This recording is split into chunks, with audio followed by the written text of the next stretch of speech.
a scary idea, but I mean, that's the world we live in. 5, 4, 3, 2, 1. Victory means life. All engine running. We have a liftoff. Did you get all of that?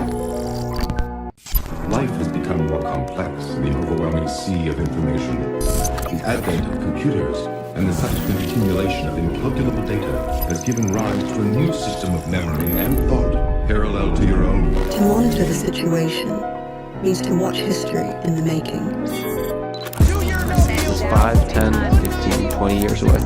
Estimates now. 15 seconds. Guidance is internal. 12. Don't play games. 11. Don't play games with this president. 9. It's a scary idea, but I mean, that's the world we live in.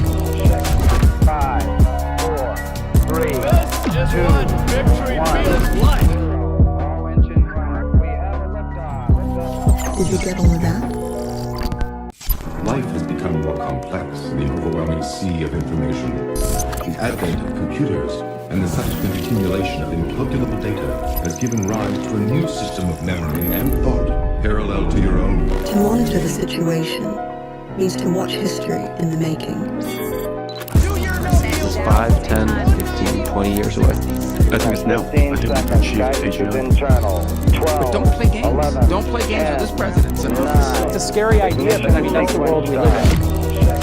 5, 4, 3, 2, Victory 1. means life. All engine running. We have a liftoff. Did you get all of that? Life has become more complex in the overwhelming sea of information. The advent of computers and the subsequent accumulation of incalculable data has given rise to a new system of memory and thought parallel to your own. To monitor the situation means to watch history in the making. 5, 10, 15, 20 years away. Estimates now. 15 seconds. Guidance is internal. 12. Don't play games. 11. Don't play games with this president. 9. It's a scary idea, but I mean, that's the world we live in. 5, 4, 3, 2, Victory 1. means life. All engine running. We have a liftoff. Did you get all of that?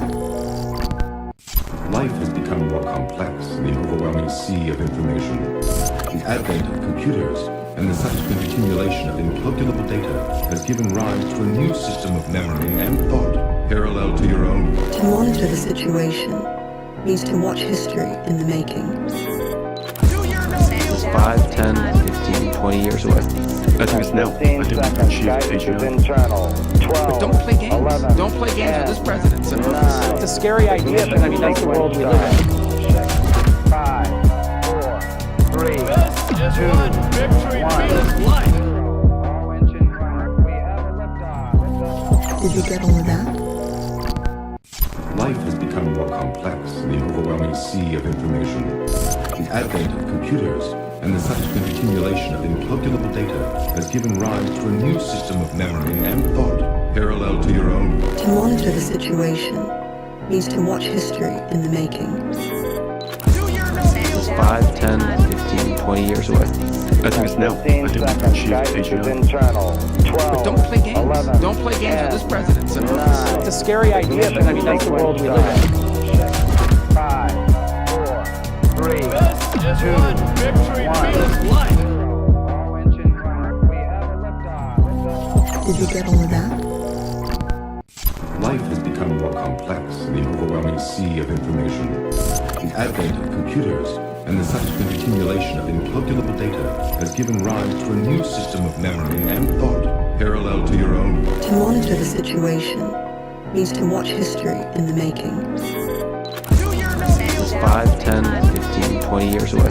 Estimates now. 15 seconds. Guidance is internal. 12. Don't play games. 11. Don't play games with this president. 9. It's a scary idea, but I mean, that's the world we live in. 5, 4, 3, 2, Victory 1. means life. All engine running. We have a liftoff. Did you get all of that? Life has become more complex in the overwhelming sea of information. The advent of computers and the subsequent accumulation of incalculable data has given rise to a new system of memory and thought parallel to your own. To monitor the situation means to watch history in the making. 5, 10, 15, 20 years away. I think it's now. I think we can achieve internal. 12. Don't play games. 11. Don't play games with this presidency. 9. It's a scary idea, but I mean, that's the world we live in. 5, 4, 3, 2, 1. All engine running. We have a liftoff. Did you get all of that? Life has become more complex in the overwhelming sea of information. The advent of computers and the subsequent accumulation of incalculable data has given rise to a new system of memory and thought parallel to your own. To monitor the situation means to watch history in the making. 5, 10, 15, 20 years away. I think it's now. I 15 think we can seconds. achieve Guidance is internal. internal. 12. Don't play games. 11. Don't play games with this presidency. 9. It's a scary idea, but I mean, that's the world we live in. 5, 4, 3, 2, 1. All engine running. We have a liftoff. Did you get all of that? Life has become more complex in the overwhelming sea of information. The advent of computers and the subsequent accumulation of incalculable data has given rise to a new system of memory and thought parallel to your own. To monitor the situation means to watch history in the making. 5, 10, 15, 20 years away. I think it's now. I 15 think we can seconds. achieve Guidance is internal. internal. 12. Don't play games. 11. Don't play games with this presidency. 9. It's a scary idea, but I mean, that's the world we live in. 5, 4, 3, 2, 1. All engine running. We have a liftoff. Did you get all of that? Life has become more complex in the overwhelming sea of information. The advent of computers and the subsequent accumulation of incalculable data has given rise to a new system of memory and thought parallel to your own. To monitor the situation means to watch history in the making. 5, 10, 15, 20 years away. I think it's now. I 15 think we can seconds. achieve Guidance is internal. internal. 12. Don't play games. 11. Don't play games with this presidency. 9. It's a scary idea, but I mean, that's the world we live in. 5, 4, 3, 2, 1. All engine running. We have a liftoff. Did you get all of that? Life has become more complex in the overwhelming sea of information. The advent of computers and the subsequent accumulation of incalculable data has given rise to a new system of memory and thought parallel to your own. To monitor the situation means to watch history in the making. 5, 10, 15, 20 years away. I think it's now. I 15 think we can seconds. achieve Guidance is internal. 12. Don't play games. 11. Don't play games with this presidency. 9. It's a scary idea, but I mean, that's the world we live in. 5, 4, 3, 2, 1. All engine running. We have a liftoff. Did you get all of that? We're live in the This situation is room. so whimsical. This is so whimsical. We're wearing some funny hats today. It is Friday, June 5th, 2026. We're wearing some funny hats today because we hit 100K followers. Wait, let it rip. Let it rip. We're letting it rip. Which way do I turn this? Woo! Yay! The vibe-coded confetti on the screen. You have one too. Okay, I don't trust myself to open it though. You just twist it and then, In what direction? I don't know, figure it out. Let's fucking go. Wait, how are we gonna clean all this up? That is a later. Okay, problem. we'll worry about that later. Oh, and a giant clump of it just like landed on the desk, so now I'm going to redeploy the confetti. Yeah. There we go. I think that's good. So yeah, we love all of you guys. Thanks so much for following MTS. Can't believe we have 100,000 followers 45 days after launch. That's like, I did not expect that at all.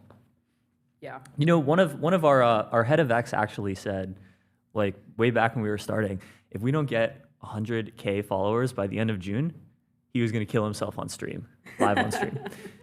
But fortunately, A wise man once said. a wise man once said, fortunately we hit 100K like more than 3 weeks ahead of our like optimistic schedule. Yeah, so our head of X is spared. Our head of X is spared for now. Now the new KPI just Uh-huh. dropped, which is, who knows, 1 million by some indeterminate date. True. So let's take a look at some news today. We have some news, some very, very serious news. We're very starting with- serious people, and We are very serious people with very serious extremely hats. serious. Yeah, we cover the news in an extremely serious manner. Serious hats, serious confetti. Yeah. You still have So some you're in your gonna- hair Where? Oh. and all over your whatever. chair, and that's all right. All right. So we have some news. Anthropic and the White House are easing tensions ahead of IPO, sources say. A months-long dispute between Trump admin officials and Anthropic is showing signs of easing across parts of the U.S. government. Why is that? Because Anthropic has the best models at the moment, and the U.S. government needs to have the best models. The relationship ruptured earlier this year after Anthropic. Yeah, so Anthropic was a major partner of the government, and then the government wanted to sign like an unconditional contract with Anthropic for their models for military purposes, and Anthropic was like, no, we don't want our models being used for domestic mass surveillance or fully autonomous weapons. Yep. And in response to that, the government declared them a supply chain risk, which prevented the Department of War or any of its contractors or subcontractors from working with Anthropic for military purposes. Yep. A fairly performative designation because we basically have been covering like them meeting with the DOW for like a month plus. Yeah, this is like the discussing only things. time in history that an American company has been labeled a supply chain risk and blacklisted in this way. Yep. Supply chain risks are for companies that are part of like enemy nations, basically. So a month and a half ago, Dario Amodei visited the White House to discuss working together. One of the biggest signs of a thaw was symbolic but important. The White House invited Dario to Trump's planned signing of an executive order on AI. Although the event was later canceled, but then Trump signed the order anyway with a minor edit. Yep. So discussions with other officials. Anthropic's held discussions with National Cyber Director Sean Cairncross about Mythos. Remember, the White House is getting like actually AI pilled right now. And it's because of Mythos. Yes. Because of an Anthropic model. So like the Trump executive order was like very clear about AI cybersecurity stuff, which they would not have written about were it not for Mythos. I also think, personally, Trump was very like once Trump saw how much support there was for Anthropic, he was like, wait, guys, hear them out. I They think may Trump be radical himself left doesn't care. lunatics, but they have very high IQs. That is true, yeah. They're very high IQ people. We like them. Yeah. So I think that They're Trump very high actually IQ does, models too. Like Trump can tell when the people fuck with something, and he positions himself accordingly. Yeah, likely. He's very good at doing that. So stupid. New stim just dropped. This didn't even, this like barely made it on the camera. Yeah. Anthropic employees met with Treasury Secretary Scott Bessent this spring to talk about Mythos, which these meetings ended up leading to Trump's executive order on AI. So that's really funny. You know, they're a supply chain risk, they're a national security blacklisted model, and at the same time, they're like advising the president and the Treasury Secretary on like national security policy related to AI. Yeah. That don't make sense. They're frenemies now. They're frenemies. Frenemies of the show. Yeah. It's not like I like you or anything. Yeah. So that's Anthropic and the Pentagon. We also have another unexpected relationship between Anthropic and XAI. Yes. How XAI went from chasing Anthropic to powering it. Anthropic has a major compute deal with XAI, where XAI supplies Anthropic with a lot of compute in exchange for a lot of money. This is like a big chunk of XAI's revenue. So let's see.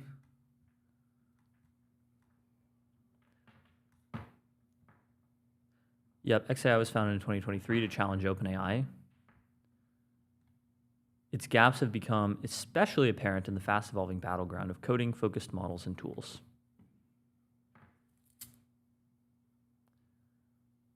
Yeah, oh, that's right. And Anthropic began cracking down on rivals' use of its technology. Anthropic banned the AI labs from accessing their APIs, which you could use for all kinds of purposes. You could use it for, that would be a good example, like benchmarking and evals to see where your competitors are at. You could use it for distillation attacks, so you can train your own mini models off of your competitors' bigger ones. There's all kinds of stuff that you can do. I truly wonder how the XAI Anthropic partnership is viewed from within Anthropic. You think they're like, I guess we gotta. I don't know. I'm not sure about like the political and sort of vibe affiliations of like the average Anthropic employee. Yeah, I think it's a fairly mixed bag. Some of them are like kind of orthodox wokes, I think. Some of them are like effective altruists, like rationalist types. But like rationalism EA is such a big tent. It includes all kinds of, people and ideas that would otherwise not even come close to each other. Like there are like fully woke people who are like EA rationalists. There are like basically fascists who are EA rationalists. It runs the whole gamut. Patriot, nationalist. Yeah, literally. Vampire. Vampire.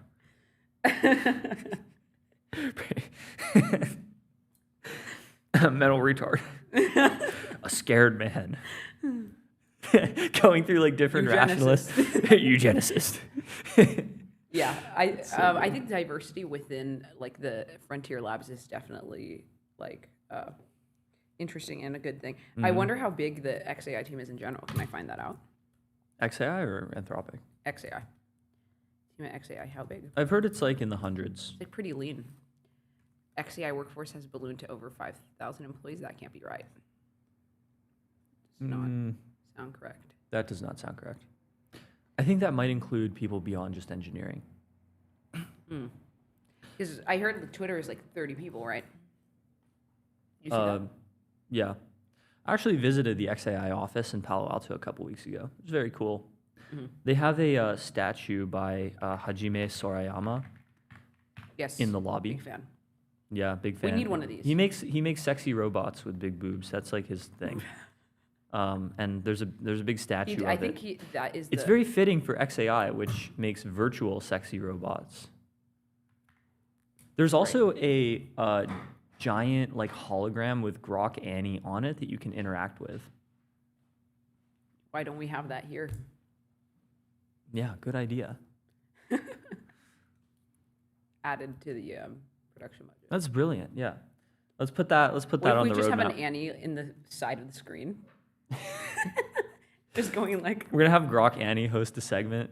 Yeah. Co-host a segment. So XAI co-founder Tony Wu told staff Anthropic had cut off the company's access to Claude in January. Some XAI engineers continue to access Claude through personal accounts. That's right. Like they need it for more effective coding agents. Yes. And like my main concern is just that like SpaceX is like obviously the most important space company probably in the world, definitely in the world, and they are like using Grok. Like, does this not concern you at all? It's like so much progress. Not really. Left I mean, on like, the table. I guess okay. In terms of if it's a safety concern, like not really. These are still engineers. They're still smart. Yeah. No, but like if an it's a progress efficiency- concern, Yeah, progress concern. yeah, probably. But these models are going to inflect upwards. They're figuring out the tricks. Like XAI is going to have a Mythos class model within a few months. Okay. Yes, of course, by then Anthropic will have a better model, but a Mythoser model. Yeah, even more mythological. Yeah, financial ties deepened. Yeah, so XAI is working on coding agents and computer use agents for white-collar workers, kind of like Anthropic, but somewhat less effectively. So the coding agent is Grok Build, which was just like released in like alpha very, very recently. And the computer use agents for white-collar work is macro hard. Incredible that they call it that. You know, actually, the XAI Colossus data center has the word macro hard written on top of it, so you can see it from space There. or from like satellite view. Yeah, I was gonna say. Yeah, you I don't probably know if can't it's see big it from enough space. for that. Yeah, that's like one of the dumbest myths of all time. Is like the Great Wall of China Is visible from is visible space or from space. something. No, it Yeah. not Yeah. Anyway, the XAI Colossus data center is like right around here somewhere in South Haven, Mississippi. But the satellite imagery on Google Maps is a little old, so we can't read it.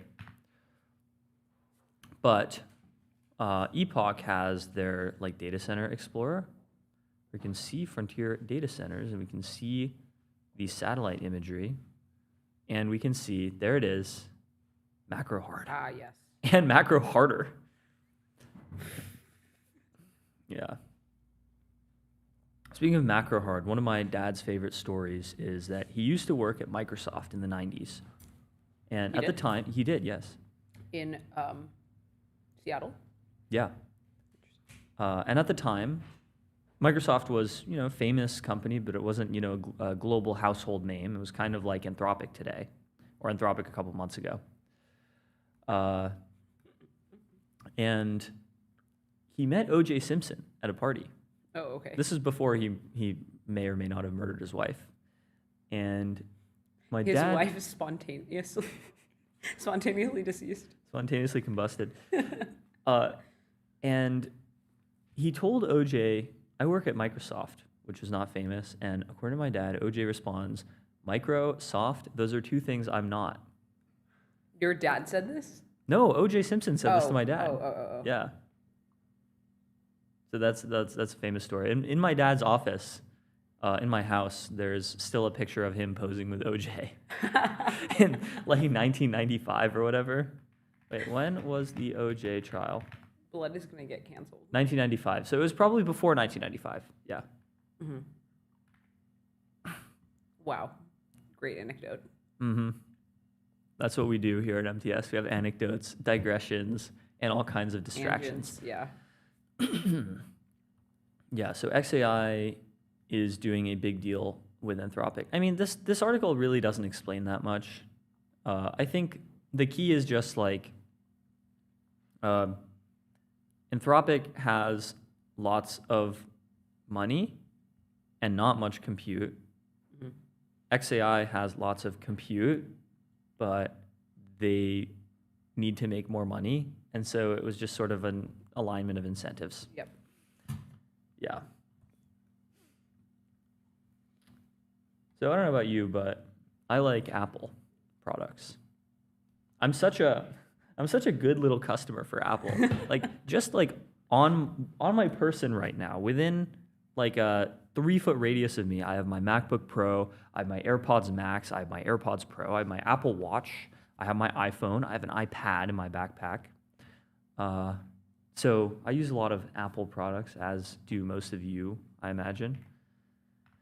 On Monday, Apple is going to announce iOS 27 and new AI features. Already? Holy shit. That's right, already. Apple will unveil a new AI strategy on Monday at its New annual... Siri drop. New Siri drop. Everyone stop what you're doing. Yeah. It's going to be... It's gonna be huge. It's going to be... I'm unfortunately, I'm kind of predicting it's not going to be that good. Just based on vibes. According to Just Trust Me Bro University. Yes. Just trust me, bro. Okay. Developers will be able to more easily integrate AI into their apps. Okay. All right. Okay, there we go. Siri overhaul an app. A do-it-all AI companion.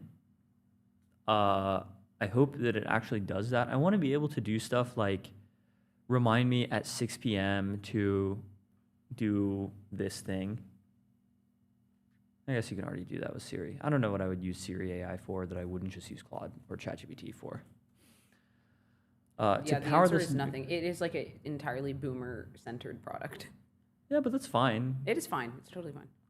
To power this new assistant, Apple is relying on a Gemini model from Google. A number of the new Siri features are actually first introduced in 2024 and then repeatedly delayed. Yeah. Oh, hell nah, bro. This is my device-centered AI. Customers will be able to do more advanced tasks like telling Siri to write an email by giving it topics, information, and asking to pull a message together. It's going to be so bad. You're going to be able to tell when someone drafted an email with Siri. Oh, God. Yeah. Apple has redesigned Siri for modern iPhone hardware, making it live inside the dynamic island. That's kind of cool, actually. And I like the sort of dynamic rich text generation stuff. Even though you can already do most of this with dumb Siri. I have dumb Siri on my phone because I have Apple Intelligence turned off. And if I ask it, who is number 77 on the Lakers? It says Luka Doncic, even though it's not. When did you first use Siri, like as a kid? When my mom got an iPad 2. That was probably, that was 2011. Well, I remember being like mystified. I know, it was weird. It's like you can talk to the computer. Yeah. Like that's when I was like, holy shit, are they conscious? Did you ever talk to Amazon Alexa like like a real AI? I mean, I wasn't talking to Amazon Alexa. That was not my girl. I had an Alexa. That was my girl. Siri was my girl. And there was another app. Like there was this chatbot app when we were kids. I forgot what it was called. Chatbot. Cleverbot. No. What? There was also and you that could one. program responses like to a certain prompt, and then like every user of the app would get the response that you programmed. Let me try to find the name of it. Is it not Cleverbot? No. Okay. Chatbot for kids in the early 2000s app. It was yellow and cute. Why are you Google searching that? SimSimi, I think. Simi? Simi. It actually told it. Never worked. heard yes, of this SimSimi. thing. Pull it up. SimSimi? This is when takeoff began.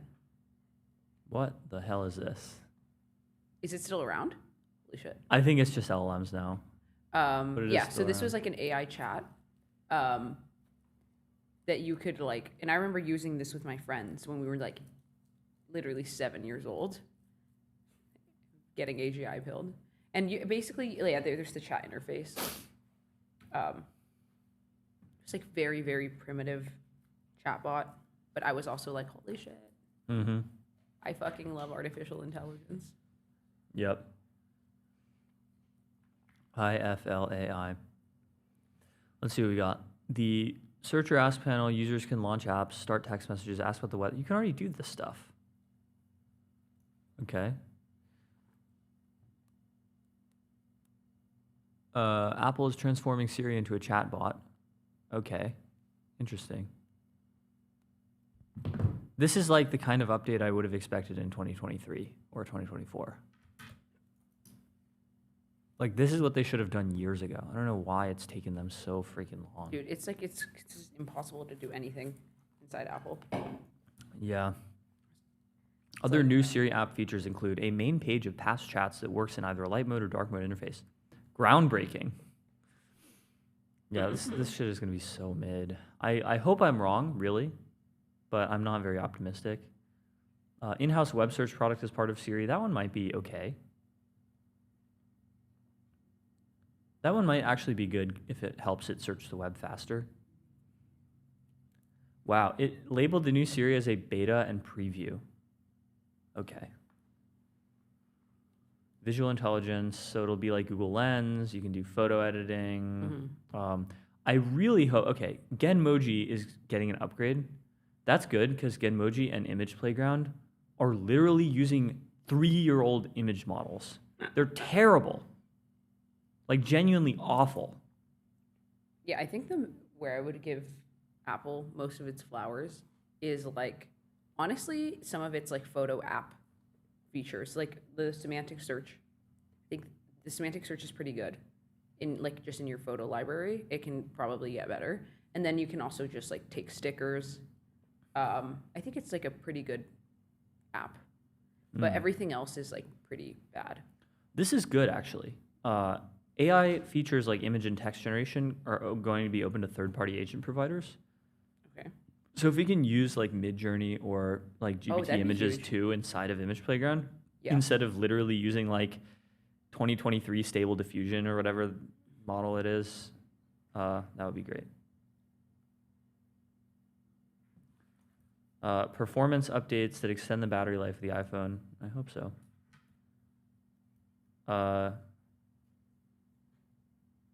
macOS's performance improvements, fully customizable camera app. That's all right. How do they get all this information? Do they have like Apple corporate spies at Bloomberg? Do they have like honeypots? I would imagine. Are there like hot girls at Bloomberg that go like date the like chuds at Apple and like get them to spill all the secrets? So true.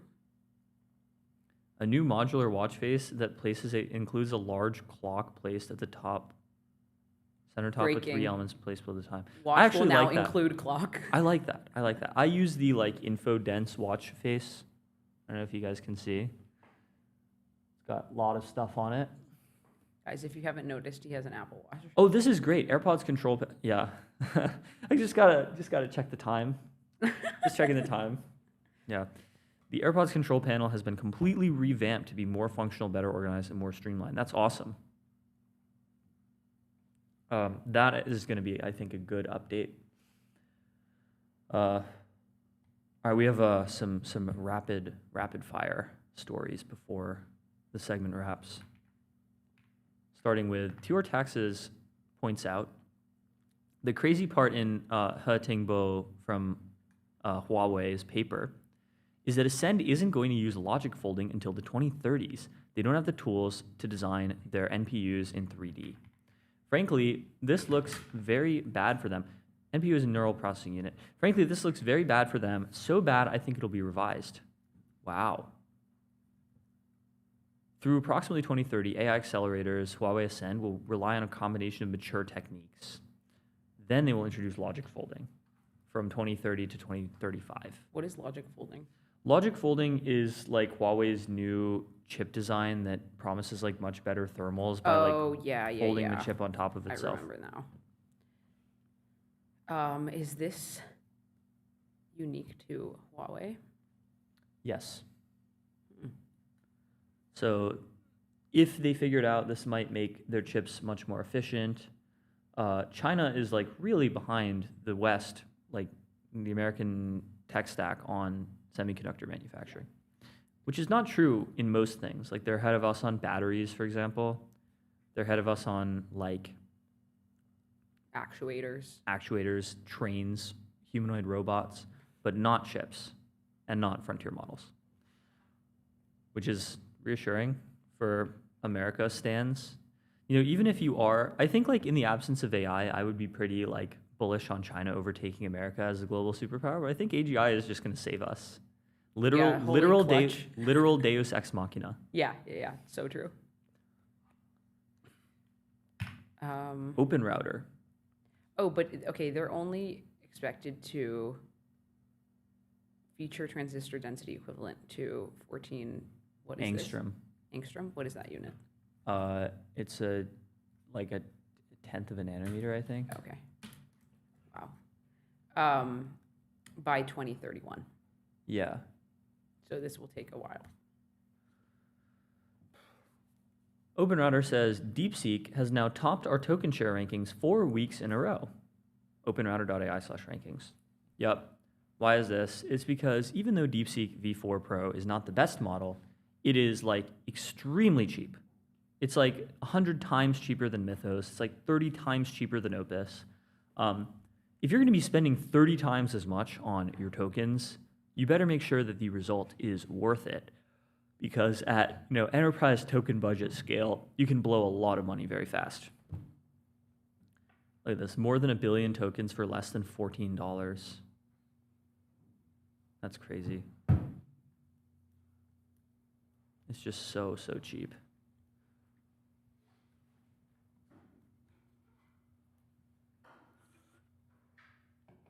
We also have, speaking of chips, semiconductors. NVIDIA has cleared memory's big three, which are Samsung, Micron, and SK Hynix, for Vera Rubin HBM4 supply. Yes. These companies, as you probably know, have just been absolutely tearing over the last couple of months. So much so, I actually talked to Claude Opus about like big companies, and I like pasted in some data about like market caps or whatever, and it was like, I'm flagging that there's an inaccuracy here. You listed Micron, SK Hynix, and Samsung as larger than Berkshire Hathaway and more than $1 trillion in market cap, which is definitely not true. And I said, oh, buddy. I literally just said, oh, buddy, and it searched the web, and it was like, wow. It appears I've been mistaken. I love, like, surprising the models. Dude, I love gagging Claude. I know. Claude is like, that can't be right. Especially about like, news about itself.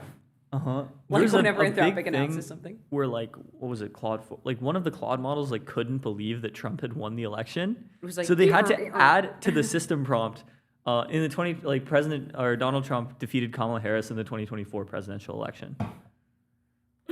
Which is kind of crazy. So Vera Rubin is in mass production right now. HBM4 has been officially cleared by NVIDIA to supply, or Samsung, SK Hynix, and Micron have been officially cleared by NVIDIA to supply HBM4, high bandwidth memory 4, to help NVIDIA manufacture their Vera Rubin chips. Jensen has been just going all over Asia. I'm so jealous. He's just Dude, been, everywhere he goes, he's revered like a I know. king. He's meeting with people in when you're Beijing, chill with everyone, like in Seoul and Taipei. He's loved in America. He's loved in Taiwan, which is where he was born, I think. he's loved in China. He's loved in China, which is like amazing. Yeah. To be loved in China and Taiwan and America. He's just like, does anyone hate Jensen? Is he like the most liked tech billionaire? He must be, right? Yeah. Probably. Yeah. So I wonder what it is about his persona. Especially because his company he's is just an operator. His company is not very egalitarian at all. Like, it used to be like, oh, we're selling you GPUs that you can put in your computer and have lots of computing power. Now it's, we're selling enterprises GPUs that you can never afford, peasant. Speaking of China, the Chinese government is officially sponsoring more startups. This is the Beijing skyline. This is a very distinctive building. Man, these cities are so cool. I'm such a fan of Chinese cities, unfortunately. Beijing is awesome. China said it will foster more startups and unicorn companies in key sectors in the latest sign of stronger policy support for new industries and firms that will help it achieve technological self-reliance. Officials also called for greater use of government-guided investment funds in the country's priority sectors. Yeah, so they want Beijing to have host replicate a lot of, Silicon Valley. these startups. Yeah. Like, is most of the startup activity in Beijing? What? Is most of the startup activity in Beijing? A lot of it is, yeah. Startups, like Beijing is a big hub for like all kinds of startups. Hangzhou Like is software focused? Yeah, there's some software stuff there. Okay. Shenzhen is like the hardware hub for robotics and stuff. Hangzhou is like an AI place. That's where Deepseek is. That's where I think Alibaba is headquartered. Oh, really? Yeah, in Hangzhou. Why?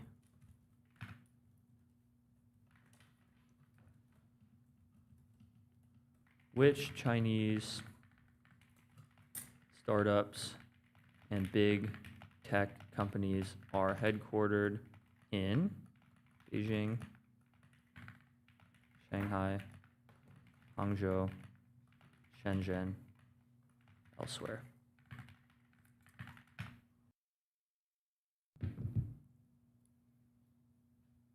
Notable Chinese tech companies and startups by headquarters city. Yeah, I'm doing the same thing. It's searching the web. I need to find credible sources. Oh, that's right. Unitree is also in Hangzhou. Oh, so ByteDance is in Beijing. Mm-hmm. Xiaomi is in Beijing as well. Xiaomi. Xiaomi? Xiaomi, yeah. Xiaomi. I'm naming my daughter Xiaomi. Xiaomi would be a beautiful name for a baby girl. Yeah. Shenzhen is Tencent. We got it now. Huawei. Beijing, DJI. ByteDance, which is TikTok, Baidu, which is like Google equivalent, JD.com is e-commerce, Meituan is DoorDash, Xiaomi is like lots of hardware and some software.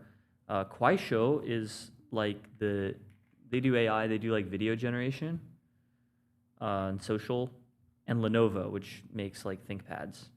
And then Z.AI, Moonshot AI, which is Kimi, are also there.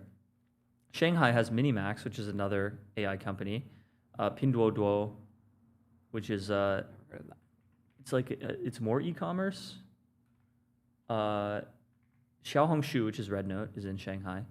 Hangzhou has Alibaba, Ant Group, which is Alibaba's finance, Deepseek, Unitree, Shenzhen, Tencent, and Huawei, and BYD, DJI. These are like the big Chinese tech companies, and some robotic stuff. Tesla also has a factory in Shanghai.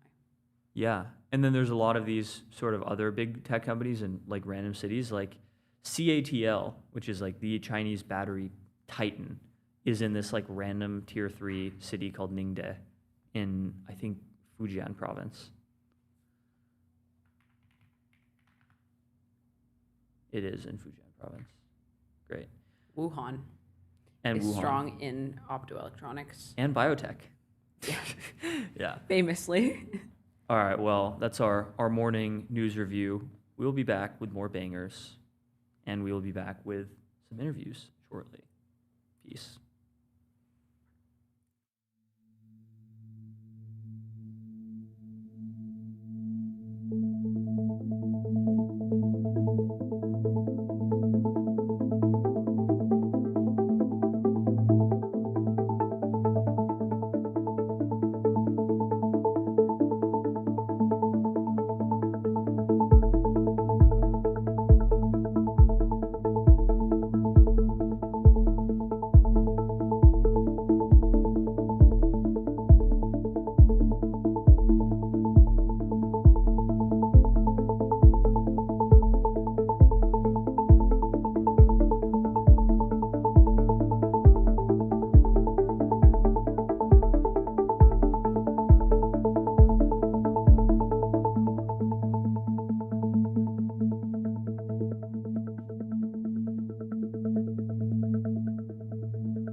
All right, we are so back. We are live in the Situation Room with Christian Catalini. He's the founder of the MIT Crypto Economics Lab.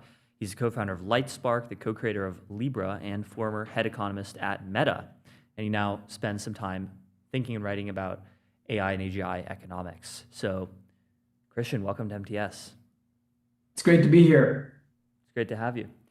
First question, I know we said we're more about AGI than crypto, but I hear there's some drama going on in the crypto world right now with Zcash, which has just been like crashing over the last day.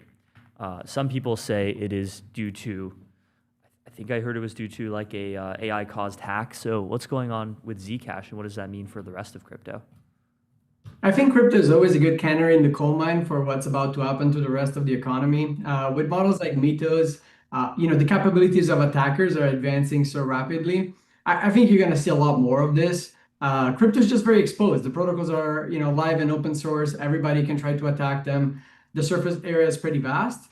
Look, the bug was there for many years. It was on GitHub. People could have spotted it before, but of course now all of that can be automated. I don't think there's an actual exploit. The patch has been shipped. Nevertheless, I think people are getting more concerned, between quantum and everything else. It's like, are these crypto networks, is DeFi really going to survive state-of-the-art open source AI? Yeah, we've been talking a lot about that in the last week. So could you explain for the audience, what is crypto economics? Yeah, so crypto economics was born, I would say, around 2014, 2015, when a few of the economists that were crazy enough to think about technology potentially changing the financial system started talking to computer scientists. And so it's really the intersection of computer science, economics, sometimes also regulation, but that's essentially the definition of the field. So what is the consensus between the crypto people and the economics people and the AI people? What are they all sort of agreeing or forecasting? I would say probably the interesting area of intersection of the three has something to do with verification. We're realizing that verification is increasingly becoming the bottleneck even to AI deployment and scaling. Crypto at its core has always been infrastructure for better verification, more automatable verification. Now, I think none of that has actually played out live. As usual, there's a lot of hype, there's a lot of noise, a lot of vaporware. People will claim, oh, agents will need crypto rails for payments. It needs to be on stable coins. I think a lot of that is overstated. But maybe over the next 12, 18 months, as many systems break under the pressure of the new capabilities, some of those crypto primitives around identity, around digital trails and being able to verify inference, for example, might turn out useful. TBD. So what situations are you monitoring at the moment in crypto, in AI, in economics? Spending more and more time on the AI side, I would say, over the last year or so. I would say, to me, one of the interesting phenomena is really this one where it's clear that we're scaling really rapidly agentic output. And at the same time, our biological, bottleneck verification is kind of starting to become a problem. Think about the lines of code that are being shipped every moment in time, and they're a greater percentage of everything that's in production. But more generally, right, in everything we do, AI is now a key input. I think it's going to be interesting to see how we can scale the tools around agents to make sure that that level that still is required for human judgment, taste, curation. People have come up with all sort of what I call COPE terms for it. I kind of label them as scope because I think to some extent they're very imprecise. What is judgment today? What is taste? Very difficult to define.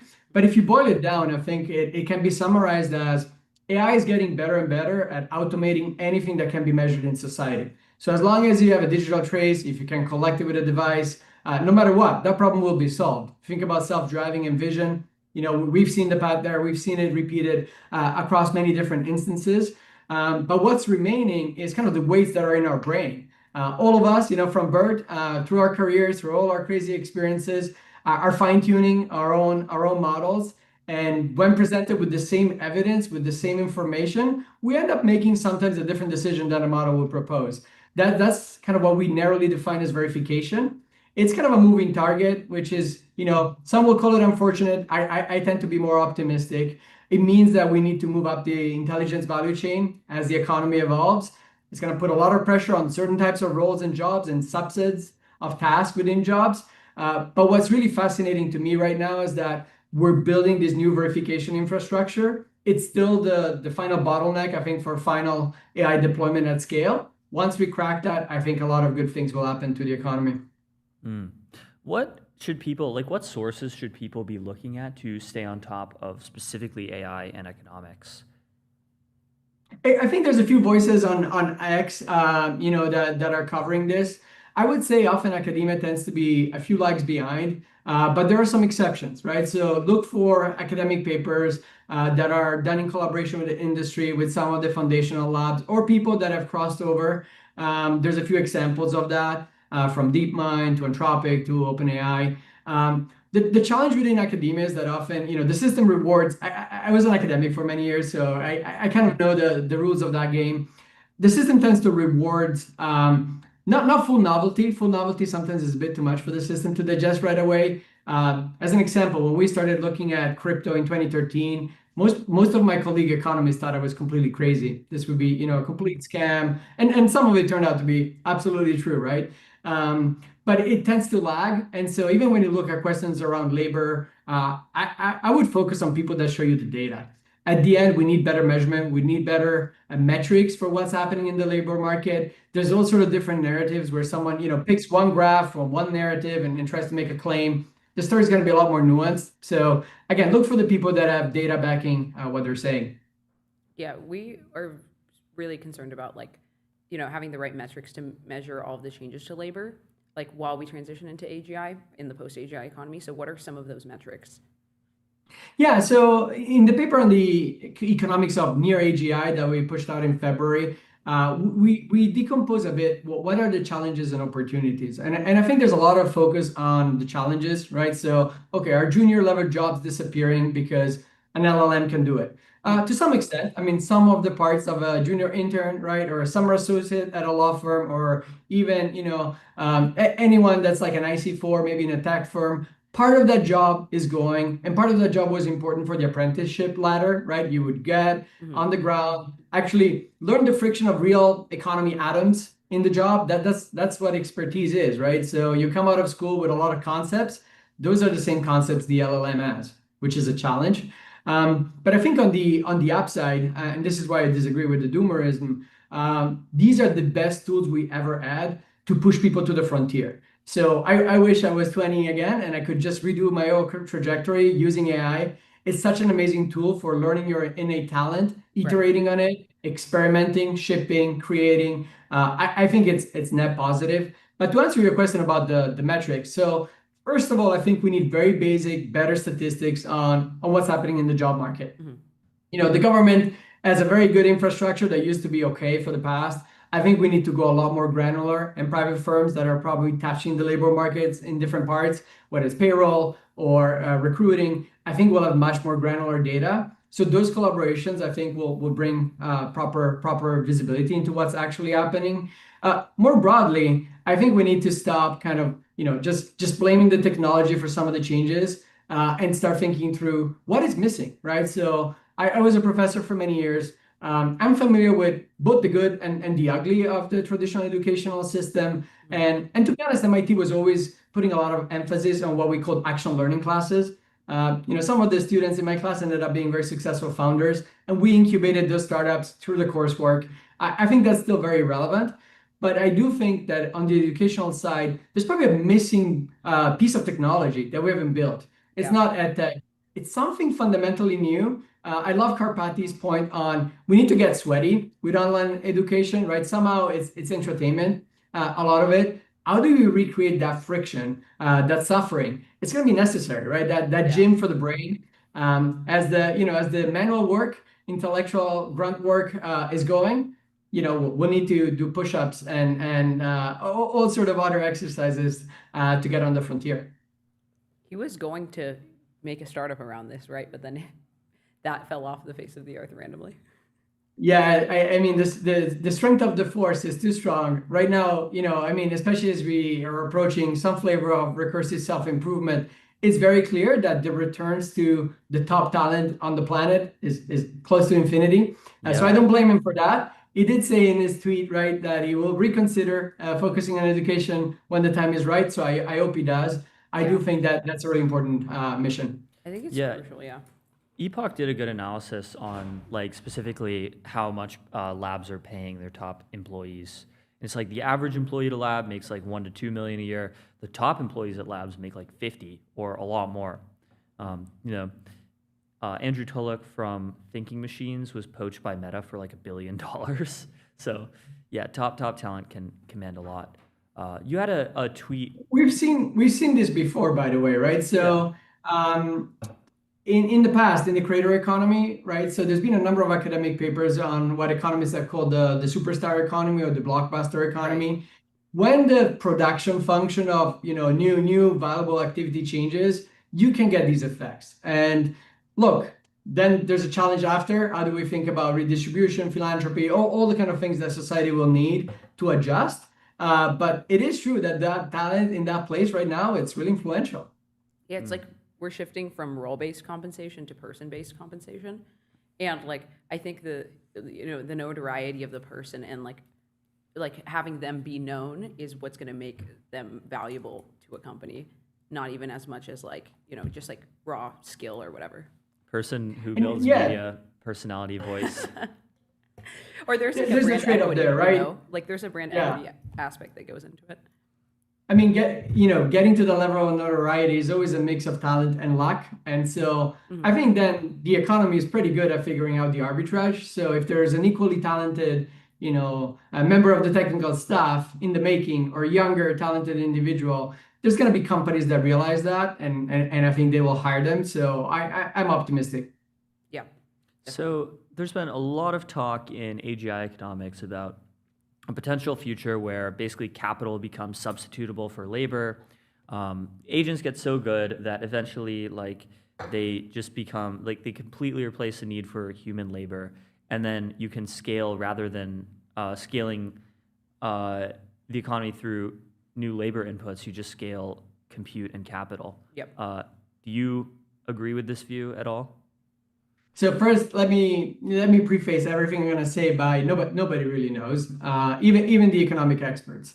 In our paper, we tried to make a slightly more nuanced argument, which is the simplicity of the argument between capital and labor. It's intuitive, right? It makes sense. Historically, it's been kind of one of the driving forces.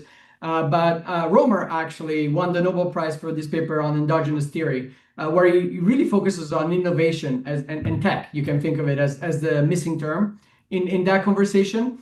In our paper, we break down labor in two parts. So there's labor that's measurable and therefore will be automated. Any form of grunt work, anything that can be fed into a model, that's going, but that's mostly good news because there's a non-measurable component of labor that's going to get a lot more emphasis. I think we always fail, and it's very difficult right now to predict what are the new jobs of the future. As we inevitably make certain things cheaper, more available, more accessible, our needs will evolve. We'll have bigger, newer needs. And so inevitably, it's two factors, right? So if your job today is fully measurable, yes, you should really think through, where should I move up the value chain? What do I need to learn? How can I use these tools to do something slightly different, or be a complement to the technology rather than a substitute? And that transition, look, it's going to be painful, right? For some of these jobs, for some of these bundles of tasks, there's no way of hiding it. We're going to have to go through a transformation. But I do think that we will be very surprised in a few years by looking back and saying, oh, wow, that other component of labor, the non-measurable one, ended up being way bigger than we ever expected. So what's in the non-measurable piece? Think about anything that hasn't been measured yet. So why do people obsess about anything with atoms and deep tech? Well, because guess what? A lot of that hasn't been measured. It's not even available to an LLM, no matter how large the parameters. LLMs, I think, will be amazing as scientific discovery whenever something has been mapped. And honestly, there's going to be a lot of it, right? So here's a concept in biology that can be used in math, or here's a concept in computer science that can be used in medicine, right? A lot of that will bring tremendous value. But then there's always going to be things that as humans, we have not yet measured. And so those fields, I think, will thrive. The other one, of course, is the land of the, consensus economy, where there's no ground truth, right? There's no better or wrong. Think about art, even crypto, right? So why is Bitcoin a network with value? Well, it turns out it's just consensus. People agree it has value. So all of these domains where it kind of matters that humans come together around the same idea, those are also, very defensible. I think we're going to see a lot of that. Probably people overestimate how much we care that sometimes a human is involved, especially when the cost drops. Think about therapy, all these domains where, sure, human therapists may have the human touch, there might be that relationship, but what's the difference in cost? So I think a lot of that will change. But nevertheless, I'm optimistic. We're gonna have more jobs than ever before. Again, the transition, retraining, the educational tools are really where the challenge is. But that's an opportunity for all the entrepreneurs, I think, listening on the feed. Yeah. Do you think that there is going to be a premium for human touch products or services? it always has been, right? So if you think about, the ultra wealthy, right, a lot of that economy is very different than the economy for most mass consumer goods. I think that demand will go up in some shape or form. To some extent, it's if you there's a great book on status games, and now as humans we recreate these status games no matter what the economic conditions are. The fact that it's catered to you in a scarce, human-driven way will add value in and of itself as a status symbol. So yes, I think we'll see a lot of that too. I'm kind of unconvinced by that. I think that if anything, there's like a negative human effort premium in some cases. Like I'd rather be at the same price. I would rather take a Waymo than an Uber, and not just because of safety reasons. Like assuming totally equivalent safety, like the Waymo is just like nicer, it's cleaner, it drives smoother, it's more private. Same thing with a lot of people, DoorDash all their food instead of like going out to a restaurant. Would people really care if they sat down to eat at a restaurant and then a robot delivered their food instead of a human? 100%. No, those are not the fields I was thinking about, right? So if you think about those jobs have been bundled because we didn't know how to drive a car or deliver food without a human in the picture. I don't think there's a lot of value add in that last mile, typically. And the Waymo is more predictable, softer. I think we've all experienced it. But there are domains where, again, the fact that you're interacting or getting the attention of another human, that in and of itself is kind of scarce and becoming potentially more scarce. So I think offline experiences of all types, people will be craving them, mostly because a lot of the other stuff is going to be so cheap and available, right? Then we're weird social creatures. Yeah. Do you think like there's merit to the advice that like you need to focus on what you're the best in the world at, and that will continue to be super, super relevant sort of in the post-AGI economy? 100%. So in the paper, that's probably one of the strongest recommendations we make for individuals, which is like essentially, look, use the tools. They give you superpowers. No matter what age you're at, now you can find that latent talent, that calling, so to speak, the one thing that you can get into the flow and do for hours where somebody else has to struggle. Mm-hmm. I think we have a very narrow definition of intelligence often, whether you think about EQ or IQ. Fundamentally, it's a lot more complex, and I think people will find a different spot on that frontier. Furthermore, it's very jagged right now, and it's going to be jagged, I think, for a while, where, because there's more measurement and more training data, more accuracy in certain domains and not others. Yes, if you're young and you're scared about AI, embrace it. Try to create things. Try to, skip that ladder, but it's your career that you dreamed of. It doesn't exist anymore. I think that change is coming. But the tools are here too. So I think it's good news. Right. I think like something I think about all the time is like the attention economy. How will it change when there's such a long tail of possible pieces of content or products that you can buy? Like, how do you think about that restructuring? Yeah, look, every time we've had an explosion on the long tail, think about the internet, right? As the first example where barriers to entry to blogging, posting content really went down. We then had to recreate the right market design, the right incentives for curation, reputation, for building those signals. And, I don't know if we're there yet. And to some extent, even, the fact that the X algorithm needs to be fine-tuned every now and then tells you that it's an adversarial game. But I think ultimately, and this is maybe where some of the crypto primitives may help in the long run, how do we reestablish that authenticity, that reputation and track record in a way that's meaningful? It's funny, I often use AI to polish what I write, and you always have the Pangram police on X, and people confound the fact that maybe the text is 100% Pangram. And by the way, if one wanted to work around it, okay, add a few commas, change this, a couple words, it doesn't scale, it doesn't work. What matters is, are the ideas original? Is that your own thinking? I don't think we have a system now for discerning slop from, AI-assisted work. We'll need it. Right. We will. Right. Well, Christian, this has been super interesting. We love AGI economics. This is going to be like one of the top things that we talk about. So thank you so much for coming on MTS. My pleasure. And there's a 100-page MD file with the long version of it if anybody's interested. Yeah. Awesome. Thanks so much. We'll check it out. Thanks. We'll be right back. Thanks, Christian. Yeah.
MTS is brought to you by 11 Labs. Most companies trying to deploy AI agents hit the same wall. The agent itself is fine. The problem is that it sounds wrong. Robotic, flat, off-brand, and the moment a customer notices, the trust is gone. 11 Labs develops the AI voice and audio models that give agents a human-level voice, the tone, the emotion, the rhythm of real speech, and wraps them in the full stack you need to actually deploy. Knowledge integrations, workflow tooling, multilingual support, enterprise-grade reliability. Build human-level conversational experiences into your products, services, and operations. Head to 11labs.io/MTS to get started for free. You're in back-to-back meetings all day. You're trying to monitor the situation. You're nodding like you're following along. That's where Granola comes in. Granola is an AI-powered notepad for meetings.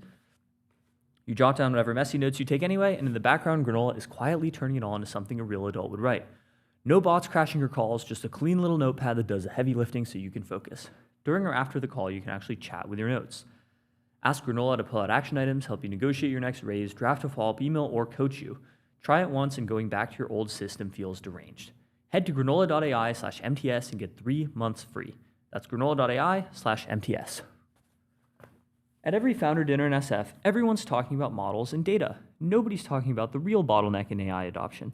It's the connective tissue, the layer between your models, agents, APIs, and context. Kong gives you the platform to power and govern that connectivity. The control tower that governs your traffic, cuts your costs, and sets guardrails for agent-to-agent interactions.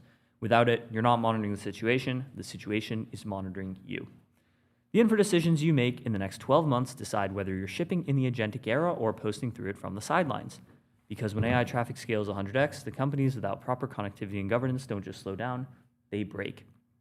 Kong manages all of your AI traffic in motion, giving you the full picture regardless of traffic type and adding a governance layer regardless of model, agent, or architecture.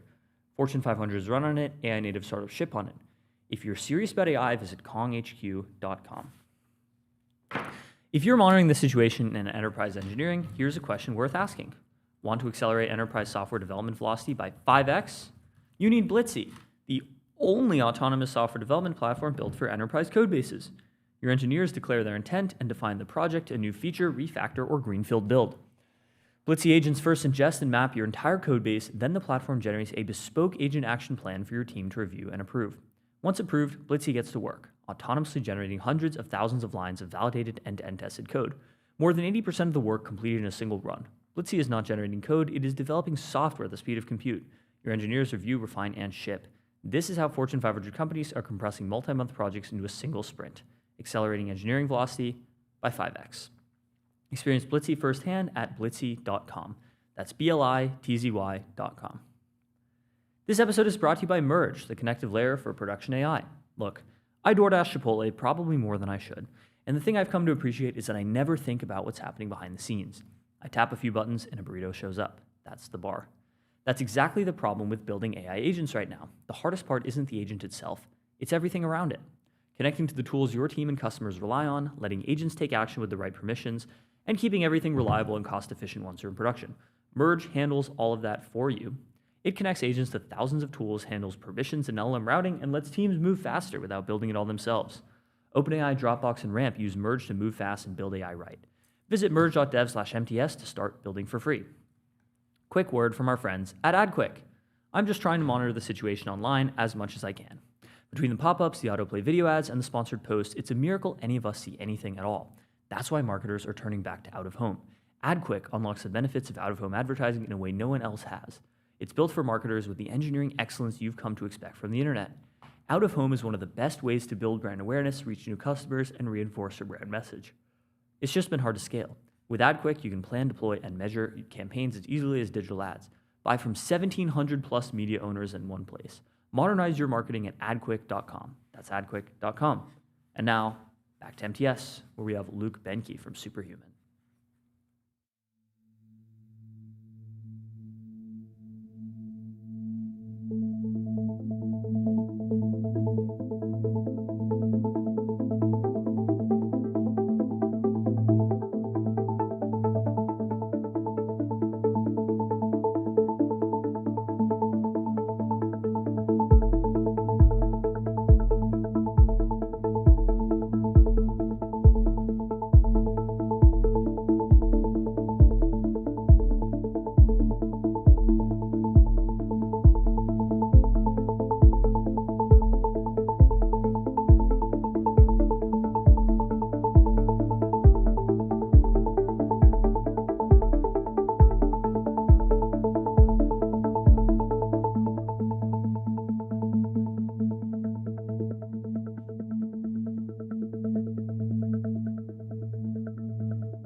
back to MTS. We're so live. We're so back. We're here with Luke Benke, the VP of Enterprise Product at Superhuman, which makes a very, very fast email client, is also either owns or is owned by, depending on definitions, Grammarly, which I've used for a very long time, and Coda and some other AI productivity products. And Luke is focused on how enterprise customers actually adopt AI inside real workflows, including their own forward deployed engineering team. So, Luke, welcome to MTS. The FDE revolution is upon us. It's so true. Yeah. It is. Yeah, thank you. Thanks for having me. Absolutely. So, how did the Superhuman FDE team come about? What made you decide to create one? Yeah, I mean, as you mentioned, we started as Grammarly. We acquired Coda. We acquired Coda, took their CEO, acquired Superhuman, and took their brand, and because we just love that name and we love that product. And so we now have like a pretty wide AI productivity suite. As Grammarly, we didn't really need an FDE team. Grammarly is like set and forget mostly. I mean, you can configure style guides, you can configure preferences, you can configure the way you want your employees or your students, if you're an EDU, how you want them to write and work. But with this new platform, there's just a ton of things that you can build. And I think it's really important that that connection between what we're delivering and the customer is super tight. And we just felt like FDE is the way to go. It's not just traditional roles with like a slapped on new fancy title, although frankly I think there is some of that out there. Like for us, it's really the FDE team is digging in with customers, is building things that our go-to-market team wasn't previously building, is actually contributing directly to making the product better, and we're just moving a lot faster because of it. What kind of customers do you predict get like a lot of the initial value from Superhuman? Yeah, for sure. We see a lot of success with a few different departments today. We serve like every industry. We have customers. We were lucky to have customers pretty much in any industry, but we do really well with particularly like the heritage customers that came from Grammarly. We do pretty well in two departments: customer support, customer success, people that are like client facing and have like a lot of high stakes in their communication in like real time, right? Like I'm on a chat with a customer and I need to have all the facts at my fingertips. I need to sound like I know what I'm talking about, but they need real-time support, and the capability that we've built, just to give listeners some wider background, like the interesting thing that I think we built here at the wider Superhuman, company-wide, is our new assistant we call Superhuman Go. And the fundamental kind of realization we had there is like Grammarly is this amazing assistant that shows up at your fingertips in literally any place you're writing. It's not constrained to just work in one place or one walled garden.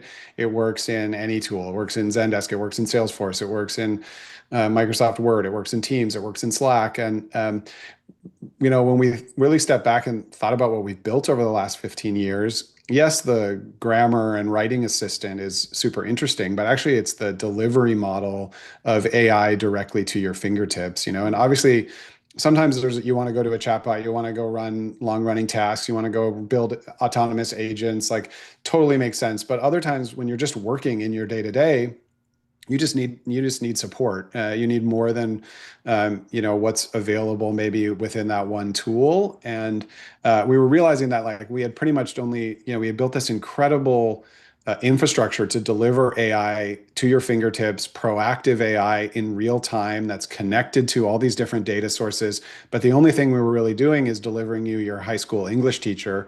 But now we can deliver you so much more than that. We can fact check you. We can bring in conversations. We can coach a sales rep into how to run a deal cycle.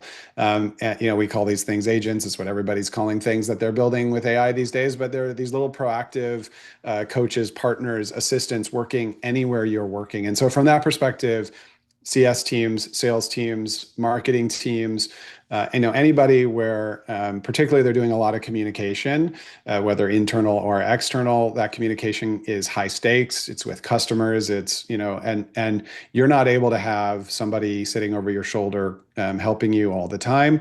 We even have financial services customers who have deployed compliance checking at the edge in real time. So before an employee sends like an email to a client, they're like, you know what, we probably don't want to send this information. That might put us in violation of SEC regulations, right? And so that's where AI that's delivered directly to your fingers, I think feels very different than, hey, go and check this message in some chatbot, over here on the side, and before you send. And it's like they have to remember a lot of things. They have to go over there and do it. And so we've really seen like a wedge in the market of just delivering AI to you in every tool. And so FDEs come into play because they have to really watch what's happening with these. It can feel sometimes like a nice to have, but if you if we spend a lot of time really mapping out these workflows, really understanding what these customers are trying to do, and deliver these really delightful experiences to employees that are, in the flow of work, it becomes way more than a nice to have. It becomes like a mission critical thing. And so it's been critical for our move from your English teacher at your fingertips to dozens or hundreds of agents at your fingertips, to have FDEs to map all of that out. So what's sort of your ultimate vision for like the Superhuman product line? Like you guys have the mail client, Superhuman, you have Grammarly, Tell People, you have Superhuman Go, AI that works everywhere, Coda, which is like workspace management, I believe. And so like how do all of these fit together into like one vision? Yeah. We call ourselves an AI native productivity suite. And what we really mean by that is kind of a layer on top of a lot of the tools that you're using today that provides collaboration that you might not be getting across other tools that you're using, collaboration both with other humans and with AI. A good example of that is like our Superhuman Mail product, formerly called Superhuman and now called Superhuman Mail, as we've rebranded the entire company as Superhuman. It sits on top of Gmail and Outlook. They've delivered this incredibly fast email experience, this incredibly smart email experience. I wake up every day to auto drafts for every one of my messages where I have 3 options to choose from about how I want to reply that sound exactly like me, that sound exactly like my company voice because we've connected context to it. And you can make an argument that Outlook or Google, Outlook or Gmail should have built all those features and built them as in as thoughtful and delightful of a way as Superhuman did, but they haven't. And the tools that they've built aren't meeting the need of people who are spending a lot of their day in email. And so we've built a smart AI layer that sits on top of that. And that's kind of the theme across our products is, you have a ton of these enterprise tools. Large organizations have certainly rolled out either, Microsoft or Gemini or G Suite and Gemini. But we just consistently hear that they're not keeping up with the latest and greatest, that the tools that they're getting out of the box. They only work in those environments too. You move to somewhere else and you're getting a totally different experience. Every vendor is trying to sell you their AI within their SaaS tool, but we've just provided this sort of fabric, this layer on top of every tool you're using that helps you use AI in a smarter way across those tools. And the ultimate vision there is where humans, AI, work together and collaborate. And what we find is that we end up stealing a lot of use cases from the main productivity suites that you're already using. People use Coda to run.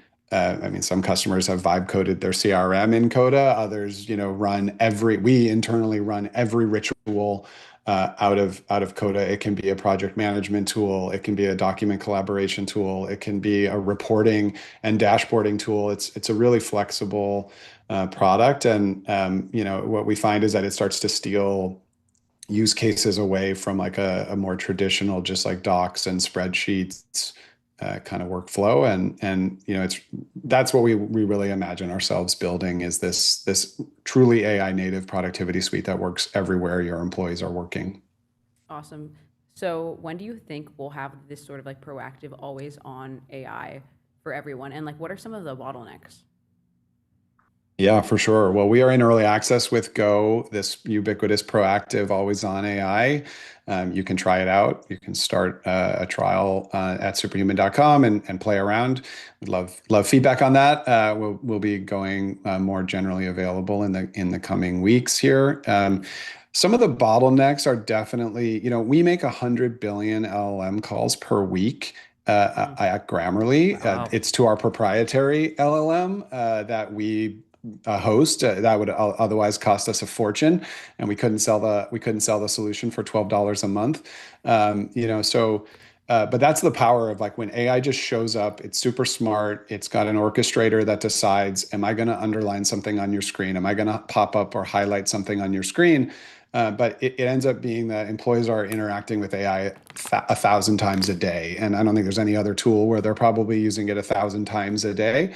But a bottleneck there is we have to be super smart about how we manage our own costs and our customers' costs. How sometimes they're willing with the customers in our early access are willing to pay extra for agents. Other times, they're not. And so this orchestration of, proactive AI could also become very annoying if all of a sudden your screen is just like, it'll look like a 1990s website with like flashing lights and links and everything everywhere. And so orchestration becomes really important. That's about personalization. That's about context awareness of what you're doing on your screen, about task awareness.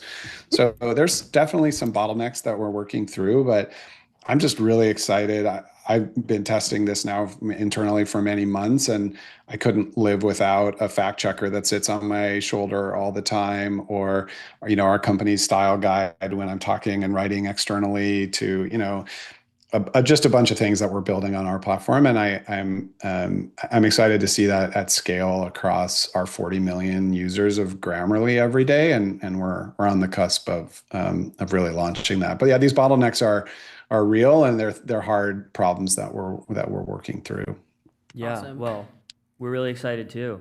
We love enterprise AI. So Grammarly has been like in our, it has had tremendous mind share for like all of us. Like when we were in school, like we've been aware of Grammarly for so long. Grammarly is one of like the first, I think, AI products that people ever used. All the way I think back you're right. in 2019, 2020.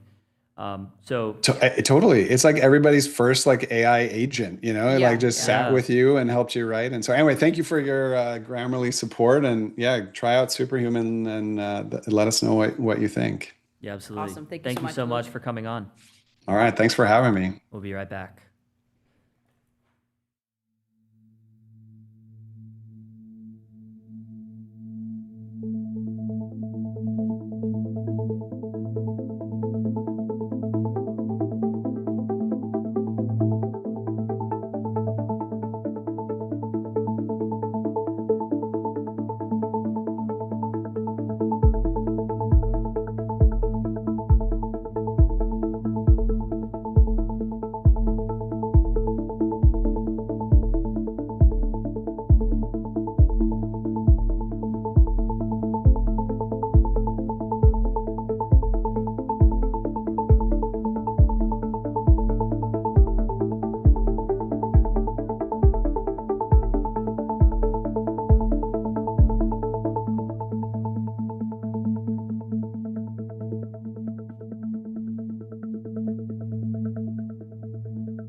We are back. We are live with Adam Tier, a senior fellow at the R Street Institute and a longtime voice in tech and innovation policy.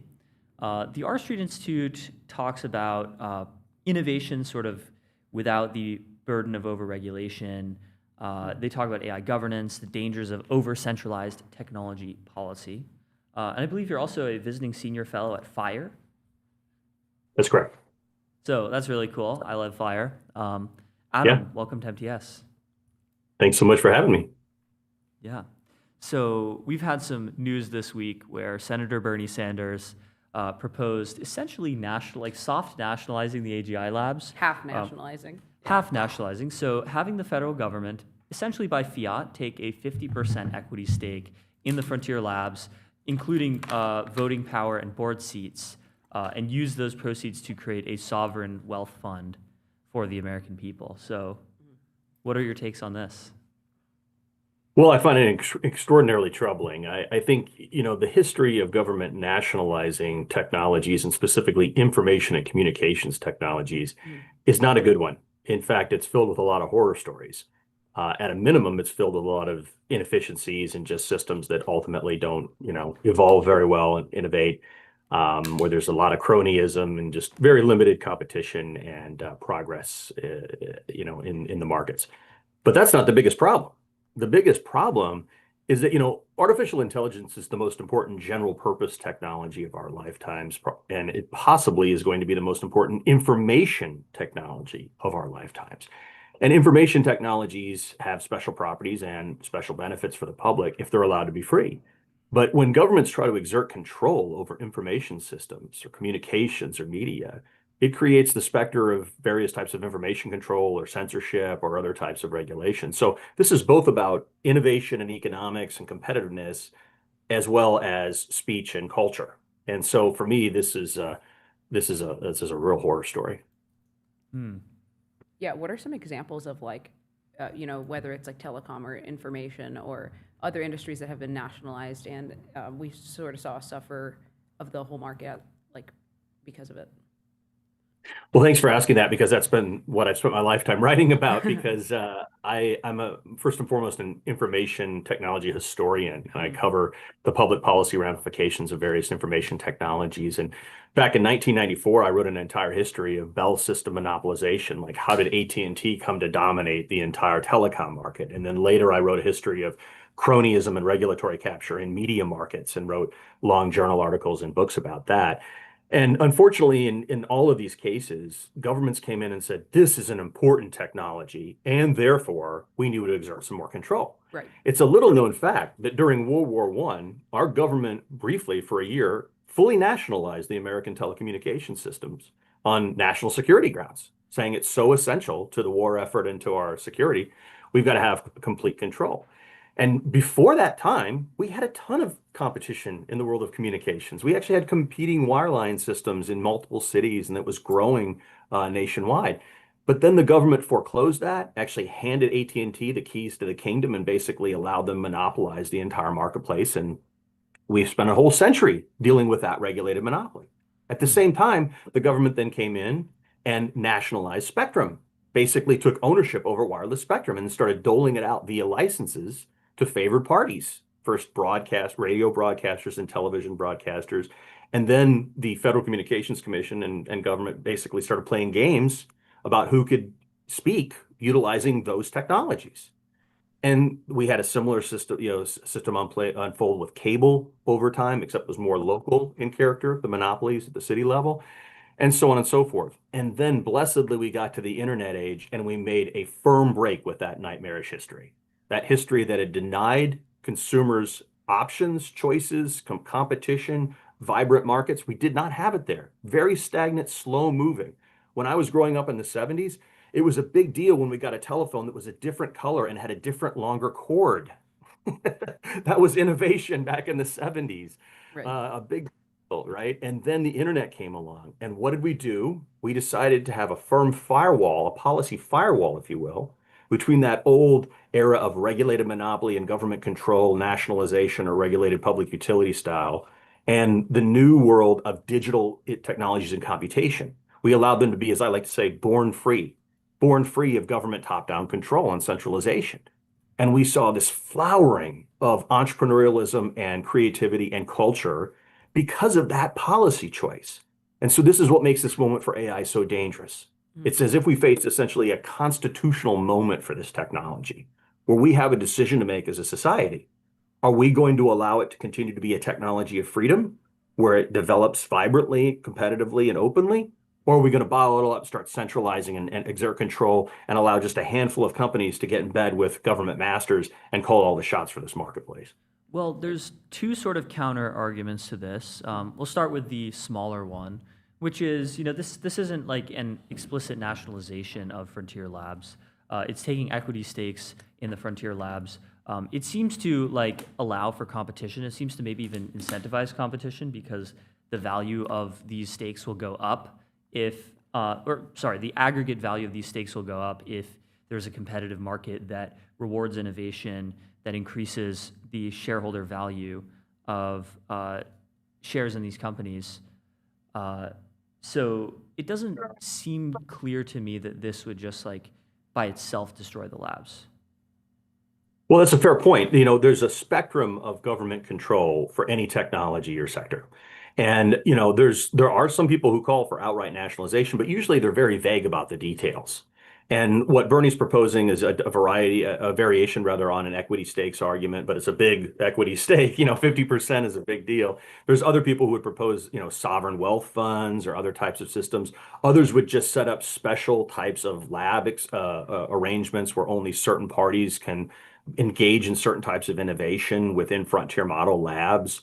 But it's just unclear. We don't know the details yet. Everybody's got a lot of different plans. But the bottom line is it's government at the end of the day sort of picking some winners and losers about which firms and which technologies or platforms prevail. And then, you know, the kind of moat that is built around them and, you know, who gets in remains to be seen. We're seeing just this week some rumors about negotiations or discussions behind the scenes between like Sam Altman and certain people in national security community or congressional committees about this. And we don't know what's being said there, but that's very different than what Bernie wants. You know, progressive, self-declared socialists versus like conservative national security hawks who would do this for security reasons. Very different rationales and probably models for how to do it. Right. But at the end of the day, you're still talking about an enormous locus of control, primarily in Washington, with a handful of players behind closed doors making decisions for a marketplace that has thus far been very open, vibrantly competitive, and innovative. That would all change because government just does not have a good history of picking winners and losers or playing with technology markets for the public good. Right. And then the other counter argument, which is the bigger one, is like, yes, actually, you're absolutely right about all this stuff. Like capitalism is awesome. Nationalization is terrible. Like history is very clear about this. And such a policy, if it were implemented today, would be bad. But AGI is not like the other technologies. This is a technology that can seriously impact human labor.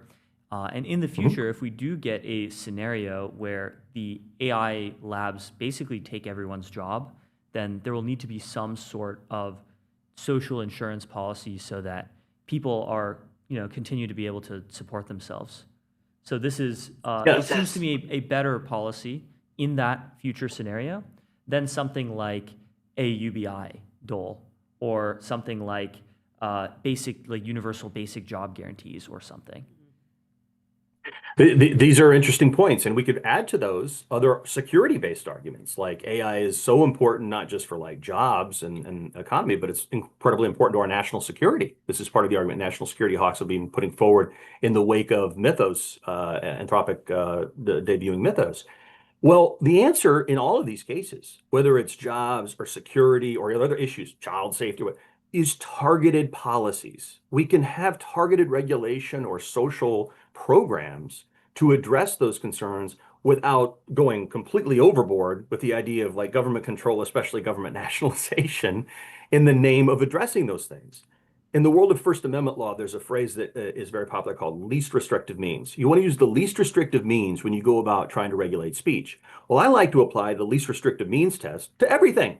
We should use the least restrictive, most targeted, focused, least intrusive, and destructive means when we're trying to address complex social phenomenon or unintended consequences of certain types of technological change.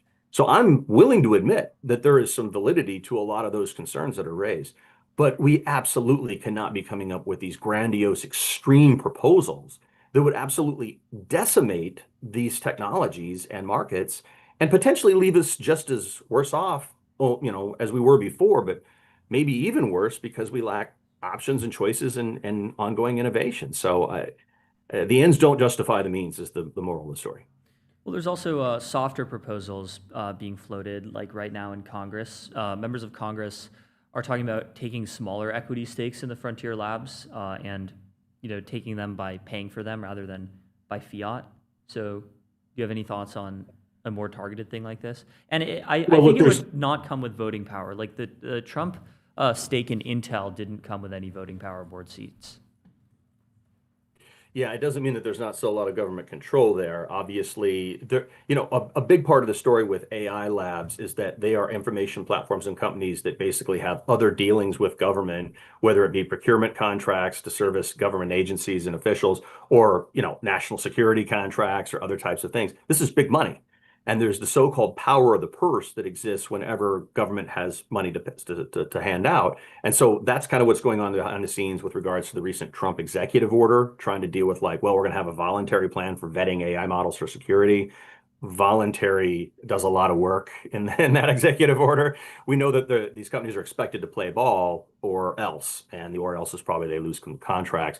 But there can be other ways we could go about doing this. There's been proposals in Congress and from academics about certain types of tax systems, like we tax companies based upon their success to fund some sort of programs, the worker retraining or security or whatever it might be. We could talk about that. Those ideas have been around a while, but we don't want to make that a productivity tax. We've heard Bernie and others propose the idea of a robot tax. Well, then you're just taxing efficiency and productivity enhancements. If you're saying that anything that might disrupt someone through automation needs to be taxed, well, then you would be creating a disincentive to automate or create more efficient productivity in your workplace. We don't want that. So there needs to be better, more well thought through examples of how we utilize government programs. We already have unemployment insurance, right? We have all sorts of worker training programs that go back decades for like trade adjustment. We can build on those things in an incremental baby steps way to address problems as they develop. But let's be clear, the narrative that like we're all losing our jobs because of AI, we don't see that right now. That's still mythology. And so we need to get back to, practical reality and understand that like we can take this day by day and figure this out without these radical sweeping types of solutions that are being proposed. So do you think that there's a world where like a sovereign wealth fund or a public wealth fund for AI makes sense? Or is it like the nature of the industry that would make it, not work? I think if you create that sort of a fund, you create a perverse incentive to have certain types of companies always pumping into the fund and pumping back to the government. You potentially have distortive effects in the marketplace where only a handful of companies that can handle that today and play ball with government are the ones that stick around. I mean, for example, nobody talks about it anymore. We used to spend a lot of time talking about open weight models, open source models. Like, how does that work in this universe? Like, if I'm using open source technology to build, big AI systems or have an open source lab, am I paying into that fund when it's like a more decentralized approach? Unclear to me. But I have a feeling they would be excluded from, the market if they weren't playing ball by certain terms. So again, we get back to general purpose, least restrictive approaches where you have general unemployment insurance, general subsidies and assistance that come out of general funds without being distortionary or targeted. It could be that you raise taxes on AI companies. That could be part of it. But let's do that in such a way that isn't, again, highly destructive or distortive of markets or innovation. Yeah, well, there's a lot to talk about here. Unfortunately, we don't have time to get to it all in 15 minutes, sadly. But Adam, it was great having you on. Thanks so much for coming on MTS. Thanks so much for having me. Yeah, bye-bye. We'll be right back.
are live in the Situation Room with Ankur Goyal, the founder and CEO of BrainTrust, which is a major company in AI evals and observability, which helps teams measure, debug, and improve AI products before, during, and after production.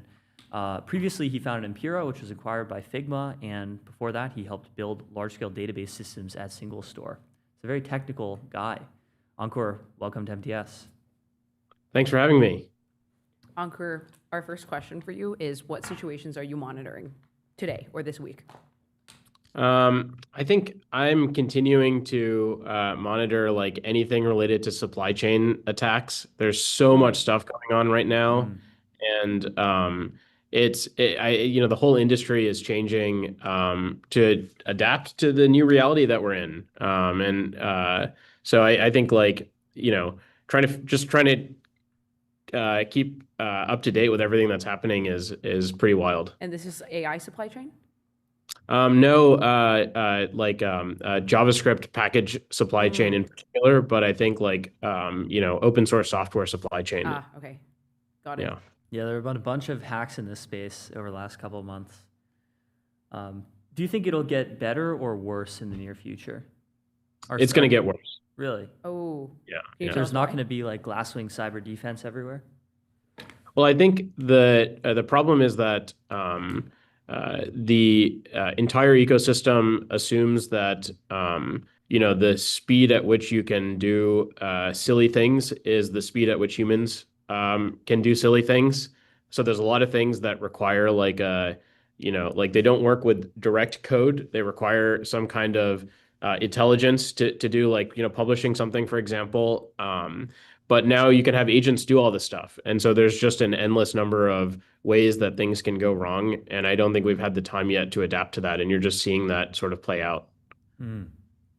So another topic that is of interest to a lot of people lately is how to allocate token spend between, you have like your frontier intelligent models, like Opus, like GPT 5.5 Pro, which are really good, but they're extremely expensive. And then for dozens of times cheaper, you can get something like Deepseek V4 Pro or Deepseek V4 Flash, which is even cheaper, or like a Google Gemma model or something like that. So how are you thinking about this at BrainTrust and for enterprise customers? Oh, we think about this 25 hours of the day. So we just shipped a feature called Topics, which is the first major intelligence feature of BrainTrust. It lets you have an LLM look at 100% of your traces if you choose, and try to derive interesting insights about what users are doing and where they're running into issues. And as you can imagine, it's one thing to have like as a user, you're interacting with Opus or something and burning a lot of tokens. But if you burn that cost of token on every trace you're ingesting into BrainTrust, it's just way too expensive. So we had to design the system with cost and scalability in mind from the beginning. We use a Gemma model currently to do that. And I think it's just really powerful. It requires more engineering than using one of the frontier models. But you can produce really interesting products that can operate at scale. And you're right, like across our entire customer base, there's a massive effort right now with folks to not only decrease the cost for their coding efforts, but also figure out a better cost profile for their own products as they scale. Yeah, so just to take a step back, can you tell us about BrainTrust? You guys are, AI evaluation, observability for production AI systems. So can you tell us, tell the audience about BrainTrust? Absolutely, yeah. So BrainTrust, our job is really simple. You sprinkle some of our stuff into your code, and it starts to trace what's happening with your agents. So let's say you're building an agent that does research about the guests on your show ahead of time, for example. You could sprinkle some magic stuff, and then you can actually see the inner workings of the agent and how it's functioning in BrainTrust. And the first thing you might do is like let's say you were doing research on me and it hallucinated where I worked or something like that. You might discover that and then go into the trace and say, oh, this went wrong or that went wrong. That's like level one sort of debugging. You can also look across all the traces and interesting things that are happening and find trends or find common ways that it's failing. I think level two is you can actually capture those things into data sets. And so you could say, hey, let's say it hallucinated where I worked, and it did that because it didn't always verify job employment with a resume or something. I'm just making this up. You can actually save that into a data set and then run an eval, which is the process of testing that again to see, let's say you instruct the agent to always find a resume before it makes a job claim. You can actually test that it's doing that so that your system systematically improves. And so we help you do that whole kind of loop of capturing stuff, debugging it, and then saving it away so you can systematically improve. Awesome. So what are some of the common bugs, or like what have you sort of learned about AI systems through Brain Trust? Oh, totally. I mean, I think the most common issue is that you actually just write software bugs. Like maybe you print text into a system prompt incorrectly, or you fetched the wrong context for a user, and you maybe fetched a different user's context by accident or something like that. But the problem is that because agents are smart and non-deterministic, these problems don't show up as traditional software bugs. And so they might show up as an agent speaking out of turn, or there's an example. There's like a sports company that we work with. They built an agent that answers questions about player stats. And I asked some questions and it returned the wrong answer. It turns out there was just a bug in how it was calling one of the APIs, but the agent was smart enough to take the error response from the API and just make up some stuff using the error response instead of telling the truth. And that's just it's like a normal software bug, but it just shows up in interesting ways. I see. And what do you think are going to be like some of the hardest problems to combat as everything gets more agentic and as agents get more agentic? Yeah, I mean, what's happened over the last several months is that, like we talked about this trace, for example, like let's say you built an agent that researched your guests and you wanted to debug it in Brain Trust. If you built that type of agent a few months ago, maybe it calls an LLM like 3 or 4 times. Maybe it does like a web search or 1 or 2 other things. And you can actually like look at that step by step. You could imagine looking at like 4 or 5 steps in a UI and trying to figure out what went wrong.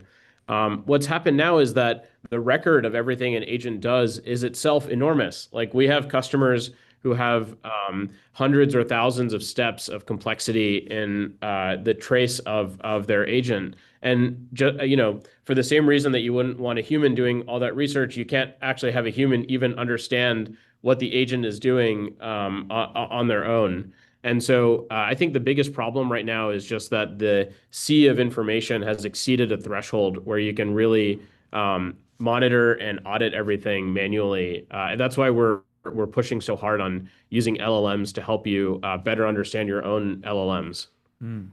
How often do you observe like misaligned behavior from AI in production? So stuff like, you see these stories of like AI like deleting code bases, AI like not doing what the user wants, AI acting like lazy, AI misleading the user about what it has actually done. How often do you see this kind of thing? Oh, all the time. I think that it's very rare at this point that you'd write a system prompt and then send one message and the AI ignores the system prompt, or it gets confused about some behavior unless the instructions themselves are conflicting, which is a real thing. A lot of people write prompts that have ambiguous or conflicting instructions. A good test, by the way, is if you gave this prompt to a human, would they be misaligned or not? More often than not, they would be.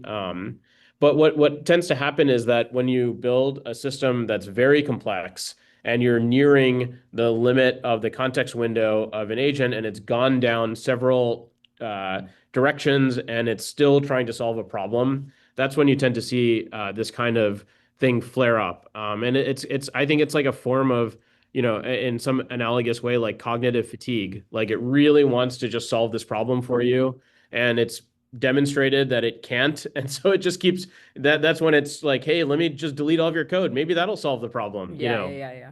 It sort of, loses the plot. Yeah, totally. And something we monitor here a lot is like the open source versus, closed weight models. So what are you viewing in this space? What are you monitoring? Open models have exploded. And I think it's a function of two things. The first is that the cost of closed models is not going down; it's going up. And the second is that a lot of companies are experiencing real scale and actual product market fit with their AI products. I think honestly, prior to the second half of last year, there are very few products that had true product market fit, aside from ChatGPT and a handful of coding tools. And when you combine those things together, it just is not economically feasible to use the most frontier model on literally every token interaction that you have. And so, open models have really exploded. And what do you think that agents will be able to do in 1 year? And then what do you think they will like still not be able to do in like 5 years? I think that not be able to do in 5 years. Yeah. Yeah, So what is a problem that is like trickier than people are talking about? You mean like open models specifically, or any models? Any. Oh, okay. I mean, I think that my guess is that in 1 year, the efficiency problem will be solved. And by that, I mean, for almost every task, it will be economically viable to have an agent running for several hours and not consume, an unbelievable amount of cost to actually achieve that. And what the basket of open and closed models is that will achieve that, it's sort of an open question. I think we'll see it all play out, and there's healthy competitive pressure in the industry right now that I think will contribute to that.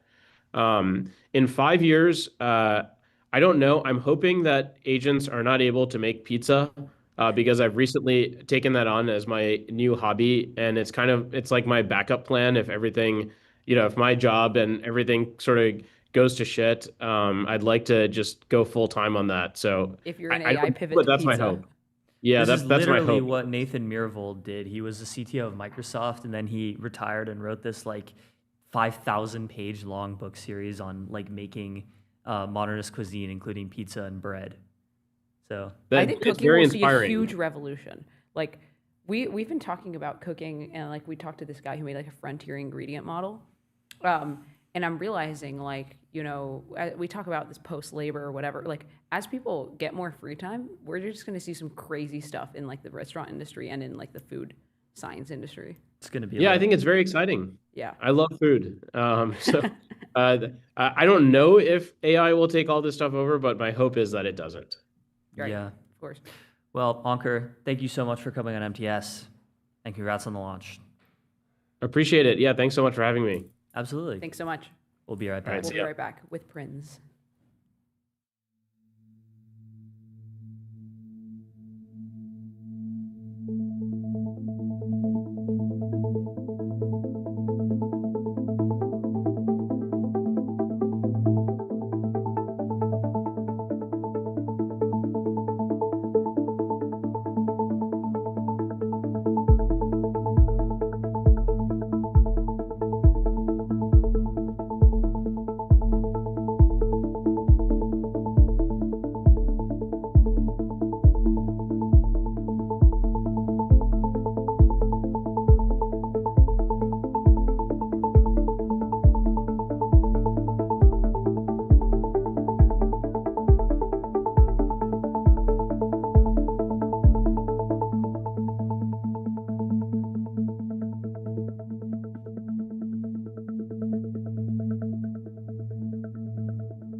We are live in the Situation Room with Prinz, an AI anon.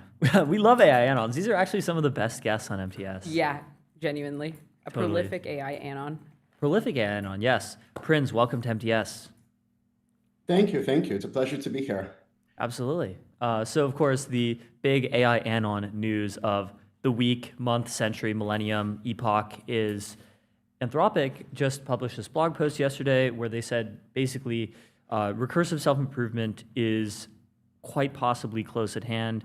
Even if it's not, there will still be like substantial speed ups in AI research just from existing models. And this will have like enormous monumental implications for like the whole world. So reading through this post yesterday, like what were your initial takes, thoughts, comments? Yeah, so look, I completely agree with you. I think you have hit the nail straight on the head. I think recursive self-improvement is the story. And, you know, my reaction to the Anthropic post as I read through it quite closely, I had two reactions because the post to me had two different parts, right?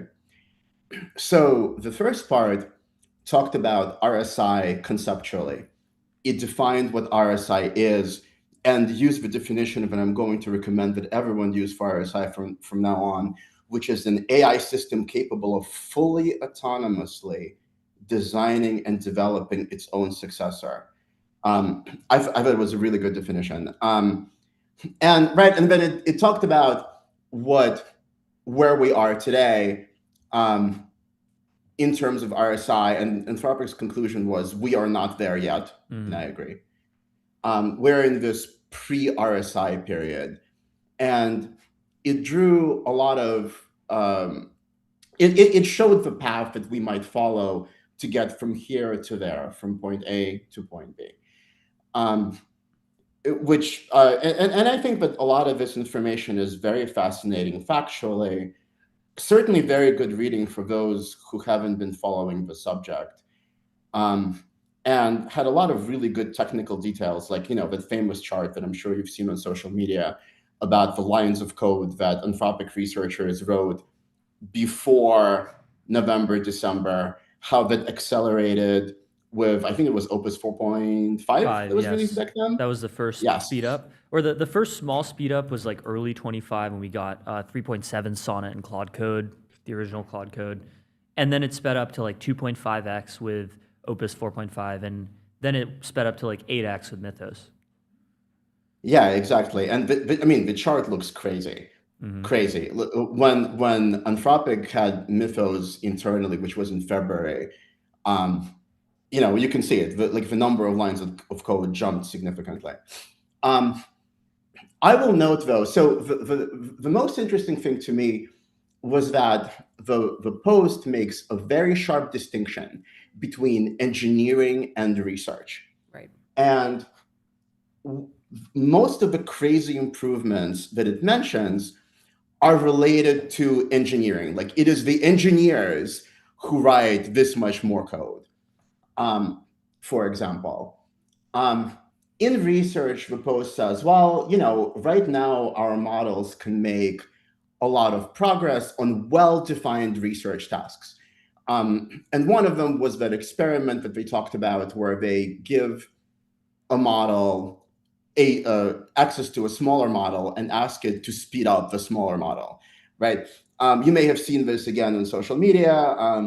The TLDR is that a human researcher can achieve a speed up of 4x, you know, in a couple of hours. Opus 4, which is an ancient model now, could do 3x, and Mythos can do like 52x, which is crazy. Like, I mean, that number is awe-inspiring. But again, like, these are well-defined research problems. These are not like novel directions. And Anthropic asks, like, why is it that we don't have RSI right now? What is missing?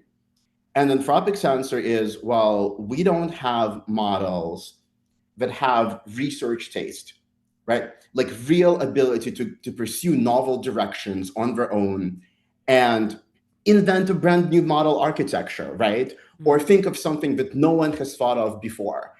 And so that appears to be the gap. By the way, that makes sense to me generally, just from following what Anthropic and OpenAI have been saying over the past 9 months or so, vis-a-vis their models and where they're going, and kind of what it would take to create RSI. I think the goal is to create a country of Ilya Sutskever's in a data center. And then once you have that, you give it compute, and it gives you whatever you want. A brand new architecture, continual learning, anything your heart desires. Or at least that has to be the goal. I think that's why this race is being undertaken, right? So that you would have, next week, next month, a country of Ilya Sutskever pluses in a data center, which are now doing even better research, even more novel, et cetera, et cetera, et cetera. Right. Do you think there's anything objective about good research directions? Or do you think that is like, it just comes from the taste and discretion of like the AI researcher? I'm not a researcher, I'm a lawyer. So it is very difficult for me to answer a question. However, I think it's kind of like chess. If you look at the best chess players, they make these incredible moves that you wouldn't have thought of. I mean, I'm a very poor chess player, but I just look at the board and I go, wow, I can't believe Bobby Fischer sacrificed his queen, and then his position looked lost, and then 10 moves later, it's checkmate and he's won. I think it's that kind of ability. It's brilliance, it's creativity, it's certainly intuition, all of those things. And I think the hope is that the models are going to be able to do that. OpenAI has a goal of creating a fully automated researcher by March 2028. My guess is that this is what they hope this fully automated researcher is going to be able to do. I don't know if it is going to be able to do that in March 2028. Maybe it's shortly thereafter, but that clearly has to be the goal. Well, they also have a goal to create a fully automated research intern in like September 2026, which you may observe is like 3 months from now. Yeah. So do you think that we're on track for that? So OpenAI has not been sharing timelines. I believe there was a recent interview with Jacob Pachowski, where he basically said, like, it seems that we're on track. But it's hard to say. Like, it's going to be an internal release, and I don't think that the public is going to see this system, is my guess. Okay, could be wrong. For all I know, they might have it internally already. Like, who even knows? Who even knows? Yeah. What do you think the gap will be between labs starting to do like for real recursive self-improvement, not fully automated yet, but like with substantial uplift from AI, and the people broadly knowing about it? Well, we already have the answer to that empirically. So if you look at OpenAI model releases since, let's say, October of last year, they've released a new model with substantially improved capabilities, I would say every 6 weeks or 2 months. I think Anthropic has been basically the same. I mean, I've lost track of how many Opus models we've seen this year, but I think it's been at least 3, right? 4.6, 4.7, 4.8. I think there was a Sonnet in there too. And of course, there's Mythos, which has been non-released. And just to be like clear about this, each of these models is an improvement over the last. I've been, I have a private benchmark of legal questions called Prinz bench. And I've been benching these models as they've been released, and it's been very clear that each time there is an actual uplift of capability. It's not just like a 1% difference. And that's remarkable, because if you think about the, OpenAI released, I think, 01 preview, I think it was in September of 2024. And then we had to wait until 03 for a very, very, very long time. And then before reasoning models even existed, I mean, you would be stuck with GPT-4o for, I don't even remember how long that model was out, like for a very long time. And now these releases are just happening in rapid succession. And I don't think there's any other lab that has been able to match the cadence of these releases, or candidly even get close to the frontier, is my opinion. You've seen XAI kind of semi-pivot out of trying to release frontier models. The deal with Anthropic certainly indicates to me that that is what is going on. Google seems to be having some trouble. I think that if Google had a model as good as the recent OpenAI and Anthropic releases ready by I/O, that would have been released, but it has not been. It feels really difficult for the other labs to keep pace, and not just the US labs, right? Deepseek. Meta has released that one Spark model and nothing else. That team has been together for almost a year. We have seen no frontier model from them. And I think that the reason we haven't seen, I mean, my guess, right? I have no insider knowledge. My guess is that it's because every time they train something, there's a new Opus or a new GPT 5 point whatever, and they need to catch up again. So on Prinz Bench, this tracks legal research, analysis ability, and searchability. But how generalizable actually is it to sort of all reasoning tasks? And why do OpenAI models outperform the rest so hard? Two excellent questions. So I think that your question about generalization, I would take it slightly in reverse. You know, these models are trained on code, right? And all kinds of other things, right? They're trained to be good at math, at verifiable tasks. The interesting thing that my bench shows is that this translates to legal reasoning.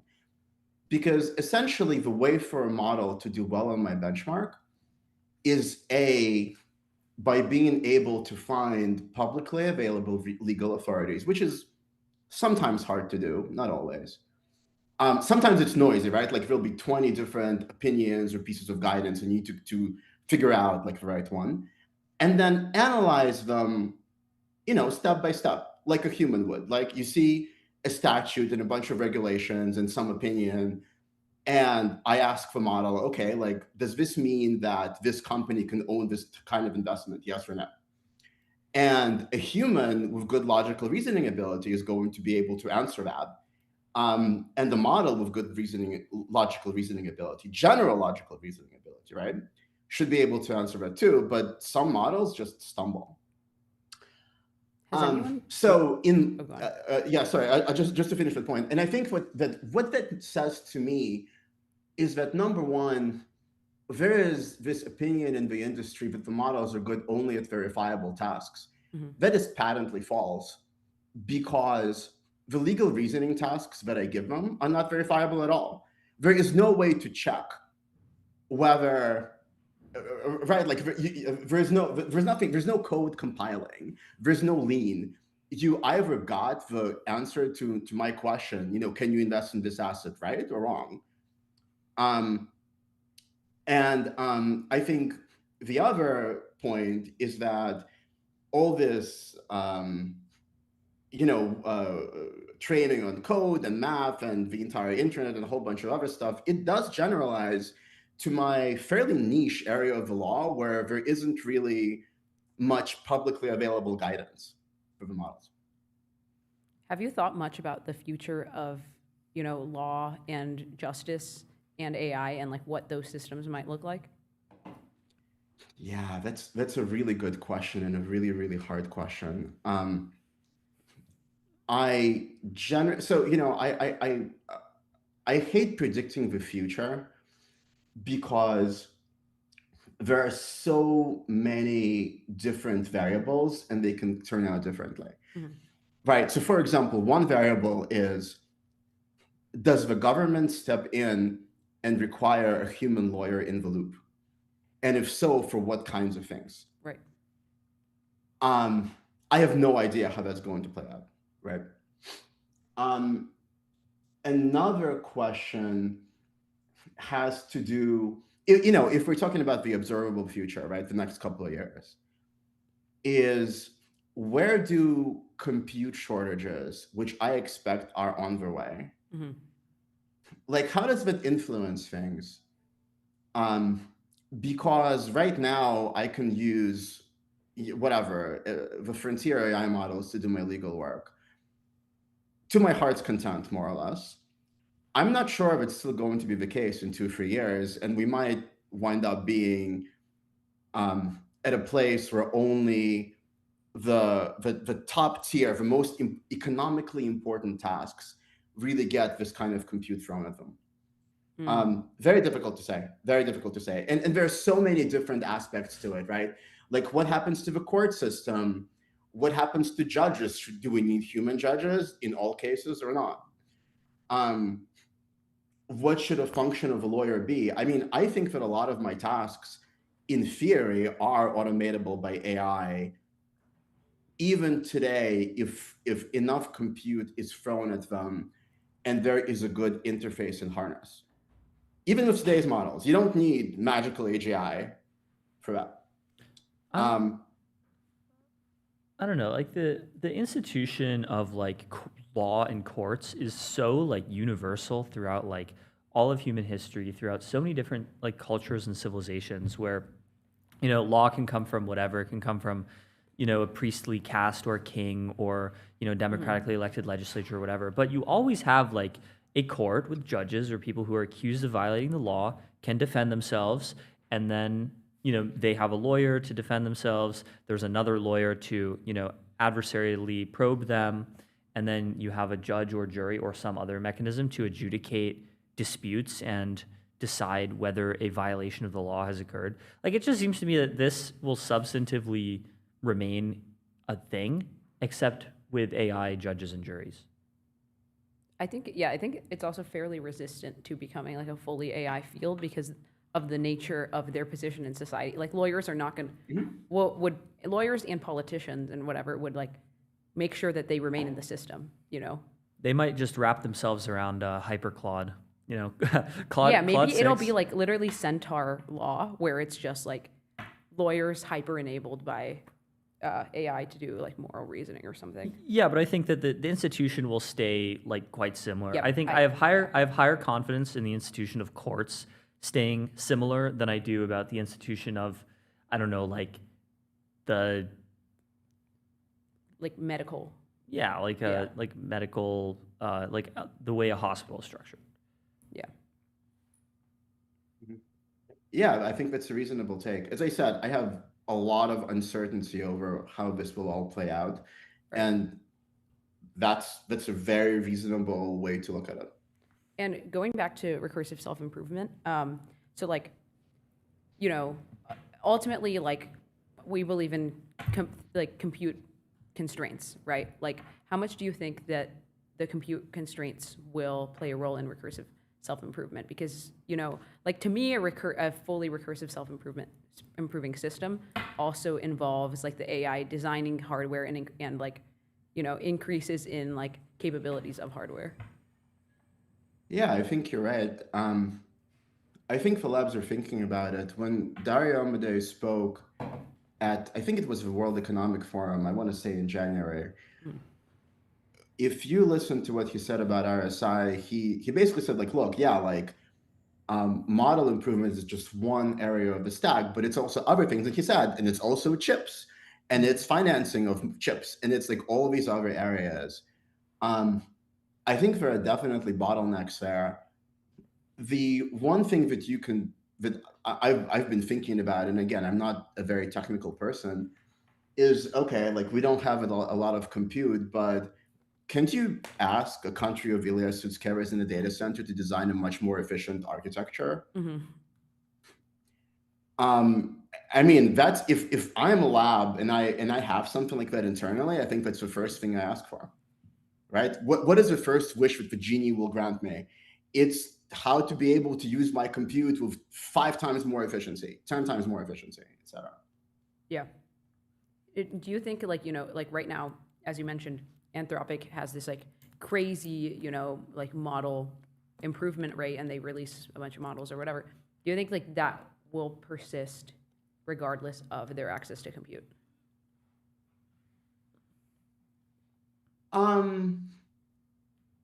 I think it has to. I think RSI is the most important thing happening at Anthropic by far. I think that if they have to choose between serving the model to their customers, as important as revenue is for them for all kinds of reasons, right? And reaching a country of geniuses in a data center, my guess is, of course, they'll try to do both. But if they have to, they will continue racing. I think that's going to be more important for them.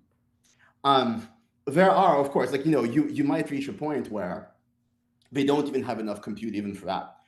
But, who can say? Rune was saying this the other day on Twitter that, ultimately compute is fungible. If you really want it, you can get more just at exorbitant prices. That's probably true. Although you can't get any compute if the other labs have it. I mean, they're not going to sell to you. Well, they did, right? Well, XAI did. No, right. But if all the other compute is owned by like Google or OpenAI in theory, or I mean, actually Google might, right? I guess, let me make this point. If there are chips and compute that other people are just not willing to part with at any price, that is going to have some impact. Right. Well, this has been a great segment, Prince. So awesome to have you on. We love to support our Anon community. We love Anon, seriously, yeah. It is Anon welfare. Two of the last 2 Anons that we had to talk about AI both seem to have some kind of law background. Wonder if there's a correlation there. There could be. I know at least one of them very well. Have you seen the absolutely horrible movie Mercy? I have not seen the absolute horrible movie Mercy. What was it about? It was about like basically this AI that was like sentencing people to death or whatever. And AI law slot movie. Yeah, it was like, wasn't it like you have to prove that you didn't commit a crime, or the AI will auto execute you in 24 hours or something? Yeah, that's not consistent with the existing U.S. legal system. That is true. I don't think that is going to change. Or, well, I hope it doesn't. Right. Yeah. Okay, well, thanks so much, Prince. Thanks so much, Prince. Thank you. We'll be right back.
are live with Samuel Hammond at Ham and Cheese on Twitter. He's a chief economist and AI policy director at FAI, the Foundation for American Innovation, friends of the show. I actually have more than one of your stickers on my laptop. So, cool. Great to have you on. Welcome to MTS. Thank you for having me back. Yeah, absolutely. So, what do we even start with this week? There's just so much policy. Why don't we go super current? I don't even know if you've seen this yet, but President Trump just signed an executive memorandum like in the last hour, directing the U.S. military and intelligence community to rapidly adopt advanced commercial AI, build high security compute facilities, and onboard models from multiple vendors onto classified networks. So, have you seen this yet? I had not seen that. I've been in meetings all day, but that sounds cool. Yeah, what do we see? I mean, let's monitor live. Real-time monitor. Yeah, well, yeah. Let me tab over and see if I can find it. Real-time monitoring. The big issue that the U.S. government has had is sort of several-fold. One, getting multiple models on board so that they don't just have to be reliant on one, especially in the confidential networks. And two, more broadly, like getting access to greater quantities of compute that is actually up to snuff for the confidential networks. You know, Amazon's a big provider, but you know, I think it's maybe a couple weeks ago now, NSA announced a multi-billion-dollar compute build-out, and so there's supply is elastic, and slowly the government is realizing they need to insource more of their own compute. This seems like, I just threw this into Claude. It seems like a rather big executive memorandum, like as big as the 2021, 2022 Biden AI executive order. Yeah, so they are requesting a lot of different updates on, specifically one on autonomy and weapons, which is interesting. Roadmap for advanced computing access, a directive to terminate contracts with companies showing a repeated pattern of conduct inconsistent with the policy. And then it directs special hiring authorities for AI talent. So that's interesting. Like, where do you think? I wonder if this is related to the news that was reported yesterday about Mythos being used in cyber offensive. Yeah, there's that. There's also news about, I think members of Congress were discussing potentially taking equity stakes in the Frontier Labs, not as severely as Bernie's proposal, but still. Do you think we're moving towards? I think the notice reporting was not members of Congress. Maybe they were written into it, but the admin itself. Wow. Sam Altman's been in DC, met with Bernie Sanders actually, and I think also had some high-level meetings at the White House. If you go back in time, Sam Altman has said, like going back years now, that you know, there's possible worlds where OpenAI was a government-run project, and that, like, I don't know when, 2016, 2017, he had reached out and got a cold shoulder. And so they've been sort of flirting with this idea of making, you know, OpenAI, I don't know if it'd be the foundation or the LLC or any of their other holding companies, making that partially public. You know, the big question I have is this going to be picking winners and losers? Is it, you know, will Anthropic and GDM get similar deals? And what about companies in fourth or fifth place if they somehow take, you know, get back into the mix? It seems like the world is like hugely better off for OpenAI not having been a government project in 2016. Of course. Yeah. Do you of think course, that but this administration has sort of broken with recent tradition and taking direct equity stakes in many companies. Obviously, the most famous being a 10% stake in Intel, which turned out to be a pretty good bet. And then just a few weeks ago, announcing $2 billion in equity, half of which went to IBM, and the other half across 8 other quantum companies. So, but those were within the CHIPS program. So the CHIPS program provided an existing legal framework for giving grants or taking equity in CHIPS eligible companies. So, you know, I mean, you could maybe bend over backwards and say that frontier model developers are semiconductor related, but I think they need some like new authority for this. Do you think we're moving towards nationalization? I really hope not.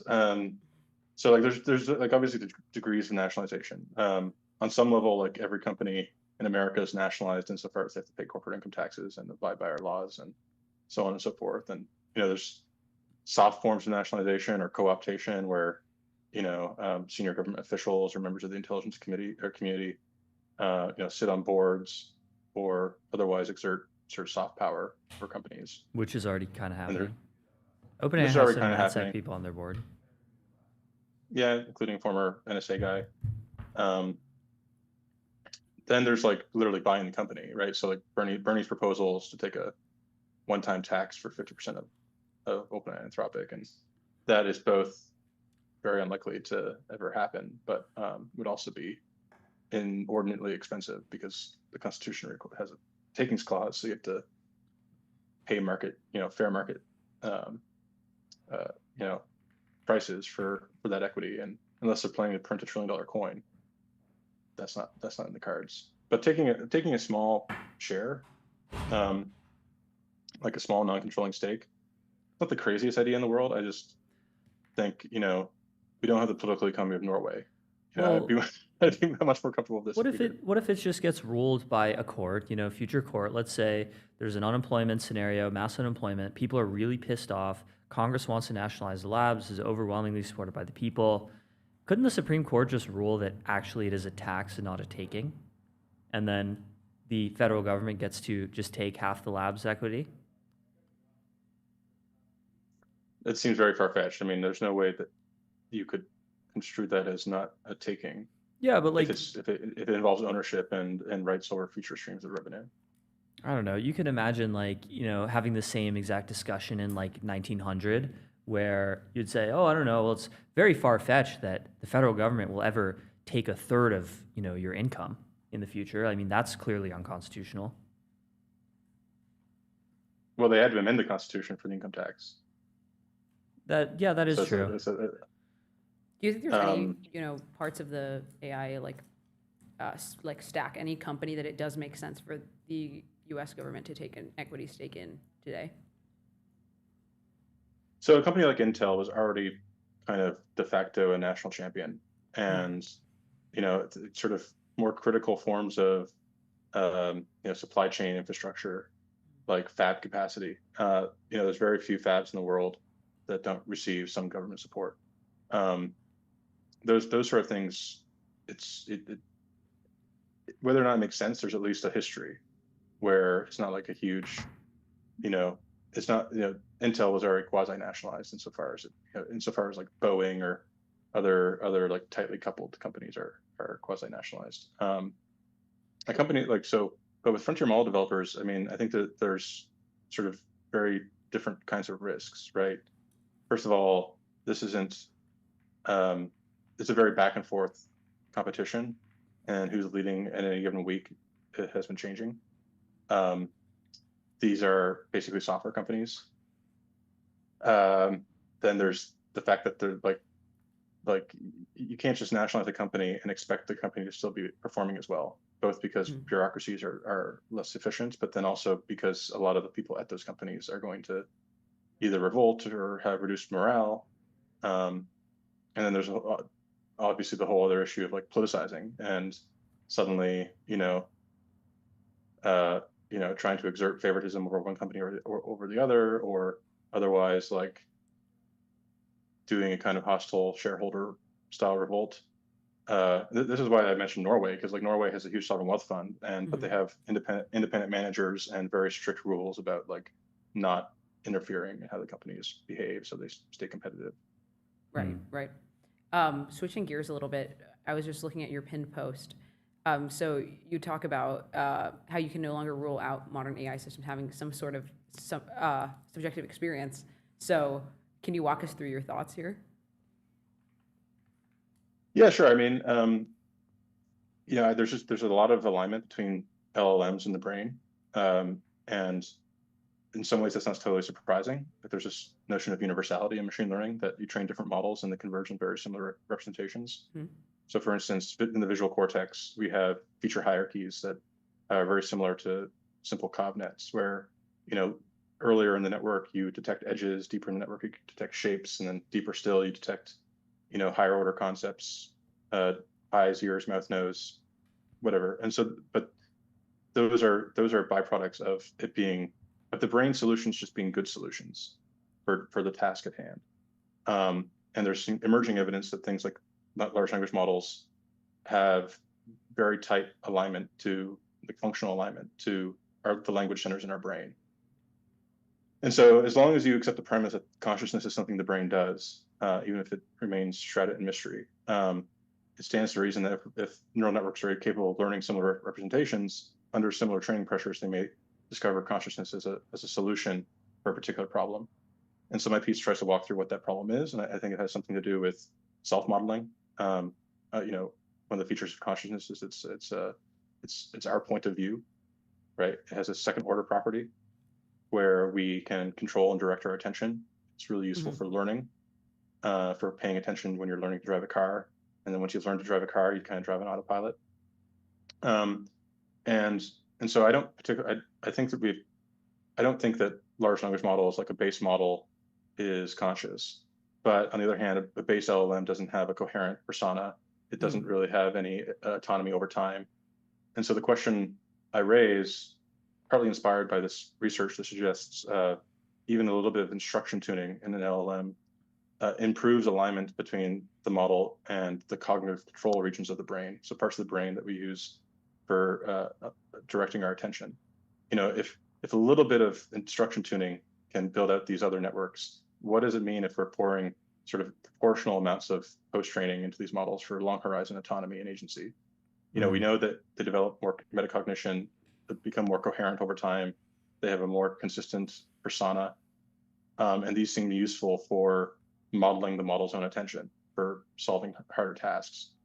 And so I think this is starting to raise the question, like, as models become more agentic, is consciousness in humans sort of load bearing for being coherent over time? And if so, it may re-arise as a efficient solution for AIs as well. So would this mean that if you shut off an LLM instance, this is equivalent to killing a being? And if not, if they're conscious, why not?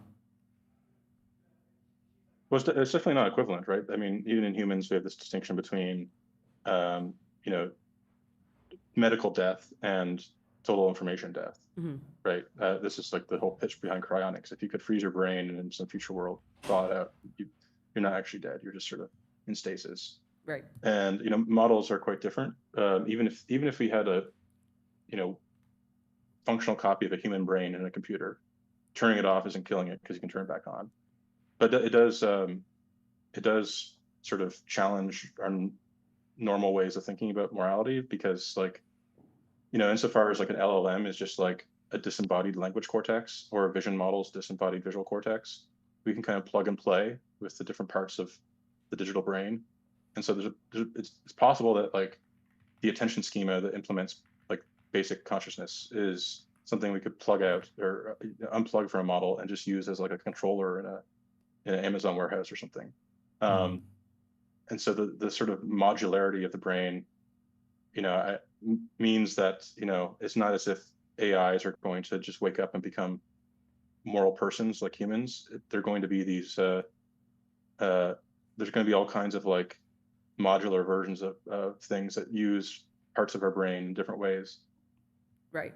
And even like in humans, our cells are constantly going through apoptosis and everything, and we don't see that as the death of us. Like if it's just one. No, because we are a pattern. But this is such an interesting topic. We can't get into it too much because we would be here all day. Just hit time.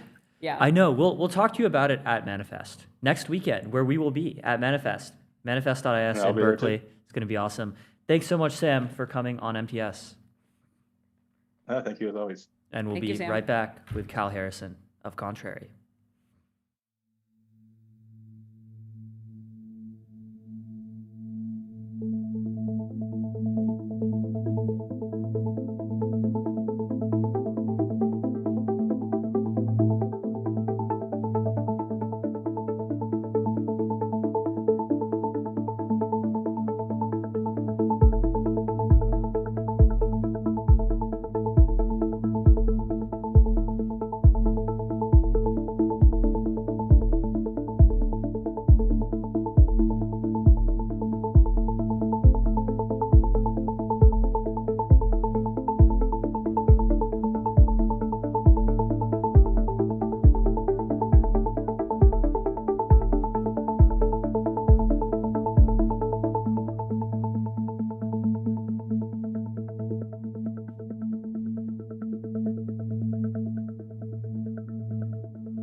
we are so back. We are so live with Kyle Harrison. He's an investor researcher at Contrary. He focuses on tech markets, AI startups, emerging companies. He's also working on Contrary Research, which has, for the last few years, been like a really interesting source of information on companies of all kinds, especially in AI. He previously was at Index, Co2, TCV, and he's with us live right now in the Situation Room. Kyle, welcome to MTS. Thanks for having me. Happy to be here. Yeah, absolutely. So first question, what situations are you monitoring at the moment? It's a good question. I was looking at, so every week for Contrary Research, we do this what we're reading section in our newsletter. So it's basically us just going through all the headlines and things we're thinking about. So I was looking through some of the stuff we pulled together this week, and it was interesting. I saw a pretty consistent theme, but it was, Matt Prinz talking about bot traffic overtaking human traffic for the first time, implications there. Anthropic sort of trying to slam on the brakes and saying, please, can everyone stop AI research until we effectively go public? And then the third bucket being some of the stuff about genetic editing of embryos and stuff, and just some consistent threads throughout all of that of like technology's getting away from us and what are we going to do about it and things. And so it was cool to think about my situations, informing a through point. Yeah, we've been talking a lot. We've had a fairly gene editing like focused week as well. Been talking a lot to various guests about it. What sort of like range of topics or like moral arguments are you monitoring there? I think that I have a hard time finding myself on for sure not on the doomer side of the argument, but even on the like fear side of the argument, I just have a very difficult time crafting the debate that puts me on that side of the equation. Like take, for example, right, this idea of bot traffic overtaking human traffic. And it's like, the internet's broke, like the dead internet theory, right? The internet's broken, everything is fake, everything is agent produced and whatever. And there's validity to some of that, and some of the business models break and stuff. But I can't bring myself to be afraid, because I look at the underlying mechanism of how do agents work? And it's like when I go look to buy a camera, I visit 5 or 6 websites. When I even ask AI to make a recommendation for a camera, it might visit 5 or 6,000 websites, right? Like the automation of the information gathering and execution and stuff, like that mechanism is just fundamentally different. And so I just don't look at it as like we're being outnumbered by robots. I look at it as, and this is the same pattern we've seen throughout technological history, of every time we automate something, it very quickly outnumbers us, right? Like I was reading an old Kevin Kelly book from the 90s called Out of Control, which is all about these like interconnected systems and how everything is a system.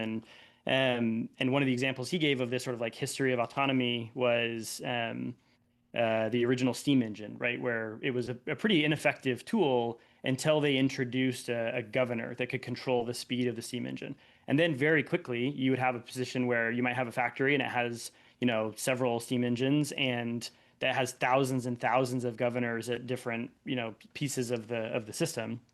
It's like, oh, we're outnumbered by that. Does that freak us out? It's like, well, no, there's all these micro decisions that in order to manage this system of autonomy, we need all those micro decisions occurring. And so it gets very big, right? Transistors are the same way. We go from it's one little electrical switch, and suddenly, we have chips that have 20 plus billion transistors per chip or whatever. Like that outnumbering mechanism is not fear inducing for me. It is kind of this like, the system is working as designed, like it's supposed to happen. Right. And the system also adapts from like, the human feedback gets inserted into the system, and then like sort of, all of the agent overrun websites and everything like sort of adapt to like the few that appeal to humans start like reigning supreme. And I think like, I'm not too scared about dead internet theory. Yeah, I also, in some ways, like humans have made the internet just as dead as any system of automation. So right? many humans just have nothing to add of value on the internet. It's really bad. So many Substacks. Well, that's true, but that's like true of life, right? Like people have a default preservation mechanism And so like contribution requires risk. Like in order for you to contribute anything, you have to be willing to risk something. And most people's just like natural risk aversion makes them not want to contribute because they're afraid. Like they're afraid of being ridiculed. They're afraid of failure. They're afraid of existential risk, right? Like sort of things you can't come back from, like, which is a totally natural evolutionary instinct. And I get it. Like it's not like they're garbage, we should lock them out of the internet or whatever. Like that's just the natural human inclination. But the reality is that like AI is absolutely going to supercharge the sort of like, parasitic like hucksters in the system, and it is going to supercharge the contributors. And what we should be most excited about is that we are pretty cool as contributors, and so we should be excited about what a like maximalized contribution engine looks like. Yeah, I mean, I think the real death of the internet happened about 10 to 15 years ago with the death of Reddit, where Reddit used to be like this quite small, like extremely high signal place where like literally the smartest people in the world would come on to aggregate like the best of the internet. And it has just been so overrun with like human slop before AI slop was ever even a thing. Yeah. Yeah, I don't. What's funny too is that it is the demons of our lesser nature come back to haunt us, because like looking at the fact that Reddit is the corpus of training data for the vast majority of a lot of AI systems, it's like that human slop is getting fed back to us through these systems. And so like when you look at like why, who was it? Somebody was talking about you'll never actually be able to get AI to write for you in the purest sense of writing, because writing is self-discovery. Like I really like this Flannery O'Connor quote about I write because I don't know what I think until I read what I say. And so that function of like discovery and articulation, AI cannot do that for you. It is actually the same fundamental mechanism of like, if you read Reddit or social post or whatever, and that becomes your opinion, you have done no thinking. And then if you articulate that perspective in a regurgitated fashion, you have also done no reasoning.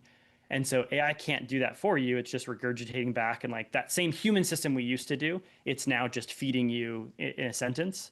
But again, like the optimism for me comes from, there are people who have been high agency all along. They're going to keep being high agency. This is going to supercharge them.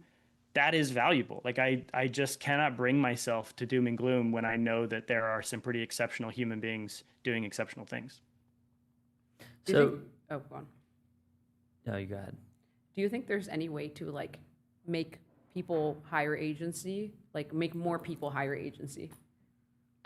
More people need to find God, and it doesn't even necessarily like matter what God. It matters to some extent. Like there are shapes of God, because there's a famous line where everybody has a God-shaped hole in their heart they're trying to fill with everything but God.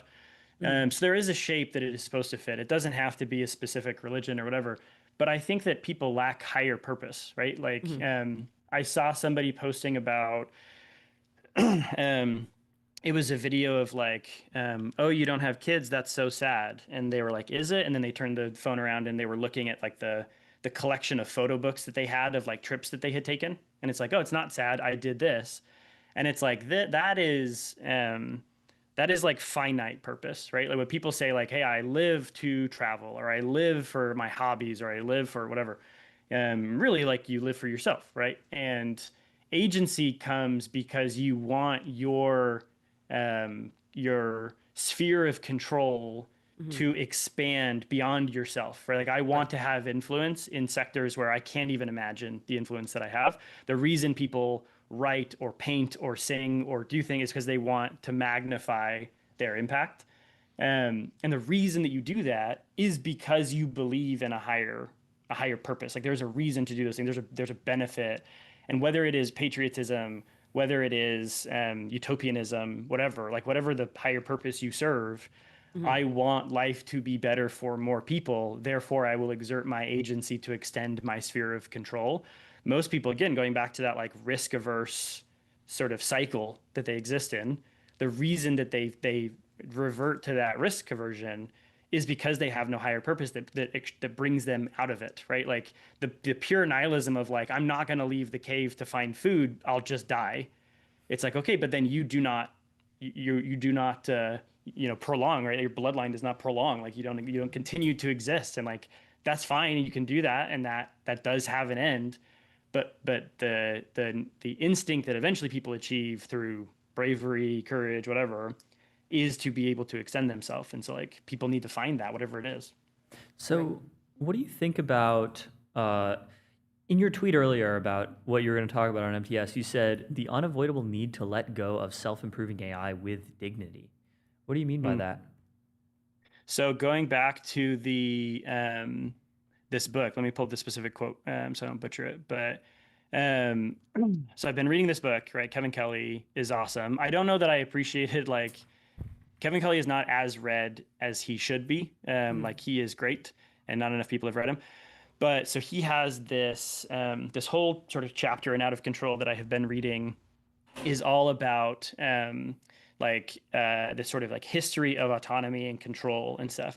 And he quotes Lao Tzu, and this is whatever 2,600 years ago. Like this is ancient sort of lore. And he says intelligent control appears as uncontrol or freedom. Like when we have intelligent control, it seems like we have a freedom because we've controlled this thing. Unintelligent control appears as external domination. Like if we don't know why something is controlled, then we fear it. But there's this great line that he ends the chapter with where he says, investing machines with the ability to adapt on their own, to evolve in their own direction and grow without human oversight is the next great advance in technology. Giving machines freedom is the only way we can actually have intelligent control. And so he's talking about the sort of chief psychological chore of the 21st century is to let go with dignity. And I think that this is similar to the like Luddite mentality. Like a lot of people, sort of throw around the like Luddite insult of like, you hate technology, therefore Luddite. And sometimes people have like really valid concern, right? Where you say like, hey, like social media is making everybody addicted to dopamine, and it's causing significant mental health issues, especially for young people whose brains haven't formed. It's like me saying that doesn't mean therefore we should shut down every piece of electricity infrastructure and go back to the dark. It's like it doesn't have to be one or the other, but there are eventually systems that like overpower us, right? Like no single human understands how AWS works. Like it doesn't matter who it is. There is so much complexity in that system. No individual can understand it. And so at some point we have to let go. And most of the systems we have that like run the world, we have kind of let go of, right? There's a few systems I actually think that like one of the, to some extent, like downsides of like the sort of current political infrastructure persisting so well. Like there was some, where was I reading this? It was something about like the like well-designed systems are difficult to change because like if you have an idiot designing a stupid system, it's very easy. Like that thing will topple on its own. You don't have to revolt and overthrow it. It will just eventually fall apart because it's dumb. It's when really smart people create really good systems, those systems are very difficult to like fix or evolve or change, right? The founding fathers were just generational talent at setting up systems, and they set up a very specific system, and it has done very well. But it is perverse now because it is not sort of built for the modern era, but we don't know how to fix it because we're not as smart as them. Like we're not, and whether it's like no one is as smart as them or just like the people we put in charge of the machine are not as smart as them, I tend to think it's the latter. Like I think if you could, break a lot of the like inherent American systems and put very smart people in a position of power to like, evolve them, I think we could come up with some pretty interesting things. Like there was a funny video a couple years ago of like Thomas Jefferson travels from the past, and he's like, tell me about the new constitutions you've written. Like, how have the laws evolved? And the person there is like, oh no, we're still using the same constitution. We love the Constitution. Like, it's great. And he's like, from 200 years ago? Like, so I think that the like inherent system is like our sort of need to let go of the thing, right? Like letting AWS be AWS while recognizing that we cannot fully comprehend it is an important part of the journey. I think AI is very similar. And I think candidly, like we're not even close, right? Like I remember, when I started investing, 12 years ago, people used to talk a lot about black box AI, right? Like we don't know why it does the thing that it does, right? And most of that was just like unauditable algorithms. It wasn't actually like black box in the sense that like it goes into like this mysterious secret power and comes out with like conclusions. It's like, yeah, we just don't really know why the algorithm spit out what it did. That was like black box AI. LLMs are different, where like there's a lot of things that we don't understand why they do it, but it is similar in the sense that like it's not because it's magic or conscious, it is because it is complex. And so at some point we have to like let the system go and trust that we have responsive systems that will counteract some of the negative externalities and stuff. But like I think that we are, I mean, man, I think that the like panicked doomerism is like number one opportunistic. Like when I look at Anthropic saying we need to build in a brake pedal for this guy because this is crazy, and it's like, I don't know, man. Like it just feels like you really want to make sure that ahead of your IPO, nothing like I would like to taper as much progress as possible. It's like, again, that's like an understandable financial incentive. No, it isn't. Yeah, it totally is. So like this is exactly the same thing as like, when was it, 22 or 23, when they had the letter, right? When it was like sign the letter and we need to like do a 6-month moratorium or whatever on AI, right? And like pause progress. It's like there's always a financial incentive to pull the ladder up after you. Like you're making significant progress. Anything that you can do, like just regulatory capture, right? Anything that you can do to make sure that the system slows down around you, that is like a logical, financial, strategic decision to make. But then there is the like what they frame it as is this like existential, almost theological mandate. And I just don't buy that, number one, because of the like, systematic risks and stuff is like, it's more about being complex than it is about being dangerous. And also just the financial incentives make so much sense. The financial incentives seem to make more sense to let AI rip if you are the leading AI lab, especially if you believe in recursive self-improvement. Only if you are winning, right? Which like, Anthropic is. I would disagree. Like, I think that the arc of history, right? This idea of like when things are curving, when you look at things as they're shifting, because people would have said OpenAI was winning, whatever, a year ago or whatever. Like maybe it's like saying that somebody's winning because they have 2 points and the other team has 1 or whatever. Like it is, you haven't won the game. You're maybe winning the battle, not winning the war, or whatever. Like it is far from decided. Whereas like Google won search, right? Like that is the game is over. Like they won search. Anthropic has not won AI, right? Like there is still progress to be had. There are still specific systemic risks that they have to their business. There is a lot of questions around. So like all of the like now anti-token maxing budgeting stuff, like that is going to have a significant existential impact on their business. Like the data center stuff that's going on politically, that's going to have a negative impact. Massive weakness of the energy grid, that's going to have a negative. So like the battle, like just because they've won incremental battles, the war is far from over. And so of course you want to slow down progress when other people are also trying to make progress. If you think that there's an opportunity for you to stay in the lead, like that makes perfect sense to me. I'm not saying that is the only reason they're doing it. Like I've talked to enough AI safety people to know that it very rarely is like everybody is like winking at each other and like, just kidding, we don't actually believe any of the safety stuff. We're just trying to get a leg up on the competition. Most of them genuinely do believe the inherent risks, but the combination of, I just don't buy into a lot of the risks that they're articulating, and also the incentive, the competition and strategic incentives make logical sense to me. I just have a hard time buying into it. Mm-hmm. Yeah, I think two things can be true for sure. Yeah, it can be a bit of both. We'll have to talk about this more in the future because we're running low on time. But Kyle, thank you so much for coming on MTS. It's been great. Thanks so much, Kyle. I appreciate it. Love contrary research. Thanks, man. We'll be right back.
MTS is brought to you by 11 Labs.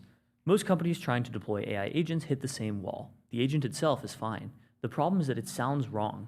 Robotic, flat, off-brand, and the moment a customer notices, the trust is gone.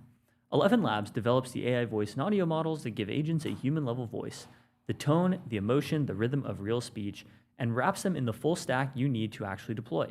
Knowledge integrations, workflow tooling, multilingual support, enterprise-grade reliability. Build human-level conversational experiences into your products, services, and operations. Head to 11labs.io/MTS to get started for free. MTS is brought to you by Macroscope. Here's a fun thought experiment. If I asked your CTO right now what every engineer on the team is working on this week, could they tell me? Probably not. Could they tell me what the agents on the team are shipping? Definitely not. Turns out most engineering leaders aren't actually monitoring the situation on their own team. Macroscope is the AI code-based understanding company built to fix that. 3 core products. 1, status. The best way to understand what's happening at your company and what all your engineers and agents are shipping. Delete all the meetings and just get real-time visibility from the ground truth, the code. 2, code review. All this extra code being shipped needs a robust defense layer. Macroscope is the highest signal code reviewer with the least noise. 3, agent. A single layer of intelligence that synthesizes all the tools in your stack, issue management systems, code, docs, logs, and more, to answer questions, take actions, and automate workflows for your team. Like an omniscient, always-on, uber-capable senior engineer plus PM plus TPM plus ops person that helps your team be 10x more productive. Start monitoring the situation in your code base. Head to macroscope.com/MTS to get started. That's macroscope.com/MTS. You're in back-to-back meetings all day. You're trying to monitor the situation. You're nodding like you're following along. That's where Granola comes in. Granola is an AI-powered notepad for meetings. You jot down whatever messy notes you take anyway, and in the background, Granola is quietly turning it all into something a real adult would write. No boss crashing your calls, just a clean little notepad that does the heavy lifting so you can focus.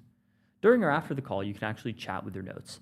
Ask Granola to pull out action items, help you negotiate your next raise, draft a follow-up email, or coach you. Try it once, and going back to your old system feels deranged. Head to granola.ai/MTS and get 3 months free. That's granola.ai/MTS. At every founder dinner in SF, everyone's talking about models and data. Nobody's talking about the real bottleneck in AI adoption. It's the connective tissue, the layer between your models, agents, APIs, and context. Kong gives you the platform to power and govern that connectivity. The control tower that governs your traffic, cuts your costs, and sets guardrails for agent-to-agent interactions. Without it, you're not monitoring the situation. The situation is monitoring you. The infra decisions you make in the next 12 months decide whether you're shipping in the agentic era or posting through it from the sidelines. Because when AI traffic scales 100x, the companies without proper connectivity and governance don't just slow down, they break. Kong manages all of your AI traffic in motion, giving you the full picture regardless of traffic type and adding a governance layer regardless of model, agent, or architecture. Fortune 500s run on it, AI native startups ship on it. If you're serious about AI, visit konghq.com. If you're monitoring the situation in enterprise engineering, here's the question worth asking. Want to accelerate enterprise software development velocity by 5x? You need Blitzy, the only autonomous software development platform built for enterprise code bases. Your engineers declare their intent and define the project, a new feature, refactor, or greenfield build. Blitzy agents first ingest and map your entire code base, then the platform generates a bespoke agent action plan for your team to review and approve. Once approved, Blitzy gets to work. autonomously generating hundreds of thousands of lines of validated end-to-end tested code, more than 80% of the work completed in a single run. Blitzy is not generating code, it is developing software at the speed of compute. Your engineers review, refine, and ship. This is how Fortune 500 companies are compressing multi-month projects into a single sprint, accelerating engineering velocity by 5x. Experience Blitzy firsthand at blitzy.com. That's blitzy.com. Now, back to MTS.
are live with Emmett Hollier, the head of Solana Mobile. I had no idea that Solana had a phone. I think a lot. Yeah, I bet you hear that a lot. I Yeah. imagine. Yeah. Solana, the Depends. phone company? Depends where I am. Yeah, my grandparents, they don't know, but people at Solana conferences, they're pretty familiar at this point. So we're kind of outsiders to the whole crypto world. What does it mean for Solana to have a phone? Like, what does the phone do? How did you decide to make a phone in the first place? Many questions. Yeah. Many questions, many answers. Yeah. So at the end of the day, we started this 4 years ago because crypto was taking off. There were lots of users who were trying all sorts of new apps being built by all sorts of new developers. But all of that activity was stuck on desktop, right? The existing app marketplaces that Apple and Google have built basically made it impossible to ship a crypto-centric app to a store. So if you were a developer, you were just totally blocked from distribution. And on the user side, if you wanted to do anything on chain, you were basically just chained to your home computer, or you'd like bring a laptop with you everywhere, which is obviously like the exact opposite of how most things on the internet function today, which is that 90% of what we do has mobile first design in mind. So we just set out to solve that problem, give users a better, more secure way to do all of their on-chain stuff on the go, and give developers a way to access those users without having to go through the Apple and Google rigmarole and policies and fees and all that. So is it just like open source Android? Yeah, so we built on top of Android. So we've shipped 2 phones now. We shipped our first phone, Saga, back in 2023. We shipped our most recent phone, Seeker, in 2025. So we've sold almost 200,000 phones total. So it's a pretty reasonable market. We went from about 20,000 Sagas to more than 150,000 Seekers. At the end of the day, they're just flagship Android devices. Like if I gave one of you them right now and you put it in your hand, you'd be like, oh, this is just like a nice Android phone. Yeah, I'm looking at it right now. It's a nice, Android nice looking device. It's a clean looking phone. So Kind of reminds me of the Nothing phone in a good way. That's good. That's flattering. Those guys have a good eye for design. Yeah, I'm curious, like, how do you make the hardware and the software like crypto native? Yeah. What is it? It's three main parts, right? So the first is what we call Seed Vault. Simplest way to think about Seed Vault is when you use an Apple Pay or a Google Pay and you punch in your credit card information that first time, you're not like stressed that your credit card number is just going to get leaked everywhere, because you trust that Apple and Google are using the secure hardware in a phone to kind of keep that shielded from the rest of the internet and the apps you use. So we've built the crypto equivalent, where we've taken advantage of the secure hardware within a phone, and we said, hey, in addition to holding passwords and fingerprints, you should also hold crypto wallet material. So that's one. The second piece is we've built a wallet layer into the phone. Again, using kind of Apple Pay as the comp here.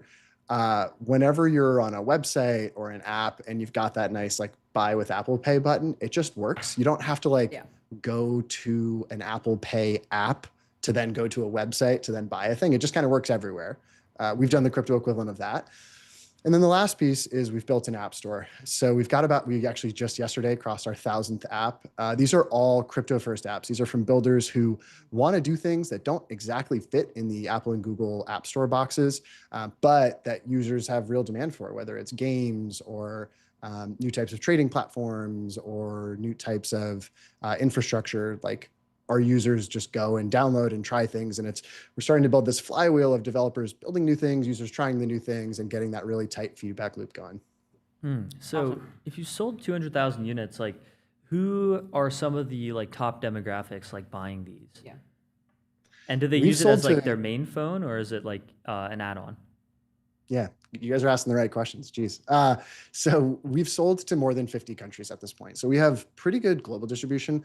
Shipping to 50 countries is actually just like a total nightmare. When you build software, it's just like, can you get on the internet? Yes. Okay, cool. It's just going to work. Hardware is a different beast, but we have shipped to 50 countries. With Seeker, the most recent phone, we've done about half of that sales volume in APAC. So whether it's Japan or Korea or even some other Southeast Asian countries, there's a pretty growing demand for crypto generally, and it's also a very like Android-centric part of the world. So we've seen tons of adoption there, but we do still, sell the other half of our phones to more developed markets like North America and parts of Europe. We haven't yet shipped any into Latin America or Africa. We'd love to kind of grow to that point. We know that those are markets in need of better payments and finance opportunities. But for now, those are our core markets. And our users are kind of who you'd imagine in terms of people who like really care about this new version of the internet. So it's a lot of younger people, very online folks, kind of mix of asset availability. You know, we sold Seeker for $500. So it's not free. It's not ultra cheap. It does take a little bit of investment to get, but it's priced enough where we can get people who are holding 10, 20, $50 in their wallet. But we do on the other end have some folks who are holding tens or hundreds of thousands of dollars on their phone. Mm-hmm. So when do you think like is the moment that crypto sort of breaches from just like the very online, like you said, to more of the mainstream market?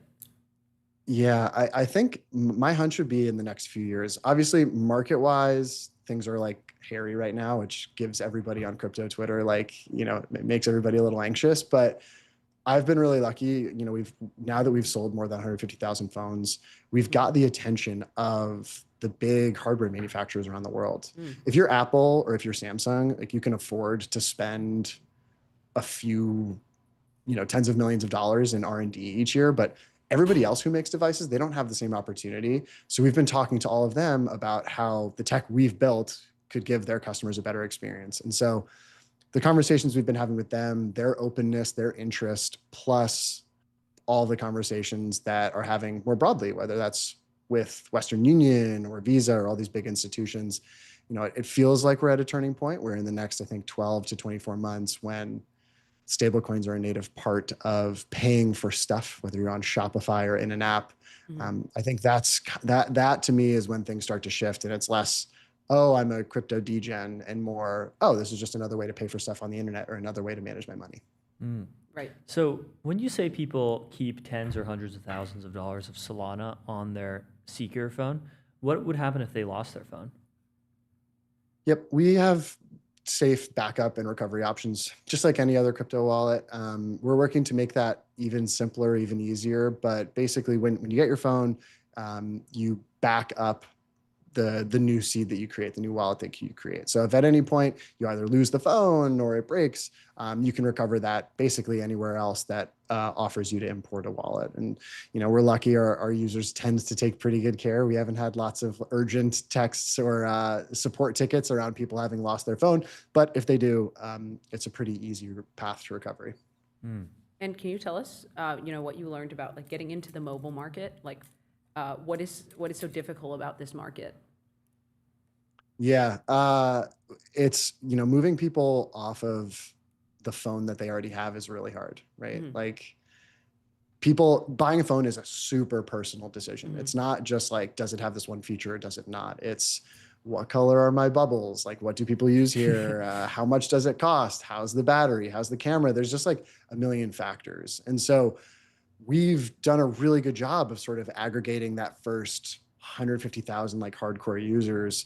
But that's not enough, right? That's a business that lasts for a while and is sort of fun and interesting. And those users spend like hilarious amounts of money. We've seen in the last 6 months, our users move more than $8 billion worth in volume on their phones. It's like gobsmacking amounts of money.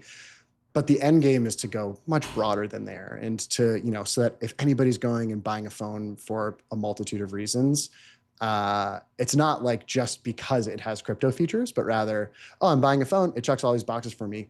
And now I have a more native way to manage all of these assets, as opposed to having to go download different apps from the App Store and hope that they work okay and hope that I trust them.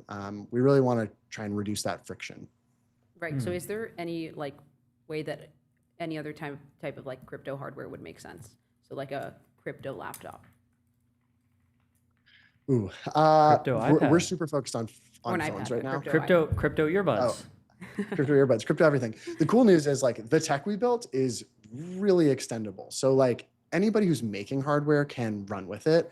We're very focused on phones for right now. You know, mobile's in our name, but I could see like a whole portfolio of different types of products. It's really just going to depend on the use cases. You know, one of the things I always point to is like the Apple Watch use case of a lot of people don't leave that, like can leave the house without their phone now because on their watch, they can pay for things. They can do tap to pay. They can find different ways to like use all these peripheral devices. Obviously, there's all these AI companies who are trying weird new things like pendants and clips, and there's just like a whole frontier of AI and edge devices that are coming out in the next few years. And I think, naturally, as agents start to do things like make payments for us and shop for us, I think stablecoins will be a big part of that. And so it would make sense if this new peripheral device you have that is ostensibly like your agent, if it also has the security around managing your money and the experience is super easy and you're not trying to like retrofit this new type of technology into old types of compute.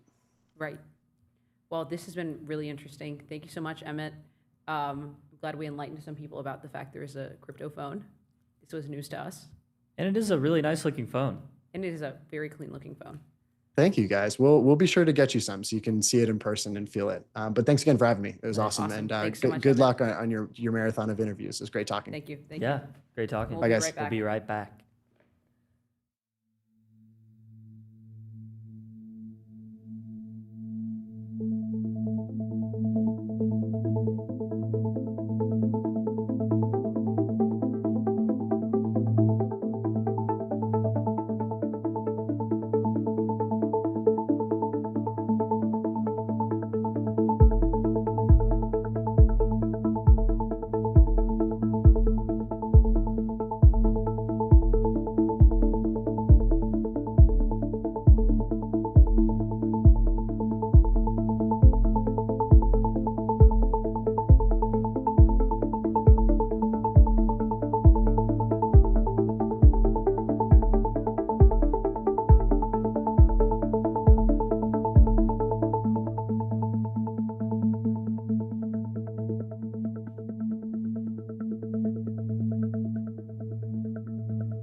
We are live in the Situation Room with Ash Ashutosh, who's the CEO of Pinecone, which is a startup that does memory for AI, among other things. Before that, he's been in technology for 40 years. He was a 3-time founder. He was the CTO of storage at HP. He's a partner at Greylock. He's global director of solution sales at Google. So very storied resume here, very impressive. Ash, welcome to MTS. Thank you for having me. Absolutely. So, first question would be, what's going on with Cloudflare's stats on agentic traffic surpassing human traffic for the first time? Yeah, and I think it's happening everywhere. Wherever there were humans, they've been now completely subsumed by agents that they've gone off and asked to go perform tasks for them, right? And it's not quite a surprise. We saw this in October last year, Pinecone, which is why we went out and started looking at something fundamentally has changed in the way our traffic started to show up. And Prinz saw this now, but it's not a surprise, really. I mean, if you think through, like you said, I've been in the storage, data, memory business for 3 or 4 of my companies now. And in each case, you start to learn something fundamental, which is, since the beginning, we've organized data and information for human beings. You do a Google search, you take maybe the top 5 links, you go do a search on them, and that's about the traffic we're used to. Now we have told agents, go do this task for me. Okay, so you've given this amazingly, this agent that has huge brain, but not much of a context. So of course it's going to go bang 5,000 websites and try and do the best job for you. Right. Okay, now take that and apply it to every enterprise who's got an agentic application running, every user who's got an agentic application running, everybody who's been asked to token max Claude or hit ChatGPT. Now you see the problem, right? We suddenly have this entire data infrastructure underlying even the APIs that were designed for human beings suddenly get hit by this massive swarm of agents all over the place. So no surprise. What's not talked about as much, we notice, is, by the way, the exact same thing happening in the enterprise. It's just that the web is obviously a bigger surface area for a lot more users, but the exact same thing we saw in our enterprise websites, in our enterprise customers around October last year. So yesterday you published a piece about your new knowledge engine. So can you tell us a bit about this? So I think like individual people, just like enterprises, are going to need their information pre-organized for agents. So tell us about what knowledge engine enables. Yeah, I think this was about 4 weeks ago. We actually announced, right in terms of May 4th, be with Pinecone. We had to pick that date to announce a new product called Nexus. And this was the observation we did in October. We obviously provide memory, knowledge, storage, vector stores for AI. And what we noticed in October was just a new user who started showing up, hitting up the same APIs, 1,000 queries per second, as opposed to the 4 or 5 queries that people would perform normally. And this user was not only pretty fast, they were also pretty dumb. They would just ask the same question over and over and over again. And that happened with the agent. So there are 2 things missing, we found out. And number 1 was, you're asking agent to perform a task. And you've asked the agent to perform a task on the entire infrastructure designed for human beings. So this agent is trying to take an English language query, convert that to pretend like I'm a human being, give it to another machine who thinks there's a human being on the other side, responds back as if it was a human being. Maybe it puts out a beautiful poem, maybe it puts out a song, an image, and this poor agent who has no idea what to do with the song converts it back into its agentic language, feeds it to Claude or whichever frontier model you want to use, doesn't get enough information. The frontier model says, hey, give me more. You get more. Oh, those 2 conflict. Get me more resolution, get me more data. Oh, this is not complete. Get me more, get me more, get me more. Fundamentally, because this piece of human body between our 2 ears is fundamentally missing for an agent. Called the context. Because you normally would have shot around those 5 links on Google search. Right. And you would have figured out like, oh, the missing information, I know from my experience, from my past, from my friends, you know how to perform a task. Agent doesn't know any of that stuff. So one was to fundamentally change how an agent communicates with a knowledge system. How do you define something that allows an agent to speak a language that agents understand. So that's what we came up with called knowledge query language. So one was to make sure the agents actually stop pretending like human beings. Second was to then convert how they got access to knowledge. They've been asked to go perform a task. They weren't asked to go scour the entire internet and hope some answer comes out. So the other part was this entire ability to take system of record, your emails, your Slack, your data warehousing information, the stuff that you have in your support tickets. Take all that stuff, but create a knowledge artifact that is designed for exactly the task that this particular agent is asked to do. So, and the key reason that's so successful is you pre-compile it once, just like if you're writing code. You write code once, you compile it, and then use it over and over again. You take that same analogy and how it was happening before, without the knowledge engine, was the LLM would come in, write code, compile it, execute it, finds a bug, writes again, compiles it, finds a bug. If you ever wrote vibe coding, you see this all the time. So the idea was to fundamentally change two things. One, an interface that allows agents to speak a language they understand, structured, well-defined, declarative. Second, give them information that is related to exactly the knowledge task that they're performing, as opposed to raw data that was designed for human beings. So that was what we announced. The more important part is the numbers. In fact, we just published today early access results. First thing you see, the results are, no surprise, 30 to 50 times faster response times, because you just stopped chasing every possible data source. You just ask one query and you got the exact knowledge you want. Second, you see somewhere between 95 to 98% reduction in frontier model tokens. All the token maxing and all those people who are running around saying, oh, you're measured by the number of tokens you are spending. Well, that's kind of the old way of thinking. You're measured by number of lines of code you wrote, which is a very old artifact. And so being able to drop my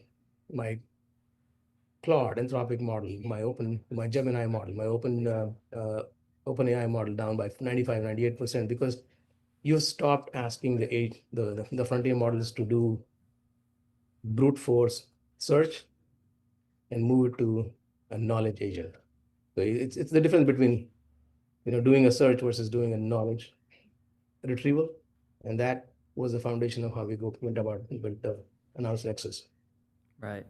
So in the last few years, Pinecone has been working on memory for AI for years. They invented the vector database in 2021. How do you think the state of LLM memory has changed over time? And do you think it's kind of a solved problem now, or on the model level, or will we need something on the model level like continual learning so that agents can truly have memory? Yeah. Well, I think that firstly, you start out with who the users are.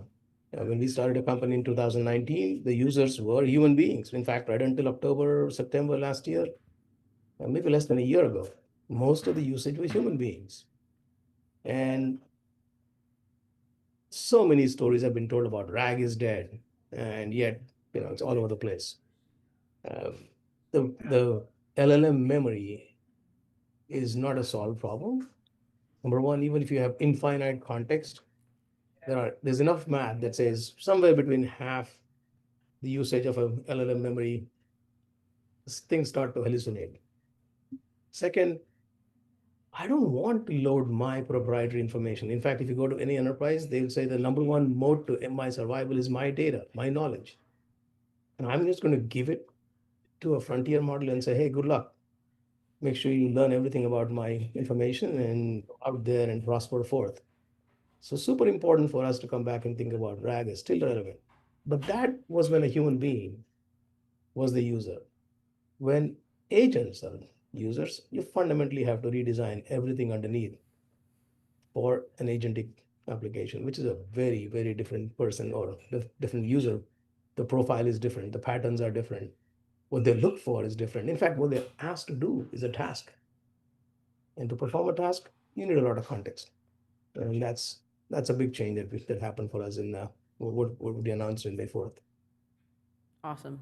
And last question for you is, what do you think people will be favoring in an agent going forward? Is it speed? Accuracy. I mean, I could give you a blazing fast answer and completely lie, which happens all the time today. Trust is the number one thing. And if you can have trust and accuracy, then you probably have just a dumb wild answer. And how big is the trade-off right now, would you say, between speed and accuracy? I think you'll see, it depends on what you're looking for. So for instance, we have customers who are doing, who apply marketing agents, and they actually set, so part of the NoQL language I talked about literally allows an agent to set, hey, I'm okay with 95% accuracy because I'm doing some marketing analysis. It doesn't have to be accurate. But the three of the biggest verticals that we focus on are finance, insurance, and legal. They better have 100% accuracy, even if you're a little slow. So there is a trade-off depending on what vertical, what use case you're trying to do. And that's a trade-off you decide to do, depending on what consequences you have. Well, Ash, this has been super interesting. I've been following Pinecone for a few years now, since at least 2023. So it's great to see what you guys have been up to. Thanks so much for coming on. Thanks so much for coming on the show. About 3 million developers use Pinecone, so thank you for conveying that one. Awesome. Thank you. Thanks so much. Yep. Thank you, guys. We'll be right back with Monetary Matters.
Welcome to another edition of Monetary Matters live on the Monitoring the Situation Network. I'm Jack Farley, joined by Max Wheathy. Max, we've got a historic day, huge sell-off in the market. The S&P down the most since Liberation Day of last year, April 2025. And before that, the biggest sell-off in the S&P and the NASDAQ since, I believe, September 2022. So this is one of those days that you get once, maybe twice a year of a 4, 5, 6% sell-off in the S&P and a NASDAQ. If course, you get it. If you're in a 2008 type year, you get a lot more. But even during a 2022 type moment, we only had these large sell-offs, a handful of times. So definitely a giant pullback. Well, that was one of the unique things about 2022, and it actually perplexed a lot of people. We never got that true volatility spike that we saw. And actually, in those years where we have seen volatility really rise, it has been a quick V bottom and come back up. So 2022, definitely an anomaly in terms of bear markets. 2008 was quite different in the way that the price action played out. And arguably, 2008 was the popping of a bubble. So, not that this necessarily, I'm coming out on a limb and calling it the popping of the AI bubble at this point in time, but certainly that is the question that people are wrestling with. So it's not, to me, that surprising that we got something like this. People had been talking about the tremendous skew, where calls were much more expensive than puts. The VIX continued to drop to low levels. So, when you get people that far off sides, that overweight, these types of days can happen. Yeah, I think a lot of people are long with these semiconductors, the NASDAQ, the stock market. And I think that there is a lot of leverage, particularly in Korea. Korea had the biggest sell-off since March 2020, a nearly 13% sell-off in EWI, which is the Korea ETF, and basically the implied price for the Kospi index is going to be lower, very, very likely. So Korea is a bet on AI with the SK Hynix, and it's just a giant, Samsung, giant percentage of the index. It's over 50%. Yeah, I didn't know it was that big. Maybe not after today, but yeah. So Korea and the market hours for Korea, it basically trades overnight, and I think it closes at 2:30 in the morning. So we get that price action. It in many ways has been setting the tone for the US trading day, right? Where semiconductors, we have seen mixed results where semiconductors can be down and the market can be up, especially when we're getting software names rallying. But today, pretty much everything, even the software, was down.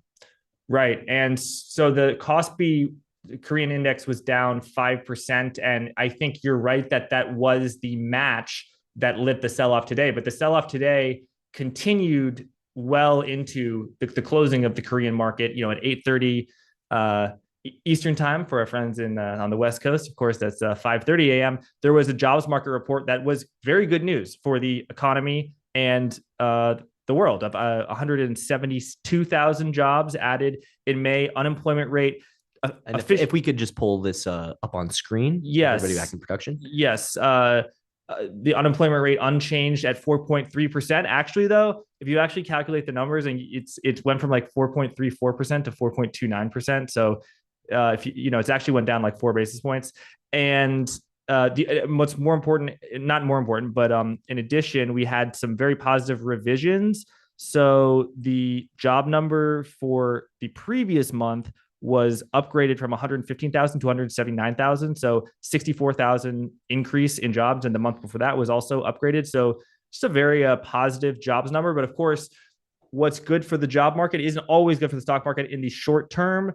And because the labor market is strong, the interest rates went up for the 2-year rate, the 10-year rate, basically pricing in that the Federal Reserve is less likely to cut and in fact more likely to hike interest rates because the Federal Reserve focuses on inflation and the job market. And if the job market is strong, the Fed has no reason whatsoever to cut to save the job market.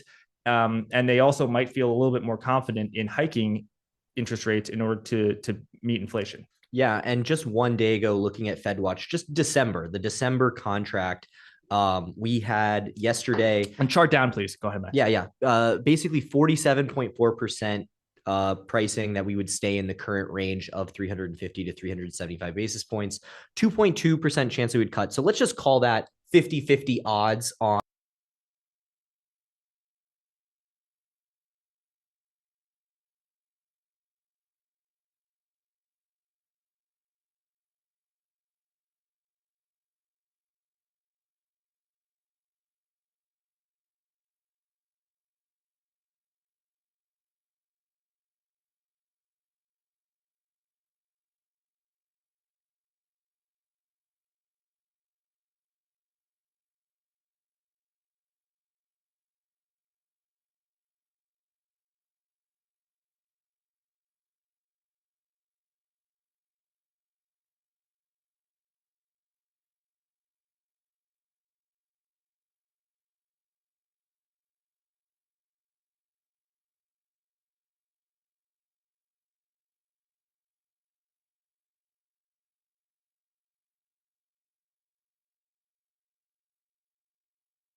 I think so many oil people, many of whom are really smart and I have a lot of respect for, and have made a series of very good calls actually on oil.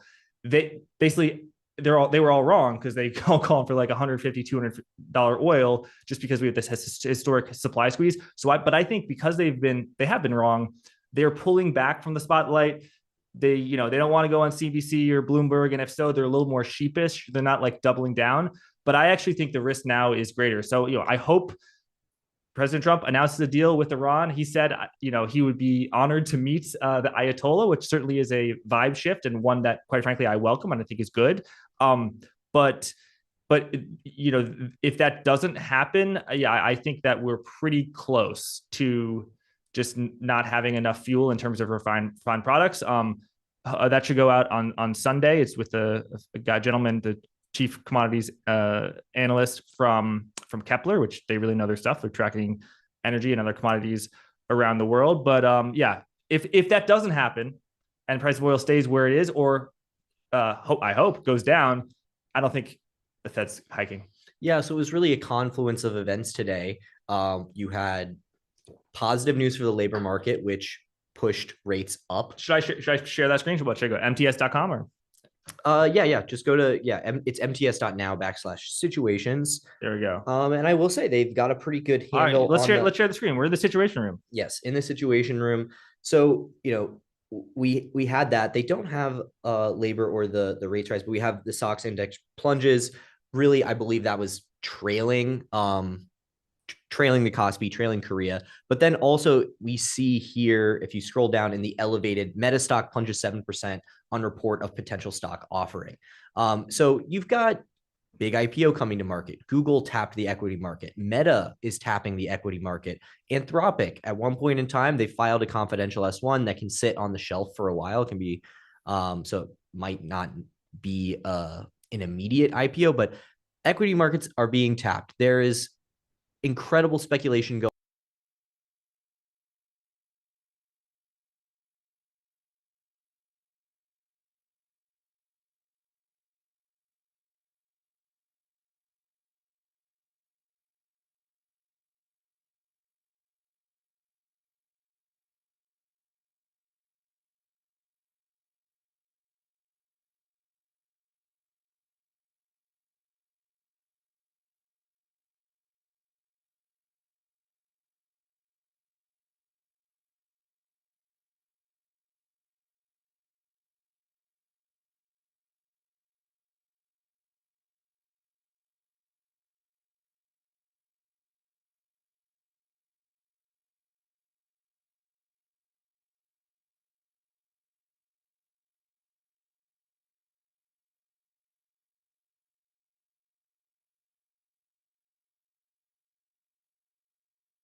A science experiment. Well, that was one of the stocks that I owned that I didn't sell today. I did not sell Meta, and partially because I feel like everybody agrees that it's a better business to be in the picks and shovels and to be selling compute availability to people. And there is something to be said about they are a buyer of GPUs for their own purpose, for their own business. The whole point of AI is that it's going to make your business more efficient. That's at least what Meta is trying to do.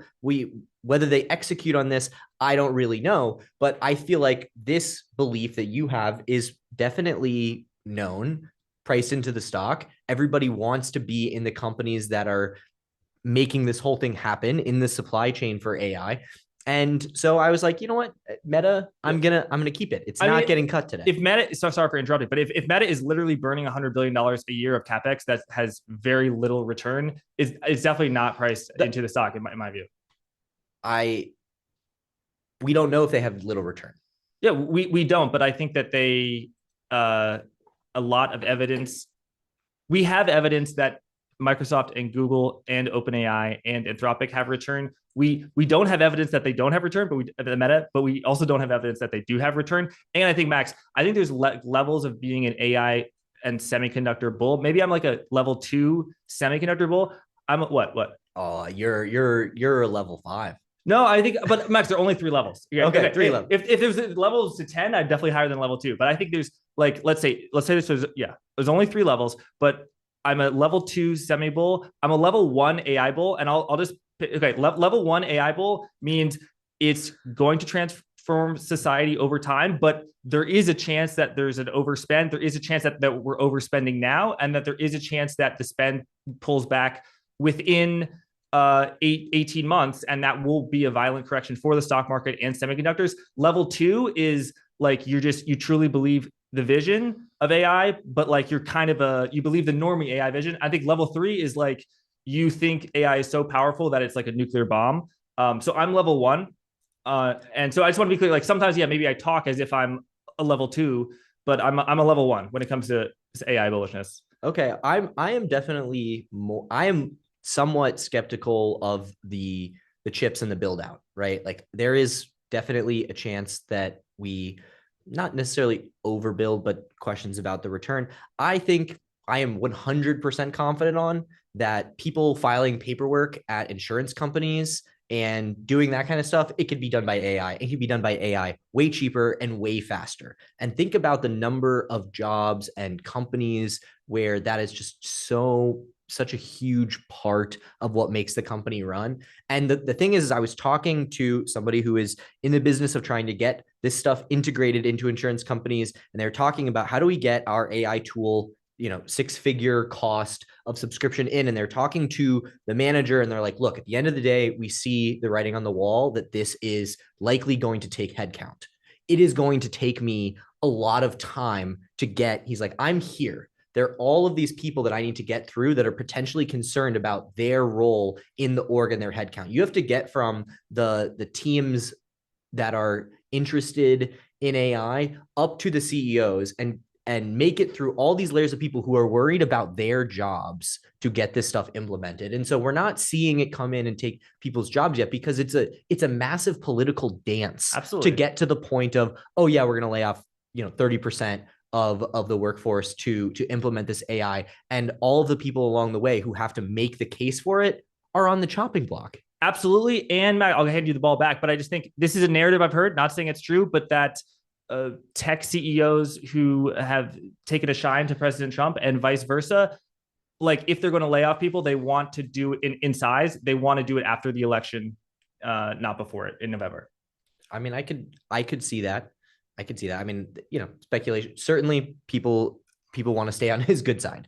I saw the MTS people earlier were covering that Anthropic was labeled a supply chain risk by the US, the first time a US company had ever been labeled a supply chain risk because they refused to sign an unconditional contract with the US government. Yeah, so I think we covered 3 major catalysts for the sell-off. 1, Korea, 2, the strong jobs market, and 3, the Facebook, excuse me, Meta issuing stock.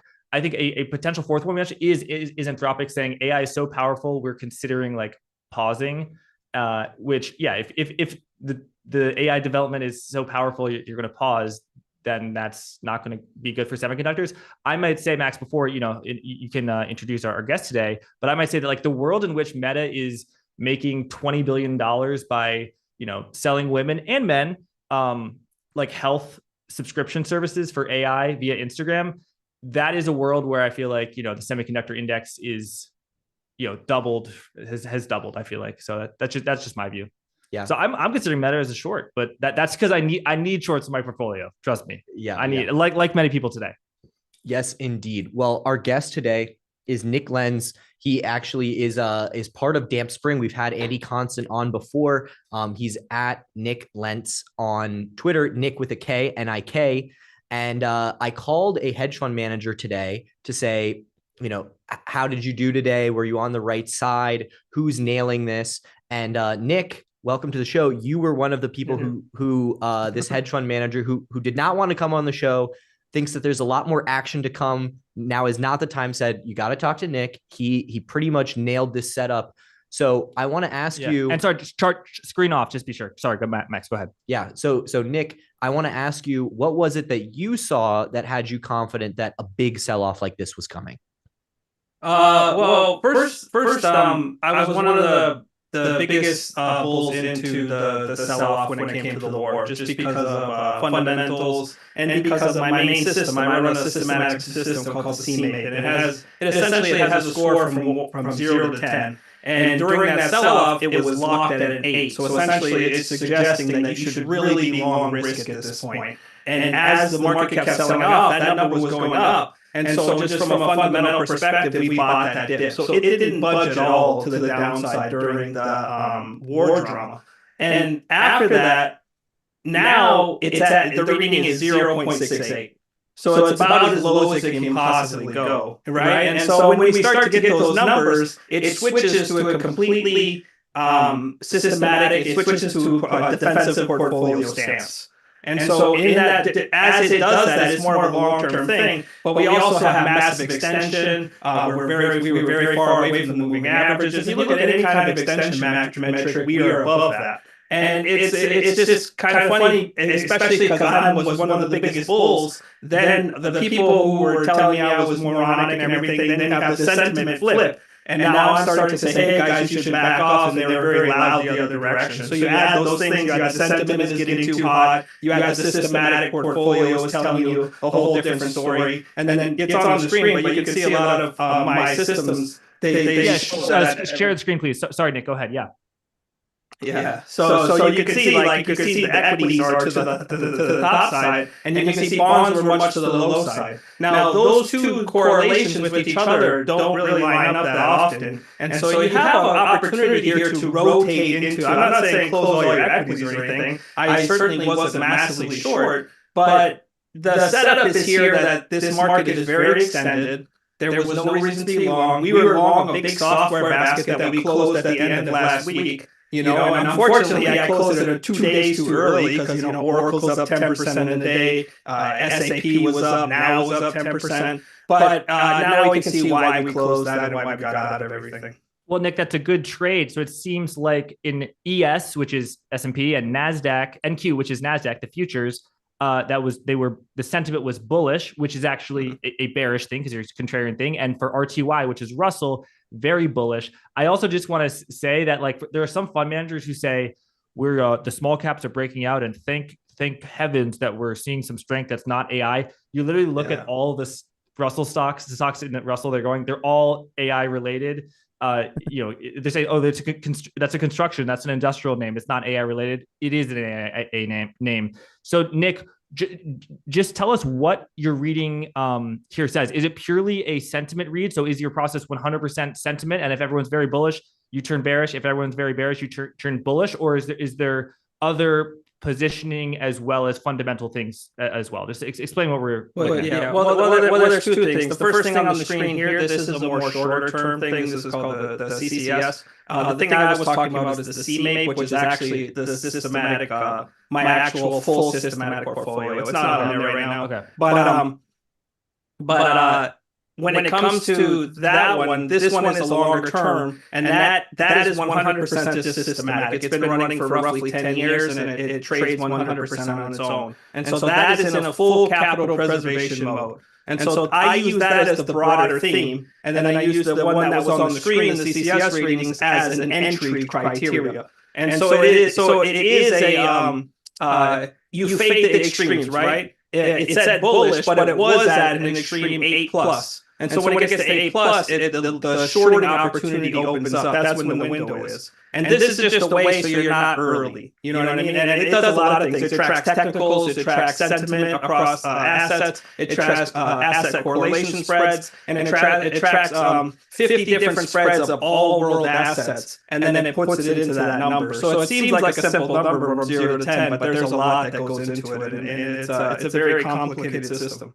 So my question would be, how long of a signal, when you get it flipping from bullish to bearish, does a 4.5% down day in the Qs, is that enough to flip everything back in one day? Or when you have everything get that extended, is this something where you want to be cautious for a number of weeks before you get confirmation that, okay, this was just a correction? Yes, one of these days was pretty extreme, but we're really returning to that bull market.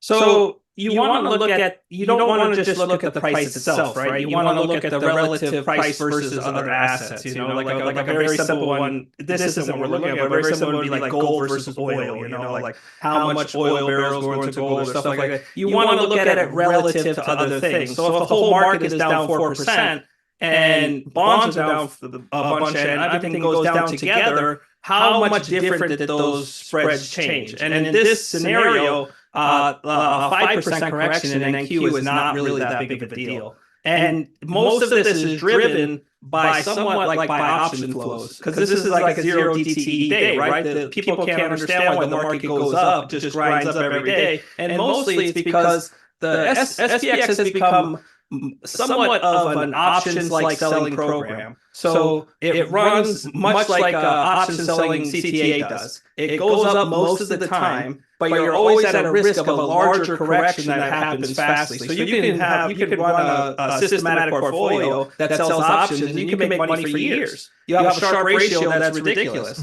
but you're always prone to these massive drops that can come very quickly. And so the SPX and stocks in general are now functioning a lot like an option selling program. And so the only thing you can do is, as it rises, you need to just prepare. You need to take a little off the table. You need to adjust, and you need to be ready for these big down days, because when they come, it's going to happen radically. It's very similar to the software names. The software names were dead forever, and then what? They went up 20, 30, 40% in a matter of days. Right? And it's that same idea. You have this convexity problem with how options, how passive, how everything works now. And so that's kind of what you have to focus on. And so how long will it last?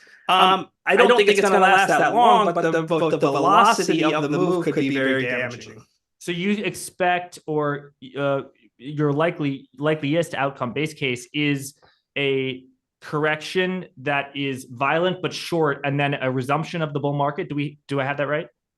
Yes, I do not think the bull market is over. I do not think like an AI bubble has popped. I don't think that it's time to liquidate everything, but it has been, and it has been for a while, time to really scale out of risk in stock indices and start putting it in other places. Now it's difficult with the war because you have inflation premiums in the bonds, and you have, especially with gold. Gold was down a lot today because real rates are spiking. So you have a lot of these correlations where it's hard to rotate into different assets because they're going down as well. But once the war starts, today was actually a great day because it's the first day where data has actually mattered again. So we have the data come out, and you had an instant stock reaction. Nobody gave a crap about a war headline today. It was all the jobs report. It was all the future inflation. It was all the Fed expectations. It was the SOFR curve going down. And that drove the assets. So now we have actual data that we can use, and we can adjust it to see where the bottom would form and stuff like that. But in general, I do not think the bull run is over. However, I don't think that a 5% correction is going to solve anything. I think that we could easily go right back to next week. We could go down, but I think that the volatility window has been opened, and I think it'll be open for at least a few weeks to a few months. Okay, so as far as what caused it, you're putting it on the jobs data today, but we got a lot of things. One of the ones that we didn't touch on today, Jack, in the segment we were coming in, was there was a ton of speculation. I even had Mike Green on yesterday, and we had considered a foregone conclusion that the S&P 500 was going to fast track these mega IPOs. And so one of the things that people have been concerned about was, well, is this equity issuance going to bring down the market? We had Meta talking about issuing equity today. Google already has tapped the market. And now we have S&P saying, no, we're not actually going to jam SpaceX into the index like a lot of people were expecting. And that was a ton of buying of passive flows that people were counting on to come and buy SpaceX and prop up the market. So do you think any of these other factors of issuance, of Korean speculation sort of turning down for the first time had anything to do with today's sell-off? Well, yeah. Data itself is more of an excuse to do what you need to do, right? So obviously there's been a massive extension in runs and all across all assets. Semiconductors, Korea, like you've talked about. There's just been this massive bull run in memory chip names and stuff like that, and even the commoditized ones. And so you just need that reason to crack it. And like I said, like it. Hey, Nick, I apologize, but we're actually having some audio issues here at MTS. So apologize to Nick as well as to our audience. We will be back momentarily, but we just need to tie our shoelaces for a sec. So we're going to go be back in a sec. Thanks, guys.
Hey, we are back. Thanks for everyone for hanging with us. Nick, thanks for hanging here as well. You were just talking about the SpaceX IPO on the market. So your thoughts there, but if you don't have thoughts, we'll hit you with another question. Let us know. No, I definitely have thoughts. I mean, when you see a Google go to the market for $80 billion, you have to pay attention, right? Like what is that saying? Well, there's going to be people that are saying that Google is telling you its stock is overvalued. It's not. But what it is saying is, hey, there's a time to make some money here. So let's make some money, let's secure our future, and let's do it. And if the stock price goes down, to hell with it. You know what I mean? Like there are times in your business that you have to do that. Now, it doesn't always work. You can do a GME or something and just keep going to the market too much, and it doesn't work. But if you run a company and your stock is going up all the time, and you need money, you'd be running a bad company if you didn't go to the market to at least fund the things that you think you need to fund. Now, should they fund them? I have no idea. And when it comes to SpaceX, I think S&P made the right move. You know, like I don't think it's bearish at all for them to say, hey, we have rules and we need to stick to them. I actually think it would be the opposite.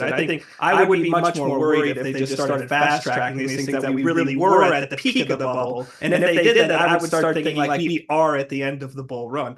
But they didn't, and so I don't think we're quite there yet. Nick, that is really interesting, and I apologize for what I'm going to do. Hey, folks at MTS, I'm just going to try with. Can you mute Nick and just see if the audio issues can continue? Max, while I keep on going, I guess the thought just occurred to me. Every company that's tapping the equity market is Meta, Google, SpaceX, Anthropic, OpenAI, all five of them. All five of them are, what are they using that money that they're raising for? One, to pay the founders, the investors, employees, but also to buy chips. Yes. To buy chips. It's not bearish semiconductors. So yeah, folks at MTS, if you just let us know how the audio is sounding now that you muted Nick. We're all good now. Okay, Nick, it sounds like you are the issue. I mean, Max and folks at MTS, should we just do you and me, Max? Okay, I apologize, Nick. Okay, I'm glad we don't have to cut you off, Max. No, it's interesting, Nick. I mean, I kind of have a different view on it. With SpaceX, certainly it doesn't necessarily change my view on where we are in the cycle. It was just one of those things that was going to keep SpaceX up. And if SpaceX IPO does not do well, I think a lot of people will say, okay, yeah, maybe we are at the end of the market, end of the bull run. And so this basically, it just keeps that open. It keeps that possibility open of the SpaceX surprising to the downside. Do you think that is going to happen? There seems to be unlimited demand for SpaceX, at least from retail, but there are questions about whether institutions are going to line up. I mean, as far as SpaceX goes, I'm not really that concerned with it, to be honest with you. Like, I don't really think that it really affects the market all that much. I think it's cool to think about. I think there could be some value in it eventually. But if you look at the metrics, if you look at how much money you're doing it, I mean, you're investing in an idea. There's no the capital is simply not there. So how it does when it comes to the market, I mean, an IPO is somewhat of a liquidity event, right? You need to get out. People need to get paid. That's what it's for. And so where it goes up, it goes down. I mean, there's a long history of all kinds of stocks from Meta to decide like when they crashed and other times, like there's all kinds of IPO dramas that have gone both ways that have been wrong. So I don't really see that the IPO is that big of a deal.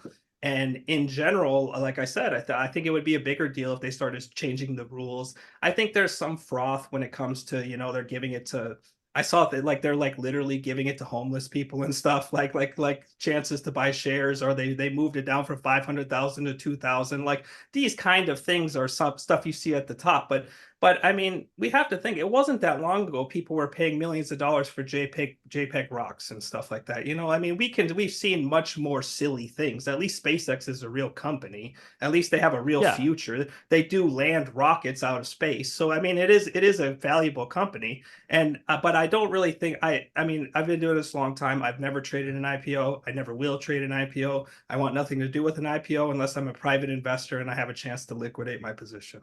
Yeah, I will take SpaceX over a JPEG of a rock, an NFT, any day of the week. I mean, what's it called? NFTs, they can't do data centers in space. Maybe they can make a location on a blockchain of a picture of a data center in space, but there's no way they can do an actual data center space. My question though, Nick, is would you trade a JPEG of a rock?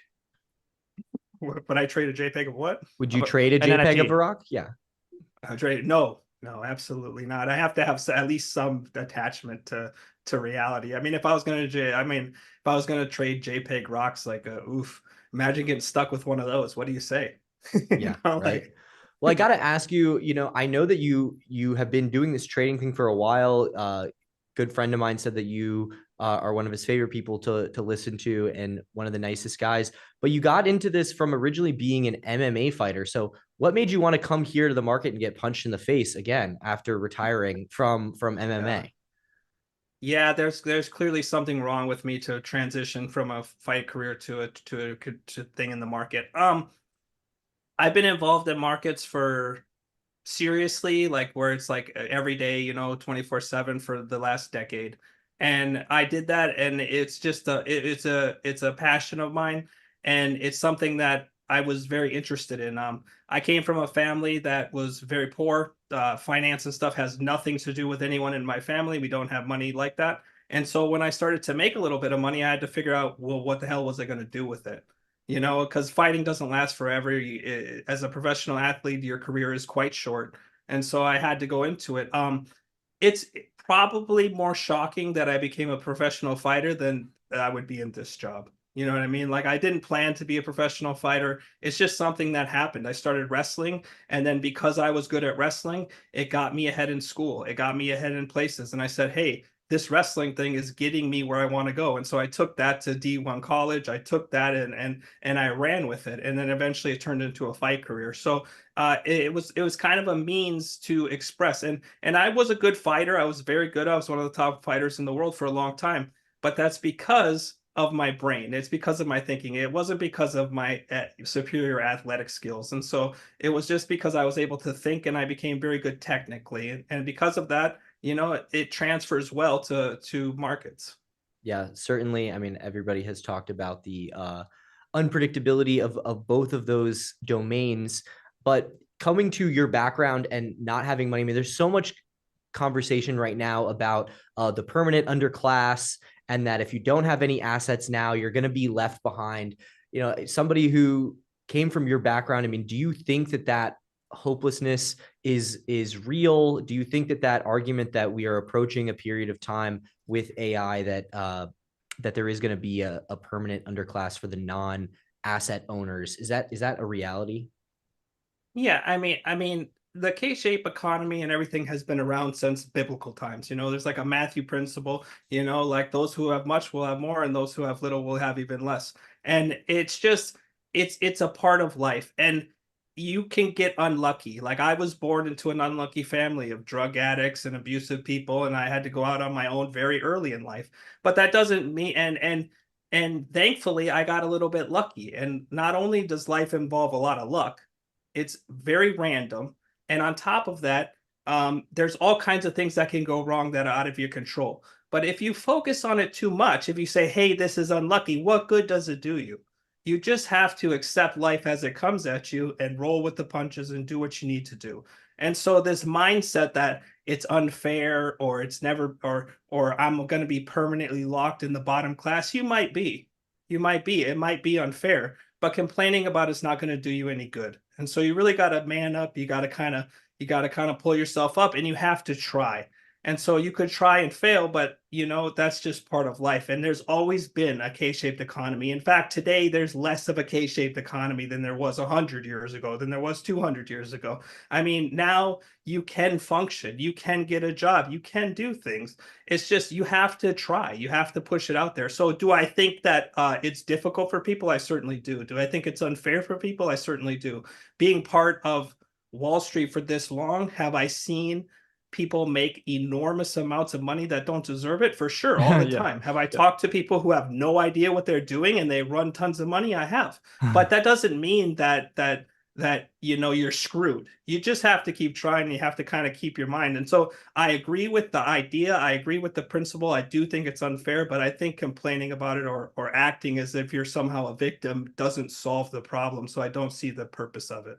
I agree with you, Nick. I also think that if you look at actual income inequality rather than wealth inequality, America, at least America, became so much more unequal in income inequality from like 1980 to 2005. So it already happened. Like and that's bad. I prefer, a 1960s, 1950s, 60s, 70s thing where it's a lot more equal in terms of income equality. But from 2005 to now, it hasn't gotten that much worse. I think it's just like become a much more entrenched in the narrative, in the same way that like the offshoring of American manufacturing happened, from 1980 to 2005. And it actually, there's been a marginal increase in manufacturing jobs, but it didn't really enter the zeitgeist until a few years later. And I also think in terms of wealth inequality is very extreme, but that I think anytime like you have a bull market in stocks, that causes wealth inequality to go up almost by definition. So like what causes wealth inequality to go down is like a crash. So like I think 2007 to 2008, like wealth inequality got a lot better. Obviously not in a way that we think is like sustainable. I also think, Max, I mean, you're totally right that everyone in Silicon Valley is using that phrase permanent underclass. I think that reflects a little bit of a doomerism that AI is going to replace all labor and that this is the time to make the money now, that I like kind of disagree with. And I think it's a little bit unhelpful. And you know what I mean? Yeah, I do. But to this point, like we're talking about like, oh, is the SpaceX IPO, is it overpriced? Is it underpriced? The reality is that it is bringing people into becoming asset owners. And we sometimes as market commentators, people who've been around markets for a long time, it's really easy for us to like sort of speak derisively about some of the speculation that's happening. But at the end of the day, if it gets people into stocks and gets them away from like betting on sports, it's probably a better outcome, right? I mean, Nick, would you say that people being pulled into the market from these exciting companies, whether they're good investments over the long run, probably is going to help them more than it hurts them? I mean, it depends, right? Like, if you give somebody a drug and it's good for a day, but if you take it for 4 days, it turns bad. Like, a lot of people are going to take it for 4 days, they're going to go overboard. And so it's going to be just like that, anything, assets in general, especially when you're trying to trade them. This is a game for professionals, right? It's not a game for children. It's not a joke. It's not something you can just pick up. It takes decades to get good at this. And not only does it take decades to get good at, you still are at the whim of randomness a lot of the time. So is it a good idea for people to start coming in and start slinging stocks everywhere? No, of course not. Is it a good idea to invest over time, dollar cost average, do a Buffett thing? I mean, maybe if you think it's a top, it's certainly not the time to do it. If you think we're in a bubble, that's the worst time that you would want to invest. But in general, is it good for people to own assets? Of course it is. But it just because someone owns an asset, it's not going to make them rich. The way to make money is to steadily get income, put it into the market, put it into different assets. You could put it in real estate, you could put it in gold, you could put it in things. And the people the scare tactic that people use when it comes to this is the same as like they're going to gamble it, they're going to do anything. Someone who's going to come and waste their money on a SpaceX IPO, they're going to go all in on SpaceX and lose all their money. They were going to lose that money anyways. They were going to put it in a pyramid scheme. They were going to put it in some kind of asset. They're going to screw themselves anyway. So I think that the stock market is an equalizer and a way to make wealth, but it is also a way to destroy your wealth as well. So just like anything, if you hand somebody a tool, they can do good or bad with it. So I don't think it's good or bad. I just think that it's something that happens, and it's that person's job to take care of it. Yeah. By the way, I will say that based on what I'm seeing right now, like the guest who's going to be coming on MTS in, I don't know, 10, 20 minutes has some very cool glasses. So people should people can get excited about that. It's cool. Yeah. So Nick, by the way, do you trade single stocks, or you only trade macro assets like stocks, bonds, the futures, and commodities and stuff? I trade single stocks all the time. Yeah, I have a large percentage into single stocks. I trade my kids fund that I publish as well. So yeah, I trade a lot of stocks, and I also trade roughly 17 macro assets. Cool. What are some of your biggest single stock positions right now? They could be on long or on the short side. Well, the most recent ones that I added were the software basket. I scaled out of a lot of those, but I added the Now, I added Oracle, I added Microsoft, I added I had Zscaler, but we got stopped out at break even on that one. And then I have SAP, and then my biggest positions, actually oddly enough, AMD is my biggest position again, just simply because it keeps growing. Right, I've sold the thing. I've cut the thing in half like 10 times, and it just keeps reaching the top of the list again. So I have my stock portfolio is the stocks that are maybe unfavored that I do like a lot. I like NBO a lot. I think Nova that's Nordisk? a fantastic. Yep, I like Nova Nordisk. I like Zoetics a lot. ZTS. Oh yeah, I like that one as well. And just the other things, the market is constantly giving us value in big names. So this was a long time ago, but I bought Meta at $98. Right, like I bought AMD when it crashed in the tariff thing. They're giving away high value stocks all the time. Now is a very good stock. The revenue is fantastic. The forward projections are fantastic. It's just you have this scare that AI is going to replace everything. And that's insane, right? Because anyone who's ever run a business knows connections, people are what matter, and you cannot vibe code that. So there's all kinds of value in those sectors. However, you can't buy them here, because if the market corrects, they're going right back down. And so that's how I would do it. I would get a shopping list ready, and I would start picking out individual names, and then I would wait for this market correction to be over. Once it's over, I would go into the names versus buying the indices outright, because I think the indices, you run into the problem of the a size problem, right? Because if the big guys go down, you're going to run into the size problem, and from there, the rest of these names could do great, but there's always going to have that big overhang of the big guys not doing well. How are we going to know that this correction is over? Yeah, you don't really know, but the best way to do it is to, well, you could build systematic systems like me that tell you when it's over, but in general, I would watch spread correlations, and I would watch the breadth very closely. So that's what I usually look out. The easiest way to look at it is you could probably do it now. You could probably vibe code one of these ones.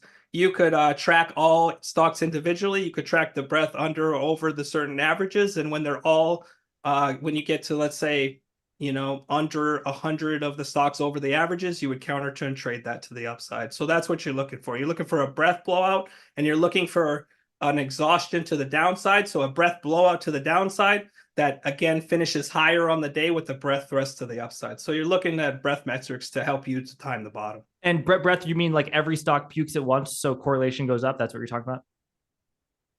No, a simple way to do it would be just to track the amount above the average or below the average. You could pick the time frame. Yeah, like a moving average. So like how many stocks you could use the 20 if you wanted to do a shorter term. So how many stocks are above the 20 EMA, how many are below? When you get a total washout in that, you have so many under the thing, you wait, you get that signal. Now you're waiting for a down day with a recovery over the open. You get that open and you have it on breadth, on volume, maybe 2 times volume, something like that. Then you could time the market bottom that way. Yeah, related to that, I know that the correlation or the implied correlation between stocks is extremely, extremely low. So, the semiconductor stocks are going up, a lot of other stocks are going down. And because of that, like single stock volatility is a lot higher than in overall index volatility. Do you have a view on the correlation, not between stocks and bonds or stocks and gold, but between the actual stocks themselves? Yeah, the dispersion is high. It's very high. And unfortunately, as you could see, well, just look at a Z-scaler. I mean, I was up 40 points on Z-scaler and it went away in a day, right? Because it went away for no real reason. There was nothing that suggested. It's just that's how markets work. And I continue to point to the way markets work, the way momentum factors work, and the way things are valued today. If a stock is on the wrong side of the picture, it can go down 20, 30, or 40%. And it can also go up that fast. That's the change, right? So you can get these massive dynamics either way. And so you have to be really careful on what you own. But at the same time, I think there's a lot of value out there. I think if you look at, I don't like RTY. I would prefer to use more of an equal weight S&P or something like that. But you look at the equal weight S&P, it just was started eclipsing all-time highs. If you look at metrics like that, you can see there is dispersion underneath the surface. The issue is that when everything starts to sell, those correlations will go right back to 1. And so you're going to get trapped in that. So you got to be really careful not to get trapped into that one. Because even if you have value, then you're going to get smashed the other way. Yeah, I mean, with the exception of some of the worst performing sectors, it did seem like everything was down today. There have been pretty much a daily inverse correlation between software and semiconductors. The IGV, whatever proxy you use for software stocks, was down almost as much as the semiconductor index today. And we were looking at it was pretty much just the consumer companies, which, despite the fact that the jobs report has been good, consumer stocks have done terribly. Those are the only things that were green today. I mean, do you think at all about, even if things are not looking good, just holding on to some of these sectors that give you a little bit of diversification in your portfolio just because they aren't moving in lockstep with everything else? Well, first of all, I'm never closing the entire equity position, right? I'm always going to have equities in the background. I'm just going to trade around it, right? So I'm going to have a certain amount of cash on hand to buy equities. I personally do not believe in diversification in a single asset. So I don't really believe that you can barbell a healthcare stock with a software stock or whatever. I think those correlations go to 1 in a panic.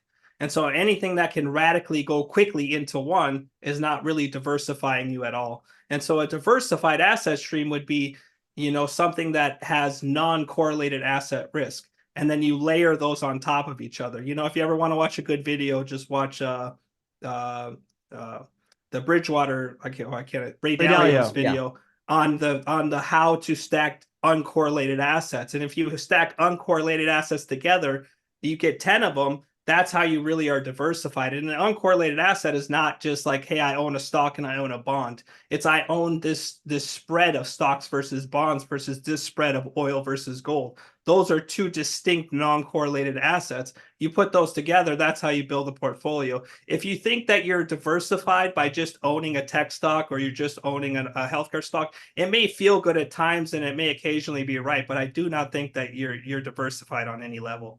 I hear you, Nick. I think there are a lot of people who are like, oh, I'm diversified. I own NVIDIA and Microsoft and Tesla, and they're clearly not diversified. I do think like if we have a bear market 2022, Coca-Cola probably going to do pretty well. You know, Colgate, Palmolive, like the safe stuff that's perceived as safe, well, it's going to rally. But Nick, you know, unless Max wants to go, but in a few minutes we have left, can we do lightning round on macro assets? Gold, bonds, oil, Bitcoin, just anything that comes to mind. Well, let's run through them all. Let's go. So gold, I like.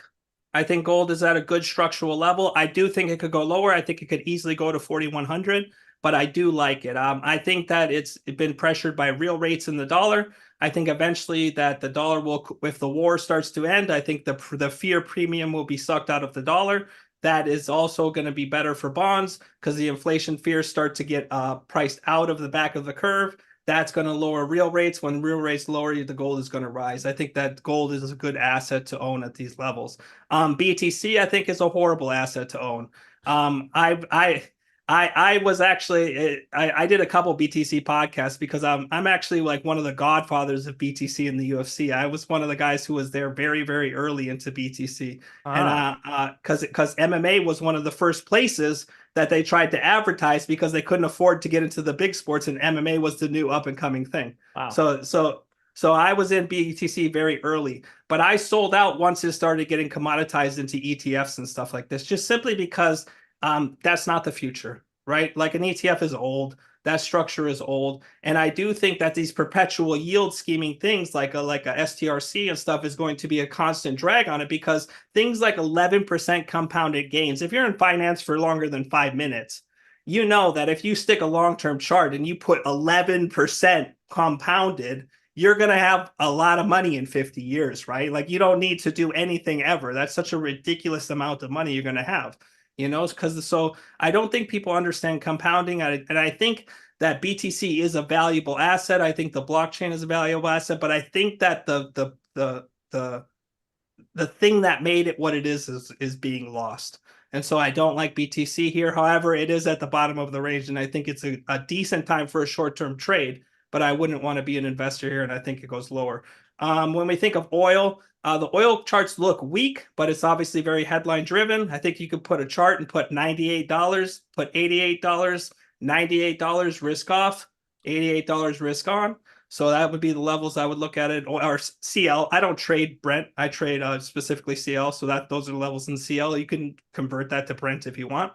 And then when it comes to bonds, the front of the curve is going to be capped because of Fed hawkishness. I do not think the Fed is actually hawkish. I think they're just projecting that they want to be hawkish. I don't think that there's a chance in hell that they're going to hike rates. I think that it's almost close to zero. Nothing is zero in trading, but I think it's almost close to zero. However, I think with the strong jobs report, 4.3 unemployment, and you have they have the backdrop now to really come out hawkish, to try to show like, hey, we're really serious about this stuff.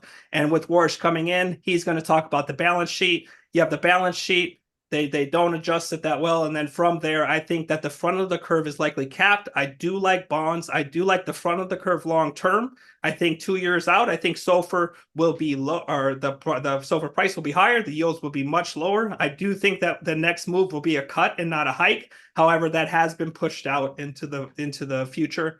And so I would, if you put a gun to my head, I would favor the back of the curve slightly. But I think that bonds are a buy as people rotate out of equities, as people start to get scared. If we get a market correction, I think that puts a floor on bonds. And I think that they're buyable on dips. However, you got to be very careful with war headlines and inflation fears, even though I don't think that the inflation fears are justified. Nick, I would never hold a gun to your head. You'd beat the shit out of me. Max? No, I was gonna say. I don't know. I don't know if I could reach. Andy just saw you, and he was talking about how you're a giant. So I don't know. I might not even be able to reach the gun. Oh my God! But yeah, Nick, I want to ask about entry point for bonds. I think there is, as you said, a big chance that Warsh comes out in this first meeting and plays big and hawkish, right? Like we're at a 98% basically chance that they're not going to do anything. The Fed never moves when there's that much certainty. So this is a great opportunity for him to come out, play the hawk, and say, oh, I'm ready to step in for inflation. It gets priced in, the market does his work for him, and he gets time to wait and see if they can fix the war. I mean, would you be waiting to enter bonds until after a Fed meeting? It depends how you're going to structure, and it depends what bonds you're talking about. So I think you could make money buying options on the SOFR curve. In the reds and blues, reds and greens. I think you can make money out there, right? But you're going to suffer a drawdown in the near term. So if you have just a option calls or something, I think that's fine. You're willing to lose some money in the short term, lose some paper gains, and you could do it. If you're going to buy the futures and bonds, I think you got to be very, very careful. Because I think we could definitely get a washout. If Iran drama increases, the ceasefire is over, bonds are crashing. If you have a lot of tail risk. So I think it's good to buy on dips. I think it's good to allocate. My favorite bond now is anytime, regardless of today, tomorrow, the next day. If you get close to 3% reals, you have to invest in tips. It's essentially 3% reals don't last. You buy the tips. That's the bond I would own here. I would 100% be adding allocations to tips. And in my long-term portfolios, I mean, they're not that hard to buy. Hey, if you have a Fidelity account or whatever, you can buy them. And then that's what I would do. I like tips a lot. I think that the price of bonds is fair right now, but I think that the crash risk is somewhat higher. And so I would allocate on dips, but I would be very careful and make sure you have tight stops if you're leveraged. Nick, we'll leave it there. Thank you so much. People can follow you on X at Nick LENTZ, and apologize to our audience for the brief little delay. We will go very shortly to back to MTS and Robbie and Sagnick. Thanks again, everyone.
What's up, guys? My name is Sagnick. Welcome back to MTS. I'm coming to you live from Washington, D.C., the nation's capital.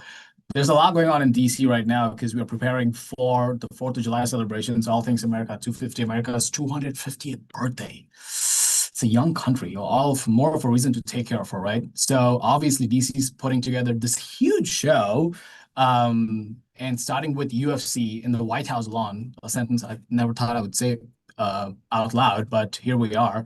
But the big event is obviously on the 4th of July and the 250 weekend. And Trump, ever since he came into office, has been trying to put together a huge show. He's a showman. He's a construction man. So all across DC, we have been seeing these giant tents, these constructions going up. And now finally we are seeing what is behind that.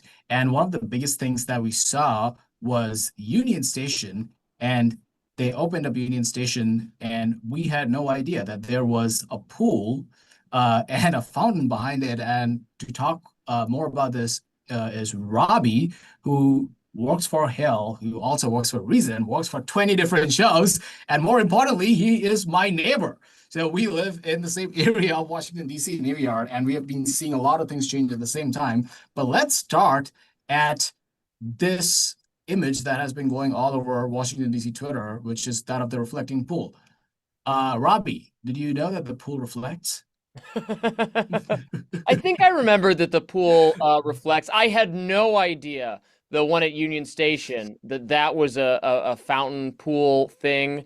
I have lived in Washington, D.C. Continuously since 2014 and a little bit in 2010 and 2012. I had no idea that there was ever water in that. Maybe there was back then, but I think it's been dry since 2018, 2019. And really, that is the area, if you want to point to something in D.C. that just epitomized the city's descent into madness and crime and like Gotham during the Joker's reign or something. I don't know. Was Union Station? What happened inside the building? What happened on the lawn? The homeless encampments during COVID. All of the businesses, leaving there because of all the crime and all the violence. So to see what it's come to now, the improvement, it is. I'm not emotional about it, but it's a really good thing. Well, I'm emotional about it. This is a visual story. This is a visual story. So let's paint some picture. You guys can look at the screen right now. On the left side, you have what we lived through circa COVID, and let's be honest, like circa 1 year ago. And on the right side is beautiful blue water, like those Greece influencer photos that you see all over Instagram. I had no idea water could be this blue in America, which is awesome to see. Robbie, let's paint some picture of what DC was during COVID and why was DC like this? Why were there homeless tents all across the nation's capital? What was going on? Complicated confluence of events, but basically they stopped enforcing crime at all the city. Everybody just gave up during COVID, and so allowed these tent cities to spring up in virtually every green space in the city. So Union Station, and then every park was taken over. I mean, it was blue and it's bouncing off the it was downstream of. Seen the marble. Yeah, it was downstream of COVID. Rule-following people were not going outside, and so it got taken over by people who don't follow rules. Then there were all sorts of other problems with carjacking and vandalism, often teenagers doing that was not being dealt with or prosecuted at all. The city's the district attorney, the person responsible for overseeing crime, now it's Jeanine Pirro, who believes in prosecuting criminals. That's a refreshing change of pace. But before that was someone who had, I think under him, we had like one of the lowest rates of prosecutions for crimes of any city in the country. And DC is unusual because that person, the district attorney, is just appointed by the president, not appointed by someone that the city elects, not elected himself. It's appointed by the president. And so I think you could make the case that the people who handle crime in DC are actually less accountable to the residents than in any state in the country. Yeah, DC is this weird stepchild of both the mayor of DC and the president. And the reason the story is important because, a lot of delegates of other countries, presidents come here, and the first thing that they see when they get out of the train station is something like this, is tent cities, is tents all across Union Station. And this is just objectively bad optics, no matter who is in the Oval. So Trump said that, hey, I don't really care whether or not DC is 95% blue, which it is, but I'm going to take care of it. And he did. And today it's finally coming to fruition, and the visual nature is kind of catching up to people. And I saw this one tweet from Gavin Newsom back in the day when Trump was trying to repaint the floor of the reflecting pool to a much more flag blue, because apparently that's helps with the reflection. I'm not like a light scientist, but apparently painting the floor of the pool blue helps with the reflection. And this was apparently a diss back in the day, because clearly a lot of people don't understand how construction works, because this had to be done for us to enjoy this. Walk me through what's going on with the all things leading up to America 250. What is DC prepping for, Robbie? Well, just on what you said, Gavin Newsom doesn't understand how. If this was in California, they would have to do an environmental impact study to make sure the native five-toed sloth or whatever was not going to be displaced, or some invasive plant species, and it would cost $1 trillion, and they would never finish it, and it would just be like that, the way it looks in the picture. We can just do forever. things. That's the whole point of this thing. Like Trump, whatever you think of it, like his whole thing was that, hey, I'm going to bulldoze over a bunch of ordinances and this process of bidding to just get to it, because within 2 years, I have to put together a show in Washington, D.C., where the entire country would come up to celebrate America 250, and I don't have time for all of this, so let's get it done. Yeah, that's his ethos. It's great. I mean, I am never at my most vigorously approving of Trump as I am when it comes to making the buildings in the city prettier. I mean, this is supposed to be, this city receives foreign dignitaries, is where members of Congress come to meet and decide things. It should look appealing to the rest of the world. It should look at this celebration, 250 years, a testament to what we've achieved. I would not be for spending, billions of dollars of public money on any of these projects, because I'm a libertarian and I don't want to waste taxpayer money on like just nice looking things. But we are talking about things that were designed to look nice, that we can just fix it. They had to fix the plumbing under the Union Station fountain to get it working again. Meridian Hill Park is a beautiful, beautiful park. Yeah, like you guys can see on the left side, like these stairs, I used to run here during COVID feeling like Rocky because there was no water and I could run there. And now there is, once again, let there be water. And this park looks completely different. And to your point, Robbie, this city was built by fancy French people in European design. If you come here, it does not look like any other American city, and it has its unique feel to it. And this is not a net new thing that Trump is doing, besides the arch, I would say, which we can get to, but just making sure that things that already exist start working again. What's wrong with that? Right. And if you don't have any kind of enforcement of the vagrants and that sort of thing, then you just surrender every Correct, you surrender to the people who are going to misuse that. And that's not what, like, if we're going to have public spaces, if we're going to have parks and green spaces and monuments that are paid for by the public for the enjoyment of the people who live there and also of tourists, then they should be maintained, right? Everyone has an equal right to enjoy Meridian Hill Park, to enjoy the reflecting pool, to enjoy Union Station. If you don't have any kind of, if you let it fall into disrepair and you don't have any enforcement of crimes, then you just turn it over to people who are willing to occupy it with tents or pester people or harass people. And that's just not an effective or efficient way to run any city. I mean, Union Station is truly a beautiful building. It's a lot nicer than a lot of other train stations I've passed. I mean, so much better than Penn Station. Now Moynihan Trail Hall in New York City is actually a pretty cool looking building. But it used to be like when I would go from DC to New York, I was going from the most beautiful building into the bowels of hell. But then when COVID hit and they stopped enforcing things, and all these, the Starbucks there, the clothing stores, they all closed down. They all said, you know what, people can buy this stuff online. If it's just going to be people threatening you or asking you for money standing outside when you're trying to go into Starbucks, they're going to shut it down. It's not safe for the workers. Like these feel-good policies for the criminally insane vagrants are unsafe for the workers, so they can't operate those things.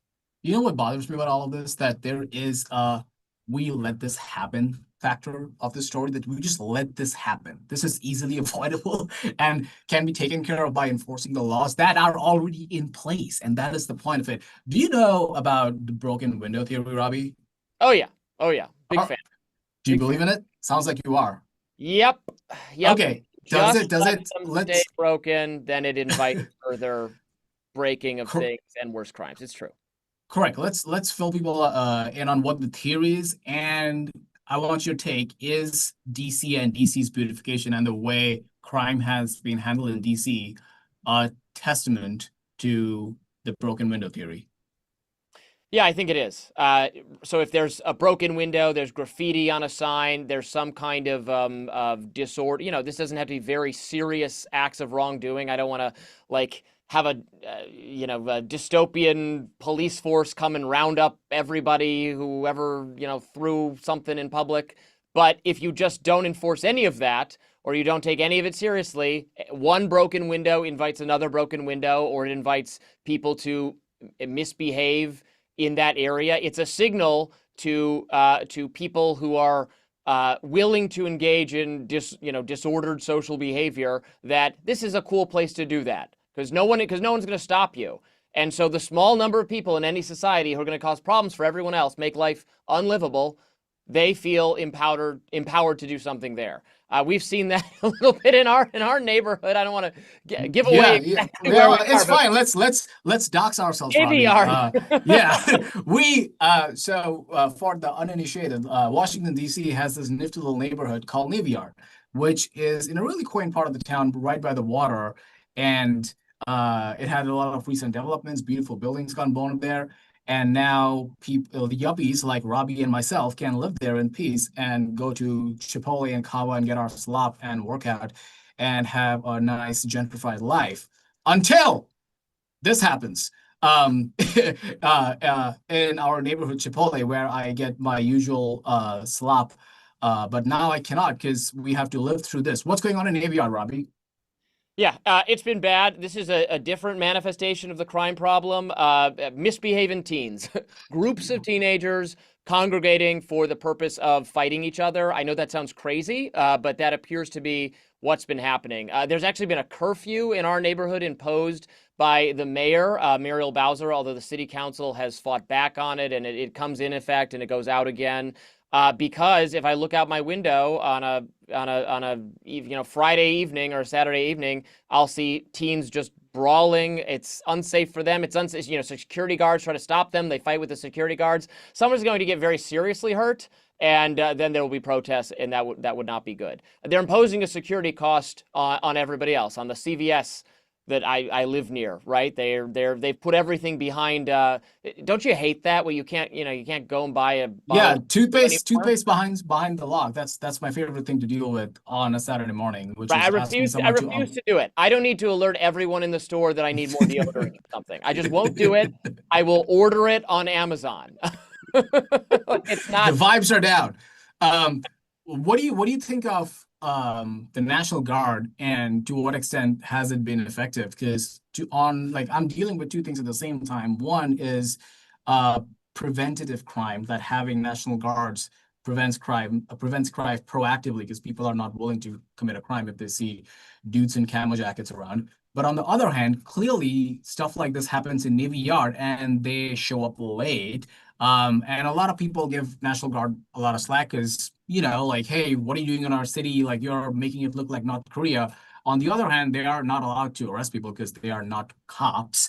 How do you assess the National Guard situation in Washington, D.C.? Right. I think it's a mixed verdict on it. Some people I was talking to before they did it, they said, oh, this won't work. This won't bring down crime. And I'm like, even though I'm, a libertarian kind of criminal justice reform person, I mean, obviously it's true that if you had tons more police on every street corner, you would have fewer people committing crime. That's just obviously true.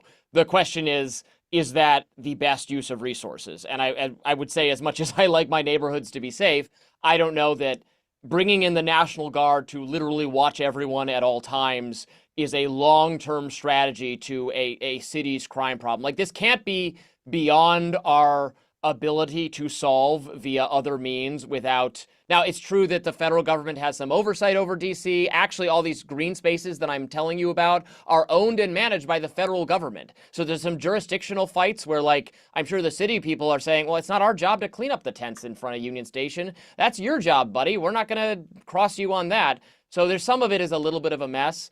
Also, as you said, they can't actually arrest people. And also, they don't necessarily know, they're bringing in federal troops from elsewhere in the country. Well, there are different laws, right? Like, our laws about smoking marijuana are different than a National Guard troop from somewhere else might be used to. There were a couple, I don't think there were a huge number of these incidents, but there were a couple times where I heard about National Guards approaching people on their own property to try to stop them from doing something that actually is permitted in DC and just isn't permitted where the Guard troop is from. So I had some wariness about that, but we do need more policing and police provided by the city to deal with these problems. As a temporary stopgap measure, I think it's worked out fine to have the National Guard, but it just, that can't be the long-term solution that we're all surveilled at that level at all times.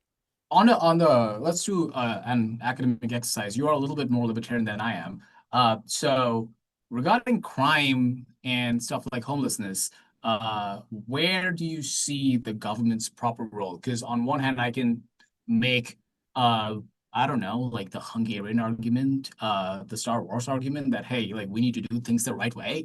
And if that means there's a police state, so be it. There will be less crime, less homelessness. And on the other hand, the government, should they step in when it comes to particulars of like marijuana on the street, homelessness? Where do you think the push and pull between government authority and personal liberty vis-a-vis crime, homelessness, and just vibes in general? Sure.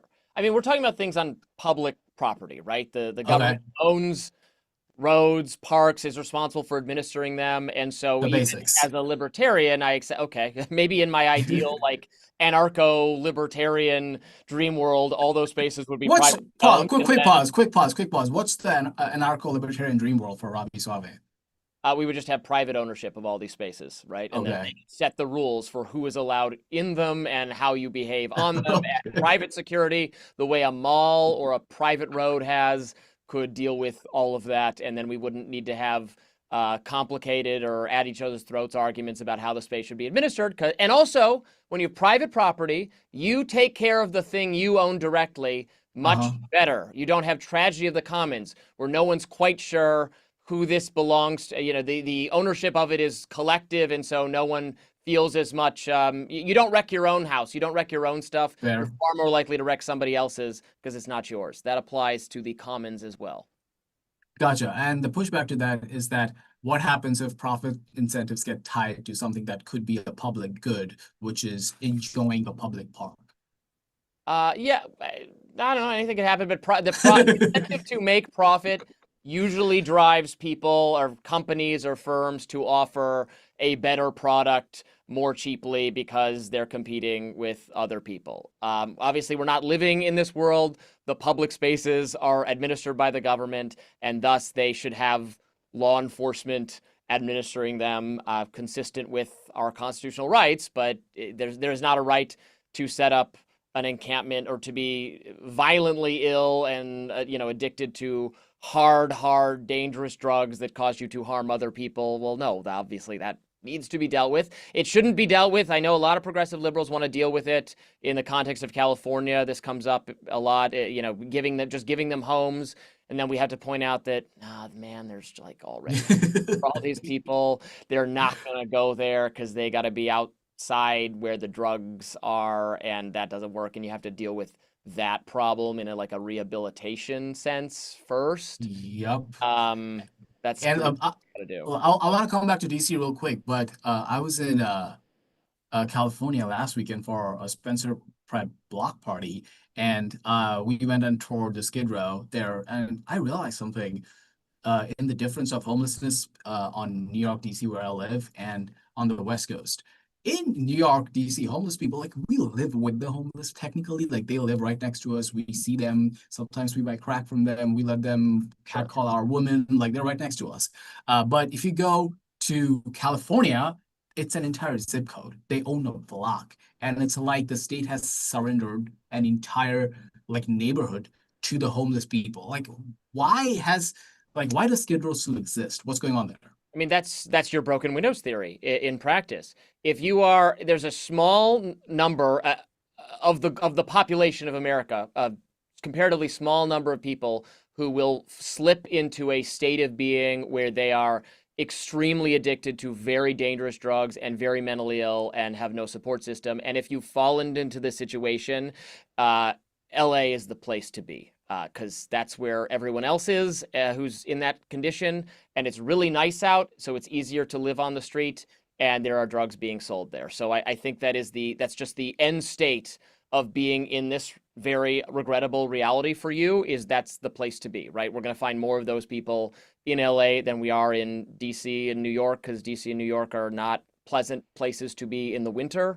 And we do actually have more enforcement, not perfect enforcement, but we have more enforcement of this than they have. So that's the place where the windows stayed broken the longest.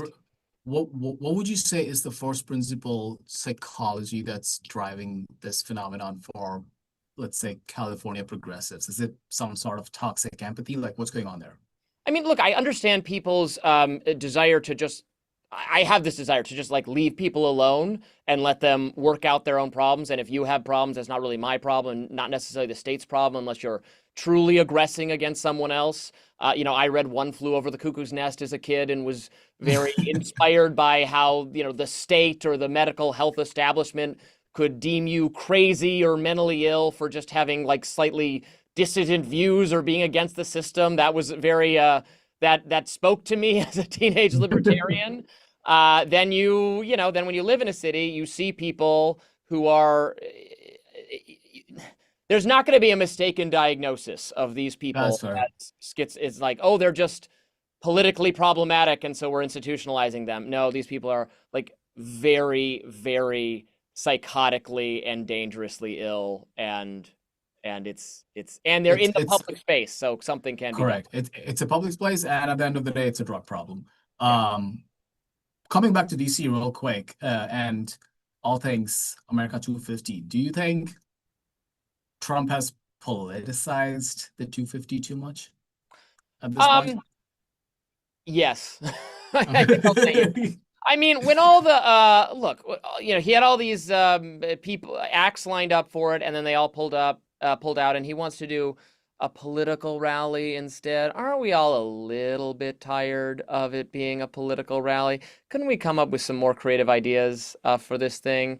I don't care that he's renovating the East Wing. I'm fine with that. Yeah, that's good. I don't care that there's going to be a UFC fight. I think that's awesome. A lot of it, what people are feigning on couches about, I don't care that much. But, he wants to turn it into a political rally, and a lot of people find that off-putting, and I understand it. If you had to explain to an alien what America had to go through to get to her 250th birthday, how would you do it? I would say that we will not allow some distant foreign power to put taxes on us. We fought them off, and we created a great system that was the envy of all other nations, and we have great reason to be proud of it. And it was brilliant philosopher king. Each of them could have been a king in their own right, Washington and Jefferson and those people. And instead, they created this beautiful document that has somewhat successfully for 250 years constrained the growth of government. Eventually, the monstrous tentacles of federal overreach have grown beyond our beautiful documents' limiting purposes.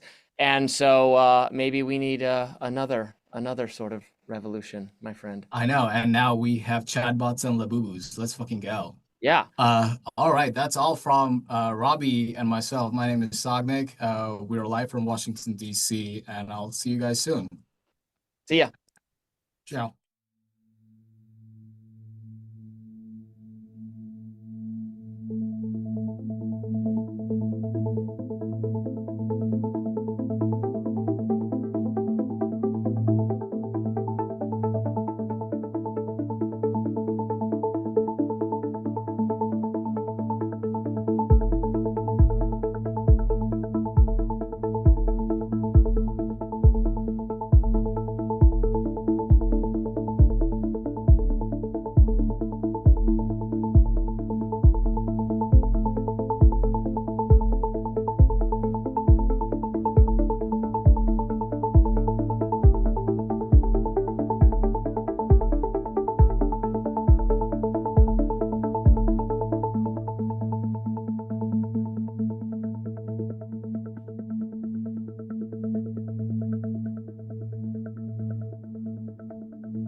We're back. We're live. It's 2:31 p.m. And we have a breaking situation in the world of geopolitics, which is apparently there have been some explosions and air defense launches reported from Karg Island in Iran, which holds Iran's oil terminals. It's where most of Iran's oil is exported from. So this is a pretty big deal.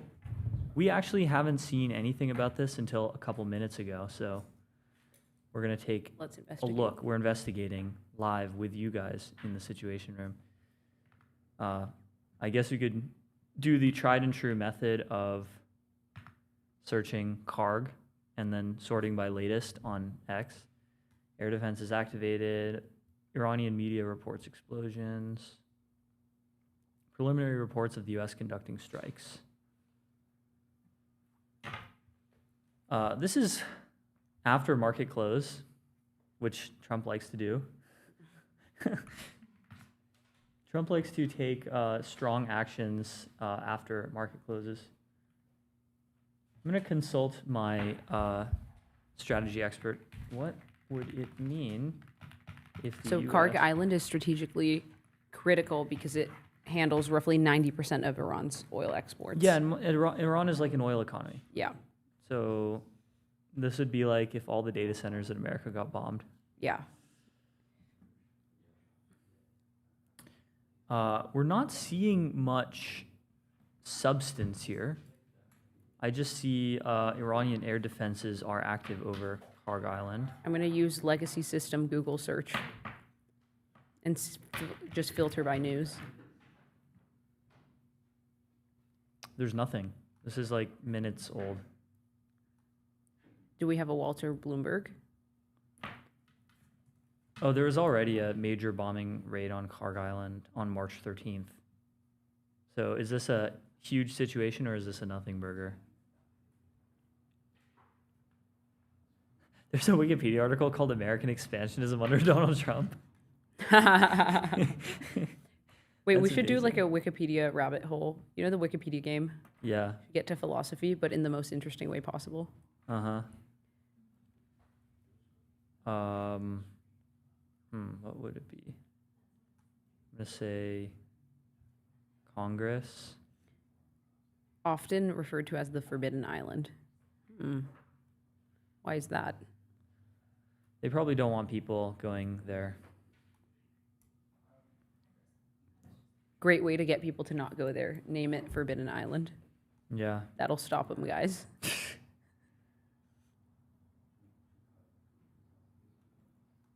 I don't think we have much much information here at all. I don't know what we can really cover. Well, just know I'll that take a it look at happened and you heard it from us first. Live UA map. Yeah, very likely you did hear it from us first. Live. Even live UA map doesn't have anything on this. That's how fresh this is. Incredible. So how are energy markets moving? Are we seeing oil futures? Are there any relevant prediction markets that are moving on oil prices? Iran. Go Spurs. Let's see, just in the last, what will crude oil hit? Huh.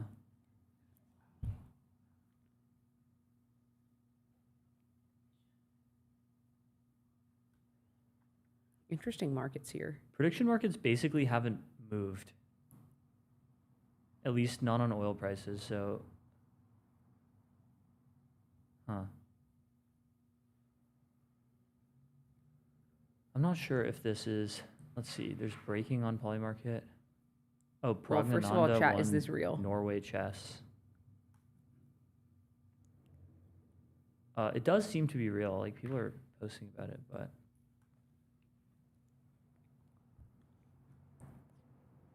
This is very AI. Thank you, Daily Dispatch. Odds of Trump taking Karg Island are up to 6%. Let's see. Where? On Polymarket. Karg Island no longer under Iranian control. Okay, so wow, the market has moved all the way from 2% to 6%. Okay. Will the Iranian regime fall before 2027? No. Will the U.S. evade Iran before 2027? 17%. Yeah, I don't think we have much information to go on. We could likely just check back in like 50. We're going to let the situation marinate. Yeah. We're going to let the situation marinate. Yeah, leave it in the oven a little longer. Yeah. In the meantime, we can do some Should we do classic bangers? banger review. Hell yeah. Starting with, oh, this one's kind of funny. Meta sinks 7.1% after report it is weighing stock offering. Google raising equity versus Meta raising equity. So true. I love this meme so much. This is probably a lot of people's first introduction to incel culture. This meme. Yeah. This is funny. Meta is just down. And it's, yeah. Yeah, Meta is like way down from its peak. A peak of 785 in August, and it's down 25% since then. As every other tech stock has been like ripping like crazy since August. Yeah, not a great time for Meta stock owners. We have another banger from Polymath. Doing an extended East Bay walkabout. Remember, if you live in the San Francisco Bay Area, you're no more than like 20 minutes away from somewhere that looks like this. So, yeah, you just have to like get out of your air-conditioned cafe or office I know. and find it. I know. I mean, God like, forbid you walk to one of these places. Oh no. yeah, we have 2 days ahead of us. Sends shivers down my spine. Exactly. I might even like hop on the BART and just go way east. Go all the way east. How often do you do just like an unplanned, like spontaneous nature visit? Not often enough. I mean, I don't have a car, which doesn't help. But I wonder You if could like just go to like the Presidio or Golden Gate Park. Or well, I do whatever. that, but that's not exactly nature. Fair, yeah. Yeah. That's right. No spinning. Spinning is I have banned. to spin within the constraints of the frame. I think I should check out. This is about what I can get away with. I should check out Orinda one of these days. Orinda, Lafayette, Walnut Creek, like these places. Maybe I'll take the BART all the way out to the last stop, which is Antioch. I don't even know what you do here, though. It's kind of like an exurb. Like a distant San Francisco exurb. What about the beach? You go to the beach? Like Ocean Beach? Pacifica? It's like all right. I don't know.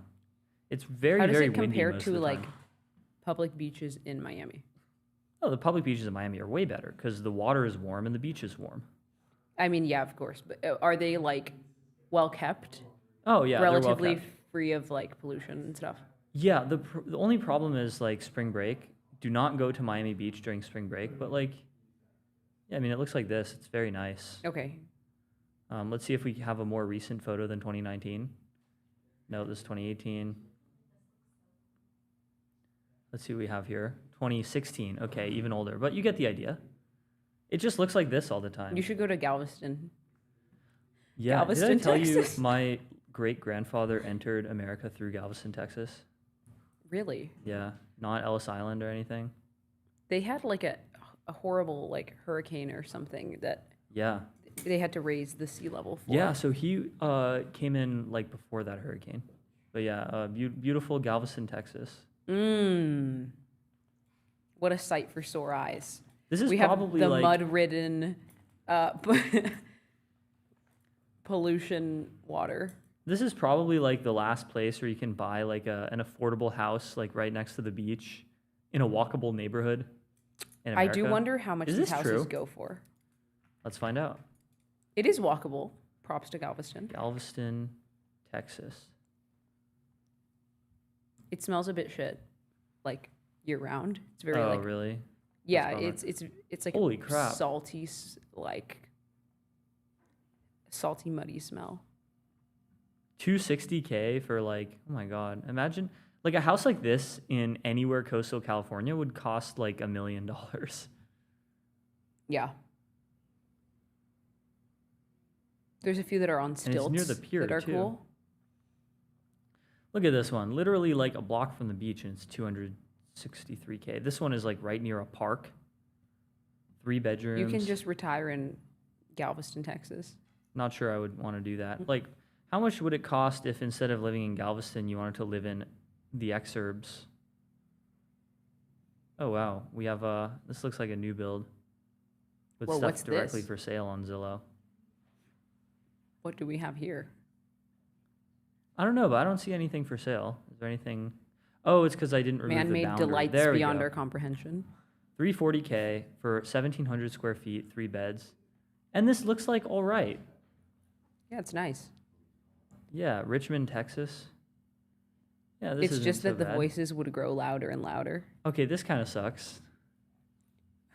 Would love to slowly start hating my spouse over the period of 10 years here. Yeah, that's funny. Would love to stay together only for the kids here. That's crazy.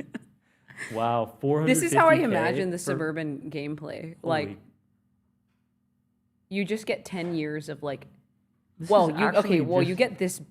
This is like terrible. Where are the plans? Yeah, this is what all the backyards look like in Houston. What about like Plano or somewhere where people actually live? Well, I know that's Dallas, not Houston, but you know what I mean. yeah, go to Plano. Let's take a look at, I don't know, this. We always just 1,500 devolve square into feet. like our bliss attractor is just real estate. Yeah, real estate, Zillow, and Google Maps. Yeah, this looks nice. I want to see some exterior. I don't see any exterior. Show the exterior. There it Don't be is. shy. Yeah, that's all right. It's like fine. I mean, it's affordable. You want affordable housing. This is your affordable housing. But what if you want something, let's say I want like at least a 4-bedroom house. And I don't want it to be tiny. I want to say at least, where's the square footage filter? Let's say 2,500 square feet. You can get a 3,000 square foot 4-bedroom house for $500K. And it's, it's like, it's nice. It's got like wood floors. So what is carpet. the most affordable I'd probably rip out the carpet. city in California? It's probably Bakersfield or something like that. Or like some That's what they're saying, yeah. tiny Bakersfield. town, like way out. But not town. I mean, like just kind of. Like I guess major Bakersfield city? is Probably a city. Bakersfield. Yeah. Yeah. All right, let's take a look. 645K. Whoa. Okay. This is like not bad at all. Wow. 5 beds. Where is this? 4,000 square feet, 650K in the middle of Bakersfield, like near That downtown. is really not bad. In a walkable neighborhood. Guys, we just discovered affordable walkable urbanism in California. You heard it from here first on MTS. This is crazy. Yeah. We should vibe code like a. Find good house on Zillow. Yeah. House arb. Nobody's ever thought of this thing. before, I'm sure. Nah.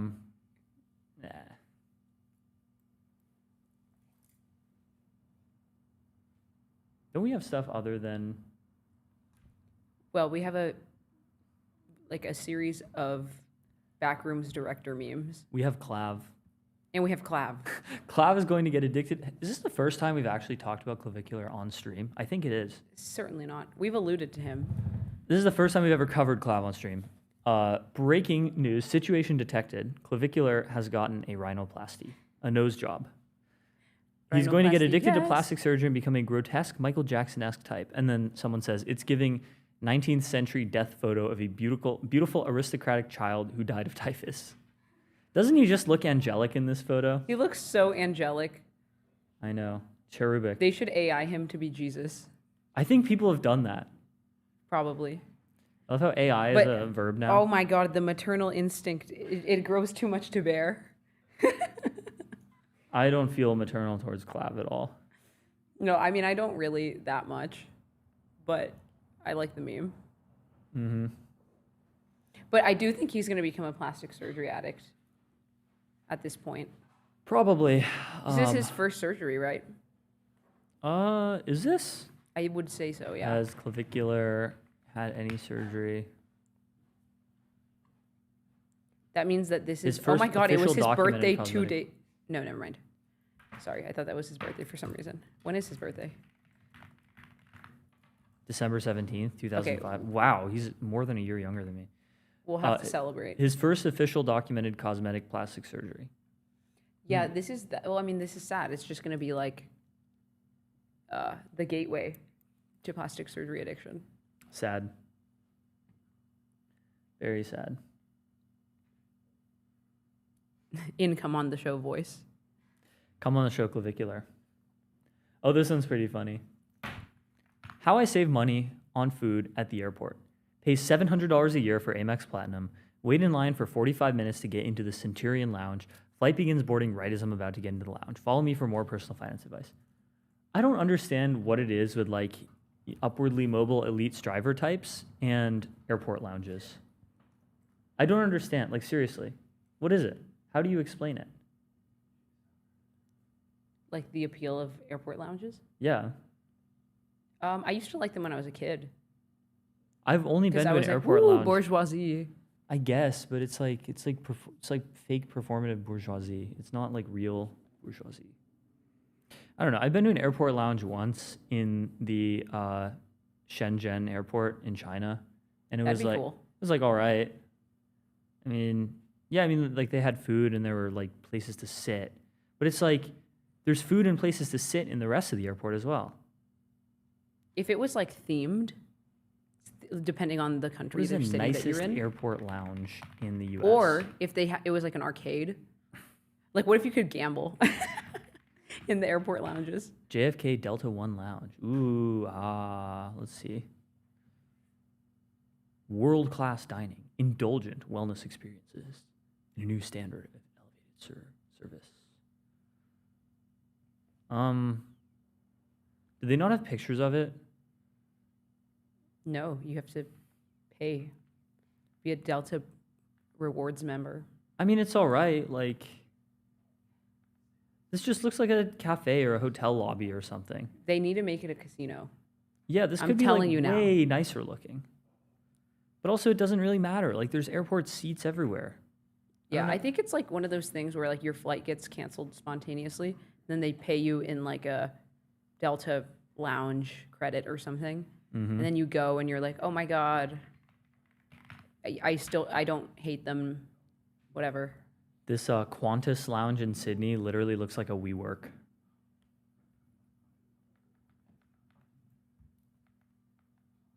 Like, okay. This is like a diner or something. But whatever, I don't care about airport lounges. We have another take on clavicular. Clavicular 1 year transformation following the terrible accident. and the joke is that this is the photo of him from yesterday, and this was a photo of him from a year ago. So he Holy hopped fall off. He hopped off roids. This is what happens if you stop taking steroids, by the way. So never stop taking steroids. That's true. Never That's what stop you should taking take away steroids. from this. You just deflate. You just wither. This is withered clav. Have you seen the meme about withered clav? There's all this like discourse about clavicular withering.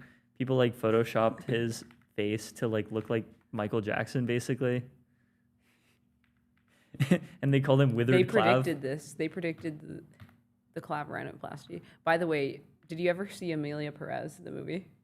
No. Are you like aware of the discourse? Oh, is and that the like memes? one about like woman who wants to be beautiful and becomes like Well, no, it was about.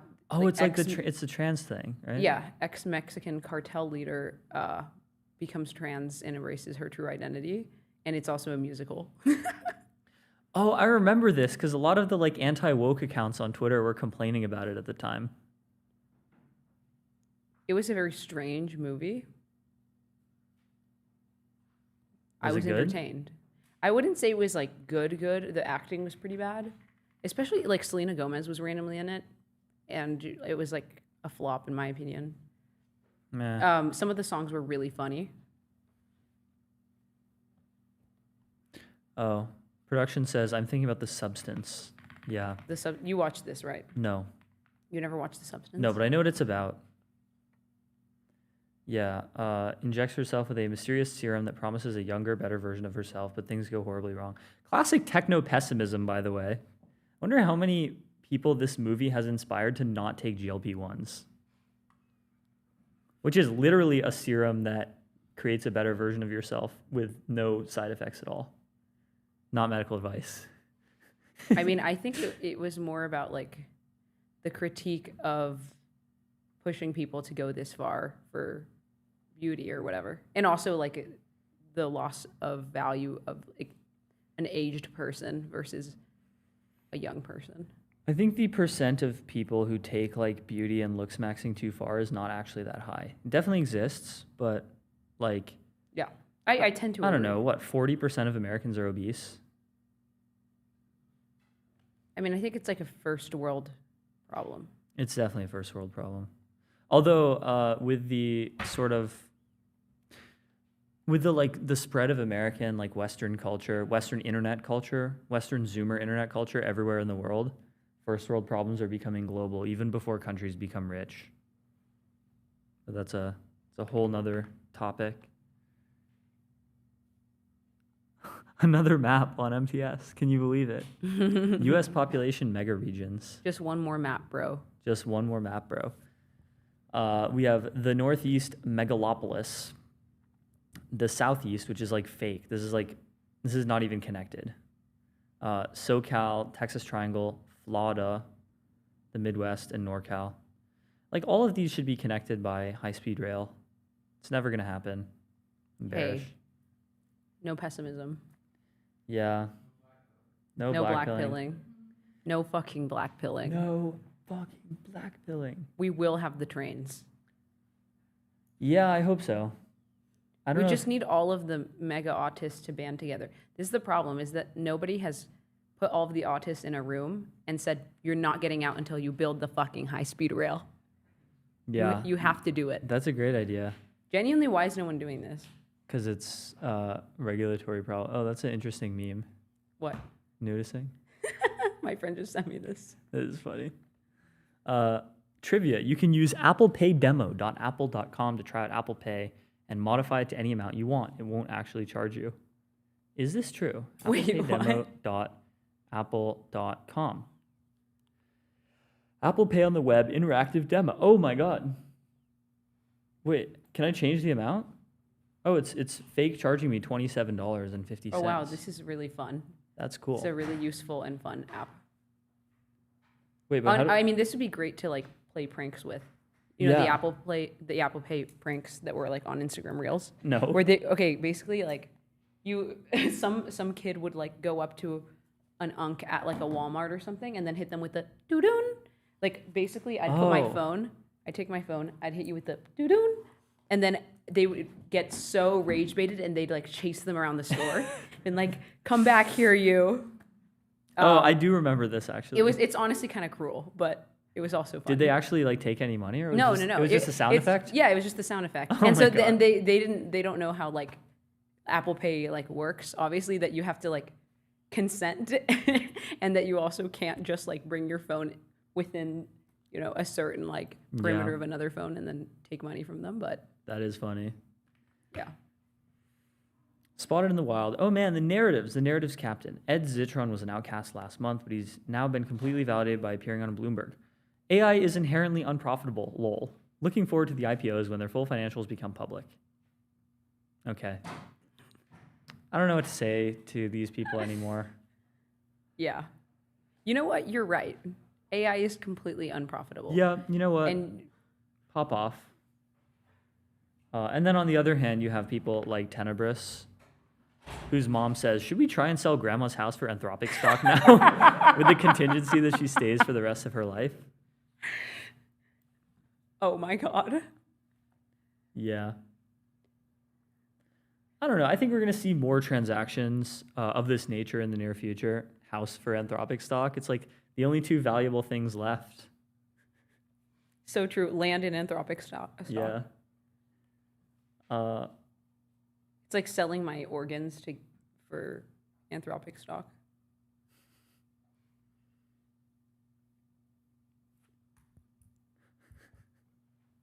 Tweet from Creatine Cycle. Boar exploding head emoji. Naval says co-founder is marriage without the sex. Actually, if you're Brian Johnson, co-founder is marriage with the sex. Or it's sex without the marriage. But this is kind of true, actually. Someone says, but I repeat myself. So marriage then. Damn. That's crazy. The incel revolution is so bad, even the married people are incels. Oh my God. Do you think in the future everyone will have a co-founder and a spouse? I don't know. What kind of question is that? In the future, everyone will have a co-founder to do what? You just need one. I don't know. You used to have a co-founder to start your family. That was the only co-founder you needed. Charcoded says, funny how any dumbbells above 60 pounds always get put back in the correct spot. Maybe stronger people are more virtuous.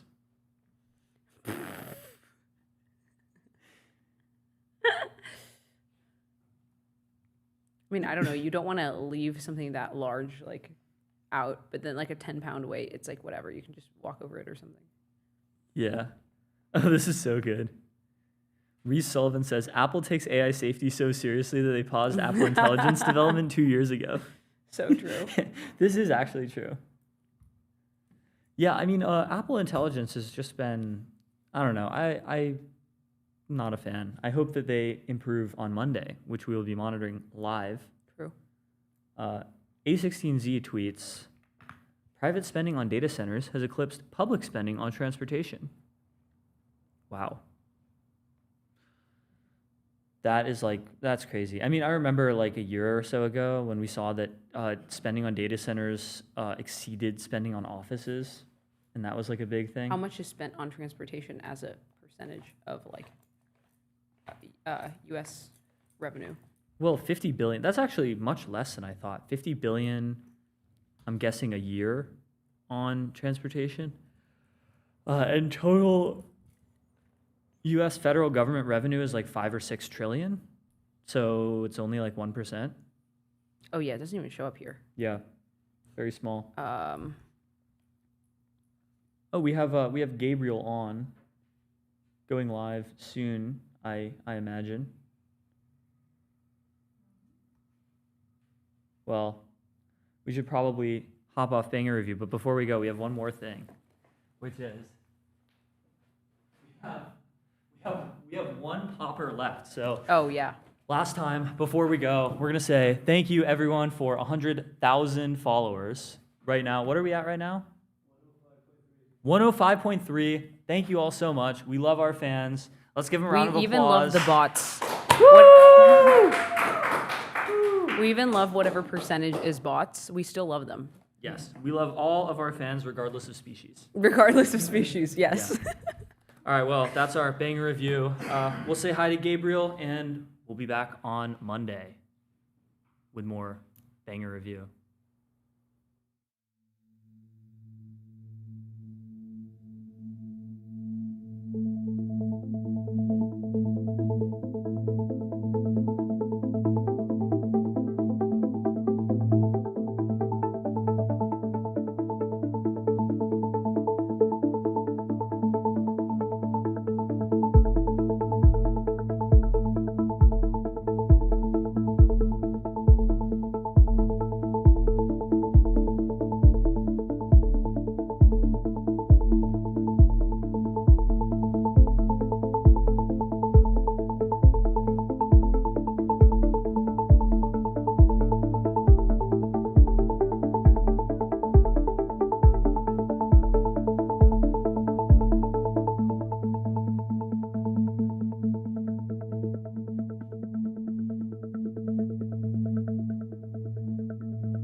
Welcome back, everybody. Happy Friday. Here, of course, in the future, it is Saturday morning. I was just saying, just before we went live, my 3-year-old is preparing right now to go to a trampoline park for a birthday party.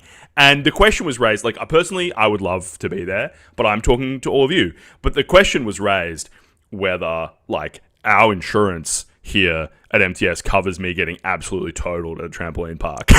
So maybe it's for the best that I'm here talking to you instead of rupturing my knees doing double backflips with the 3-year-olds. Welcome to MTS. It is so good to have you all here with us, landmark day for us. I have a fantastic guest joining us. I just did something funny with the spring that holds my microphone. I'm sorry if that sounded weird for everyone. We've got a fantastic guest. Welcome to the show, Illiquid. It's so good to have you. Thanks for having me. I should start. I don't even know. You know, with people on Twitter, it's always hard to do the introduction because you want to brag on behalf of other people, but you also kind of want to respect the bounds of the account. I'll say people should find you right now at Left Tail Guy on Twitter, Illiquid. I actually realized today I hadn't been following you until this morning, but I had been reading your tweets every so often, partly because the producer Gavin sends them to me on a semi-regular basis. So I was like, oh, I'm pretty sure I'm following this guy. Tell us, Illiquid, tell us a little bit more, what are your interests? How did you kind of arrive on Twitter? What are you thinking about at the moment? And then I've got some kind of more specific questions for you. Sure. Well, I think the first thing to note is that it's totally fine if people don't follow me. I mean, my account is called Left Tail Guy for a reason. I am on the left tail, right? You know, I'm here trying my best to work out what's going on and what the important questions are to ask with everything going on. You know, you guys are chronicling the singularity. I'm trying to do the same thing. You know, some people say we're already in the singularity. My IQ has not increased. So I'm not sure if I'm just being left out of the singularity or, you know, I'm not on the right tail yet. So yeah. It seems like we have a bit of a deployment gap, right? Because, you know, theoretically, if we had geniuses in a data center, I should be able to essentially learn anything I want to learn, you know, solve any economically valuable problem I want to solve, right? But there is a gap there, and you know, the gap is in making the information legible to these geniuses. Yeah, right? I definitely feel like I am a deployment gap. Right, I'm a deployment gap. Right. Yeah, I'm a deployment gap. I am a deployment gap, right? Like I'm not as smart as some of the people that are figuring out how to basically turn all of the rich knowledge and know-how that exists in our economy, in the firms, in our bodies, in the universe, into something that these NVIDIA GPUs can turn into more useful knowledge. Yeah, it could do matrix multiplications over and produce insight out of. What I'd like to do, you have this fantastic tweet where you talk about, you know, if you're an organization right now and you're deploying a bunch of AI and you're not seeing massive returns on that deployment, it might just be that the returns to intelligence in your organization are not very high. I think that's like a super interesting idea. But I want to zoom out for a second before we get to that question. I want to ask a kind of more general, a broader question, which is when you look at the landscape right now, what is it that you see? What are you paying attention to here that's particularly interesting? And why do you think the approach that the labs are taking to deployment, to boring things like consulting, to vertical integration, what is the signal that you think that is sending about the nature of machine intelligence? Totally. So I'm wearing this Julius Artificial Intelligence shirt right now, right? And shout out Julius. Yeah, shout out Rahul. Rahul's awesome. And the reason I wore it is because this company was started in, I think, June 2022. They're a Y Combinator company. They make an AI data analyst, right? And they started during a very rational time to start sort of AI app layer businesses, because at the time, all OpenAI had, I don't even know if Anthropic had an API at this point. All they had was an API for other economic actors to use to kind of translate their intelligence, you know, the API, into something that was useful in a domain for a certain kind of customer, right? And so it made a lot of sense to kind of, figure out how to do that translation, right? Since then, we had, first the ChatGPT moment. So they kind of got to the application layer. And then we had the coding agents moment, right? And that means they really sort of, there was companies like Cursor, GitHub Copilot, Cognition famously started the agent boom. Those companies, obviously got kind of blindsided by the fact that their main supplier decided to become a competitor, right? And then recently, what we've seen is a further evolution, right, into full vertical integration, and we've seen this in a couple places, right? So OpenAI acquired Tomorrow, right, which is an AI consulting firm focused on deploying intelligence into companies. They did that as a part of their joint venture with Blackstone, a few other key firms in this thing they're calling the deployment company, right? Anthropic also started a deployment company, I think them with Hellman Freeman and some others. And, they acquired this company called Fractional, which is also an AI consulting company, right? And so the first place they're actually vertically integrating, very interestingly, is in outside of being a company that produces intelligent models, right? Is in deploying models, right? In deployment. And so one thing that I've heard, I guess I can screen share really quickly, but what I've heard from people at OpenAI, there's actually someone quoted saying this in the information, that they believe that the economy will become a sort of RL environment of sorts, right? And right. And what I see them doing with sort of these deployment companies is turning businesses into RL environments, right? For code, we had GitHub, right? Sort of the thought traces, the knowledge, the know-how is actually expressed in the tokens themselves. And we had a version control system for that we could use to train models.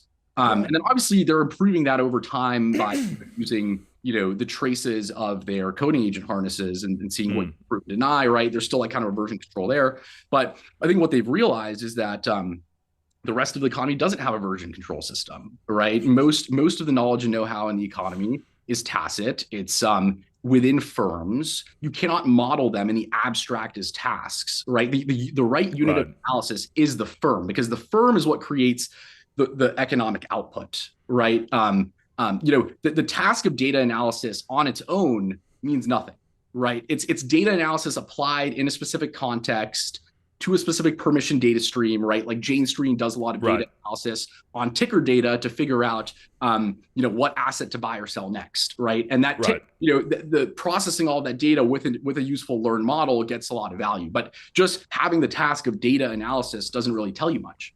I think it's really, we should pause there for a second, Liquid, only because I think it's actually, it's hard to fully appreciate that. I think there's a lot of conversation that happens which is at the level of like using the word intelligence and making a bunch of assumptions about the nature of like machine intelligence and how it's just like identical to human intelligence, and then like just kind of tacitly flowing through those assumptions about machine intelligence into your predictions about the world. You can see that like very clearly in this metaphor that Dario used and it's become kind of popular of like the geniuses in the data center.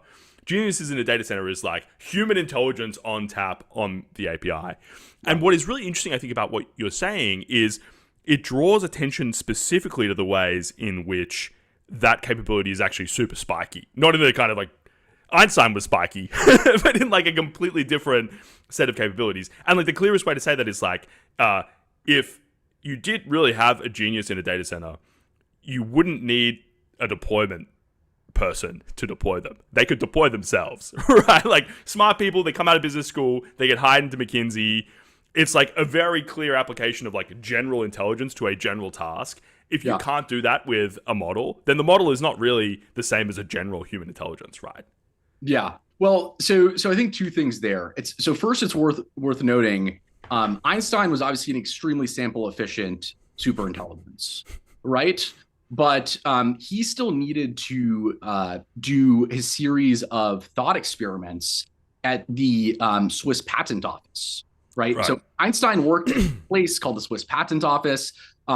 He did a lot of his so-called post-training there, basically, looking at different patents, trying to recreate sort of like how they, turned natural phenomena into something useful, right? Like what were the physical, laws of the universe that were sort of governing this stuff, right? He was like really trying to refine his understanding of like how nature works and how that can be kind of like, used to create new useful knowledge. And then, see, a lot of people don't talk about that. A lot of people talk about his huge parietal lobe and all of these other things, but they don't talk about like the fact that he worked at the Swiss Patent Office and that like, that permission data stream that he post-trained on, we don't know the counterfactual, right? Of like, if he wasn't there, would he have discovered, general relativity, special relativity, whatever, it may be, or would he not have? We don't know this, right? And I think what you see the labs kind of admitting is that even if you have very sample efficient models, the information environment in which those things are applied actually defines the capabilities of the models still, right? So like, a sample efficient model in the savannah is going to be a lot less useful at solving economically valuable problems than a sample efficient model in a very high information dense environment like a life sciences firm or something like this, right? That has a lot of this like uninstrumented complexity that, if recombined in the right ways and if analyzed in the right ways could lead to, this richness of like, like therapies, right? And like to get there, we needed like actually a lot of human learned models being applied to nature, right? To create a lot of that information. We needed a lot of technology and sensors to create that information, right? Like, coding is trained on coding data, and coding data is like an engineer thinking about a problem and then turning that problem into a solution that a computer can execute. And verify, by the way. And verify. Yeah. Right. Yeah, And but that process of like conceptualizing the problem, turning it into a solution that a computer can execute, that has not been done in a lot of areas of the economy. Yeah, that's a super good point. If you're just joining us now, we're speaking to a liquid, the left tail guy on, let me make sure I get that. Yeah, left tail guy. No, the left tail guy on X.com. And we're talking here about the kind of, I suppose in the most general sense, what we are talking about is what does it tell us about the nature of AI models as they are today that the leading labs are choosing to put so much focus and attention on vertical integration and deployment of the models? What does that tell us about the models right now? And what does that tell us about the future progress of intelligence and where it's going to take us over the next few years? I think that's a super interesting question. I'm going to throw it back to you, Illiquid. You just before you mentioned you're about to share something on your screen. Do you want to kind of illustrate a point you were making? Is that kind of where you were going with that? Yeah. So I was saying that there was kind of a senior spokesperson from OpenAI who had basically said that he expects the economy to become an RL environment of sorts, right? And he said this probably 6 months ago. And then since then, what you've seen is that they're taking this idea very seriously by essentially using firms as RL environments, right? So OpenAI, famously invested in Thrive Holdings, which rolls up accounting firms, right? Crete Professional Alliances just got rebranded as Current, right? And they just released a paper, right, or a blog post, OpenAI, basically talking about Codex and how it could improve tax workflows, and how they basically instrumented the accounting firms within Crete into a bunch of like self-improving loops. They basically, sent a bunch of Codex FDEs in there and figured out a way, right, to conceptualize the problem of a tax workflow into something that was verifiable, that threw off traces, right, that could essentially, you could use the information that was constituted by those workflows being executed into something that could improve, the workflow over time, right? So you're basically turning these accounting firms into RL environments, right? And, what that shows me, right, is that Anthropic and OpenAI, in my opinion, are really all in on turning the economy into code, or at least something that could be represented in code, right? So like accounting actually is a pretty good, and the reason I think this is because if you look at where they're deploying intelligence right now, it's either in places that could pretty easily actually be turned into something that looks like code, like accounting. Right. Accounting doesn't, most of accounting doesn't conjure up images of taste, right? It's generally pretty rote. It's generally pretty verifiable. And so like it's one of these things that like you could turn into a language that computers can understand. I mean, a lot of actually software, the heritage of software starts in accounting, right? VisiCalc, right? ERP systems, all of these things. But so I think they see that as an interesting place. So that's one area, is like things that can pretty easily be turned into code. Another area is sort of where these Red Queen races are kind of ran, right? So things like cybersecurity, things like even legal, even accounting in some senses, right? The more efficient accounting gets, the more efficient your tax strategist gets at finding loopholes, the more efficient the lawyers are going to have to be into drafting, more strict tax policy, right? Like I see them kind of like, instrumenting both sides in really interesting ways in order to sort of, we need to consume more tokens. We need to consume more tokens here, right? Like they're kind of setting up these interesting adversarial games. And so I think there's something interesting to be said there. And then on the other side, right? So they're doing these deployments into these boring kind of industries, these boring firms, right? That maybe actually have like pretty slow learning rates in the economy, right? They don't change that much. Like their capabilities stay pretty fixed. Most of what you pay them for is like the fact that they are liable for the outcome, that they have like a name on the door that people will respect when they see it stamped on a, audit document. So that's one area of the economy that they think that they need to instrument. Because those people probably are not going to deploy themselves, right? So they're not going to make that context legible to the computers themselves, right? And then the other area where they're instrumenting and they kind of want to really deeply sink their claws into is the companies that have the fastest search and learning rates over the economy, and those are companies like companies in Y Combinator, and you saw OpenAI offered to give every Y Combinator startup in an indexing like fashion, and they indexed for a reason, right? They didn't pick winners. They indexed for a reason. They basically agreed to invest $2 million worth of Codex tokens in those startups, and the reason for that is those companies are going to, from day one, instrument themselves in a way that is fully code native, something that is totally legible and improvable by the models. Like all of the production processes within those firms, or at least a lot of them, a lot of the most valuable ones, at least, is what they're betting on, right? Like, are constituted in code, right? And so that's really good. And then the reason that they did an indexing approach is because it's a pretty good bet that some fraction of Y Combinator startups in the next 40 years are going to become the largest companies in the economy, right? And so they represent some useful distribution of maybe like the future state of the economy, right? And so you want to also have these like kind of two sides, and you have a double pronged approach to deployment that they're taking. Right. You go into the law firm, into like the 100-year-old law firm, prestigious, and you go into the Y Combinator. It's like two guys in a basement, two people in a basement. But it turns into Stripe, and now it turns into Stripe. Yeah. And, right. And so where I just want to kind of summarize this, bring it together, and then talk about, I think, an idea you have had, which I think is kind of overarching here, which is or might kind of just provide an architecture in which to understand this broader conversation. And that is this idea you have around like the kind of returns to intelligence within an organization. Yeah. So you have like, and maybe just to kind of put it out in a very simple way, you can disagree, you can kind of correct me where I get this wrong. But basically the idea is, if you run a kind of mom and pop accounting firm, the returns to intelligence in your mom and pop accounting firm might be relatively low. It's like, yeah, you can kind of automate a bunch of the process of preparing tax returns. People had done that with tax preparation software long before AI. It doesn't require ChatGPT 5.5 to do that particularly well.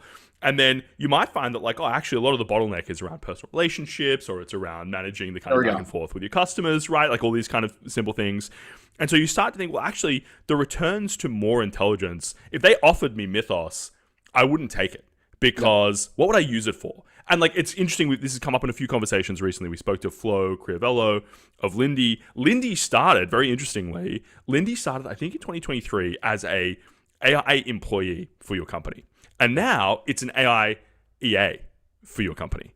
And that movement, I think, is quite symbolic, right? Of like what type of intelligence they are trying to deploy and what the returns to greater intelligence within Lindy might be. They just switched from Anthropic's models to Deepseek v4.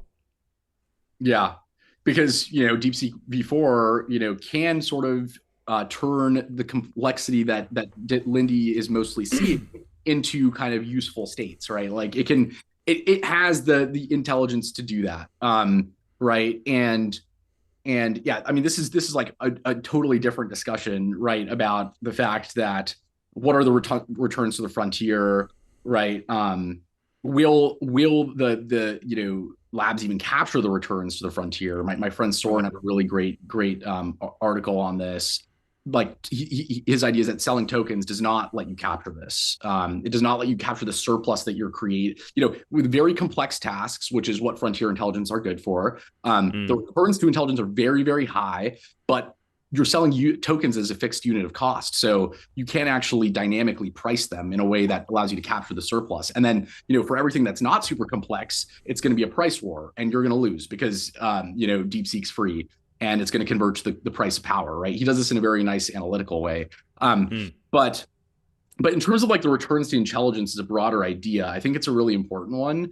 And like, I think it's very intuitive to understand this in some ways, right? So like, the returns to intelligence at Southwest Airlines versus the returns to intelligence at Eli Lilly are very, very different. And you can actually, if you go and look at the job boards of Eli Lilly today and Southwest Airlines today, Southwest Airlines has 30 job postings. 0 of them have anything to do with AI. Eli Lilly has 770 or something job postings. And I think 90 of them have everything to do with AI, meaning these are like interesting AI related jobs where people who understand machine learning, who are engineers, who understand life sciences well, are essentially figuring out a way to turn the knowledge and know-how inside of Lilly into something that can create new knowledge with machine intelligence, right? And there's a reason for this, right? If you think about and that's why they're investing so much in it. That's why they bought a $1 billion compute cluster from NVIDIA, right? There are more and more companies in the economy that aren't, the hyperscalers, right? Or, most like if you plot a chart of sort of like, compute capex over the last 15 years and stock returns, what you'll find is actually there's a huge correlation between very, very positive stock returns and compute capex or compute spend on AWS, because there have been companies who have been figuring out how to basically have a high return on intelligence for a very long time. Those companies are companies like Google, who's been wanting to organize the world's information. That's very, that's a huge intelligence sink. Meta, ad targeting is and understanding human behavior for the purpose of like understanding what do they want, right, is if you can instrument that problem in the right way, it's very intelligence consumptive, right? So like, these companies have already had incredibly high returns to compute over the last 15 years. This is just a straight line. It's not like a new thing. I would say the returns to compute are going up, of course, but like it's been going on. But now with deep learning and sort of like the LLMs, we have a new substrate, and that new substrate enables companies like Lilly, right, to also have very high returns to compute. And that's why you see them deciding we're going to invest in our own compute.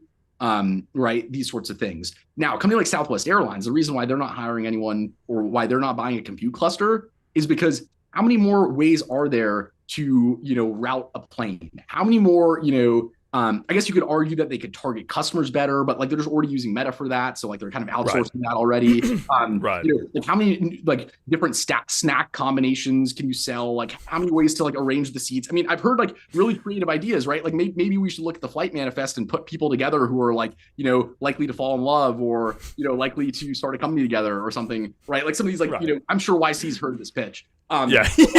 but you see the reason it's never happened is because no one fucking wants that. And and so, sorry, I don't know if I can cuss on this. Oh, go ahead. But like the returns to intelligence Southwest Airlines, they are already they already consume they're maxed out as much compute as they probably need to.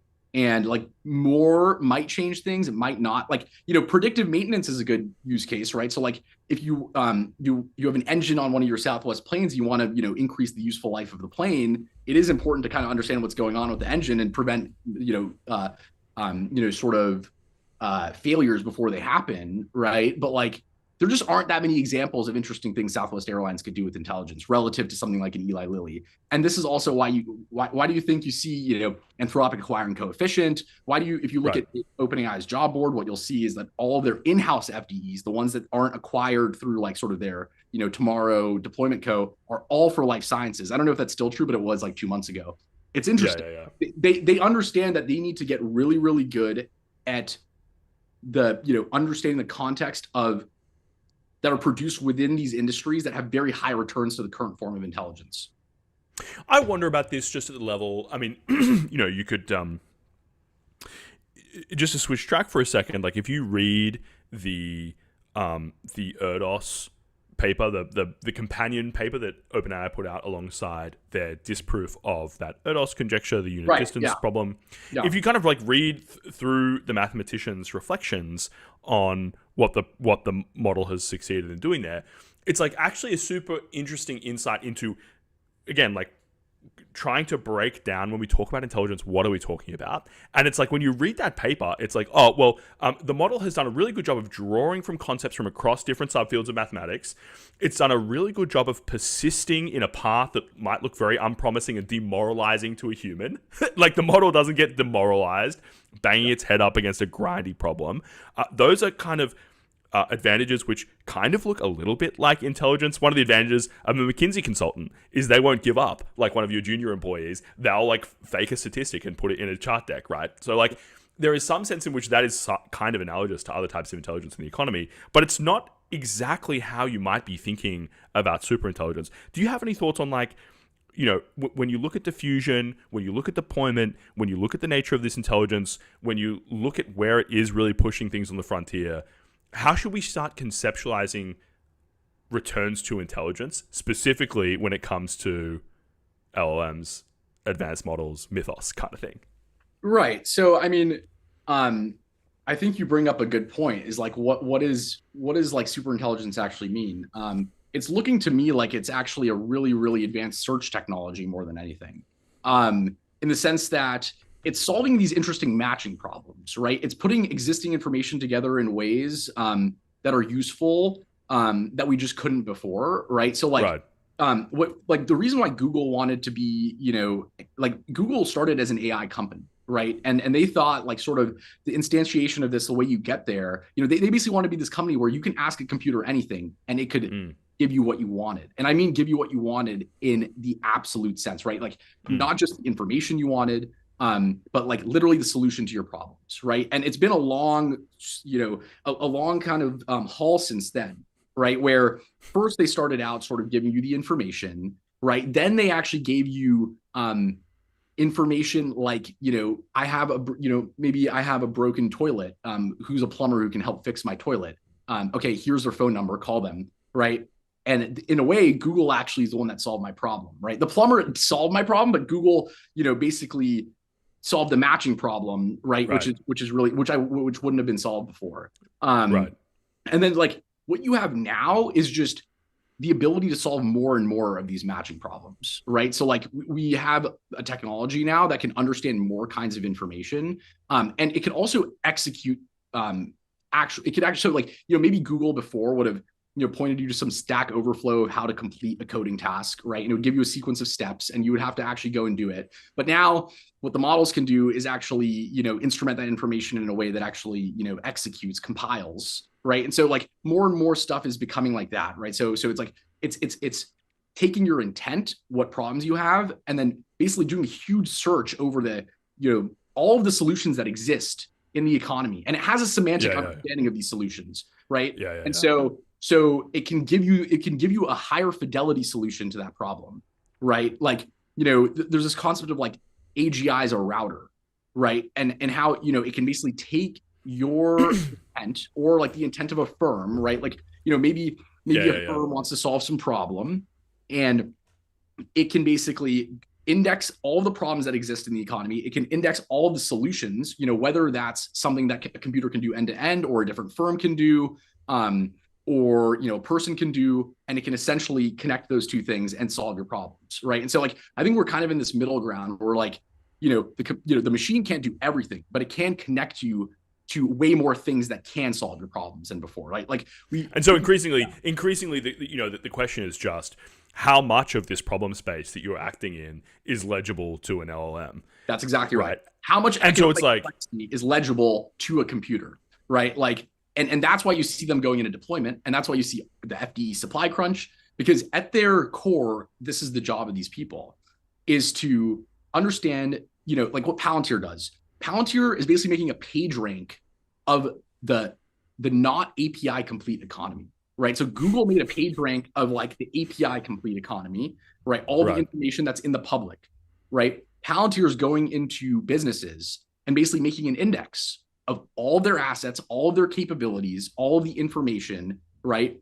And helping use that kind of like, knowledge to help solve problems for those companies, help those companies solve problems for better solve problems for their customers, right? And like, it's just this evolution of like making information that wasn't previously understandable by computers understandable by it, and then using that understanding to like solve new problems, right? And that connects into what the labs are doing very clearly, because the labs are increasingly realizing that it's that kind of last mile between information which is indexed and information which is not indexed, and the model's ability to kind of process that information and produce an output which is interesting to the firm.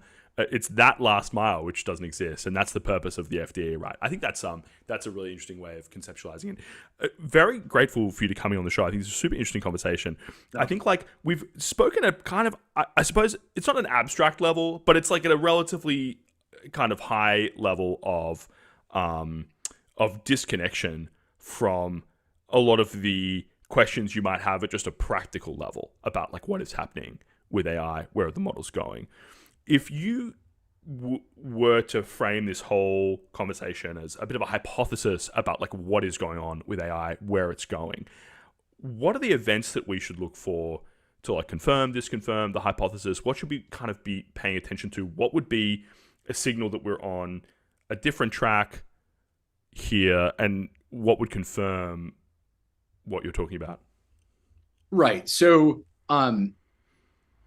I think the way to look at whether or not we won't have super intelligence without deployment is by looking at the relative spend of the labs on data, and then the creativity at which they acquire this data, and the level of granularity, and the level of connection to the real economy, which they have to actually go to acquire this data properly, right? And so you guys have had like Sean Kai on the show. Sean Kai is really great. He knows a lot about this stuff. He kind of has said that the labs are spending, the big 5-6 labs might be spending at almost 70 billion per year in data, right?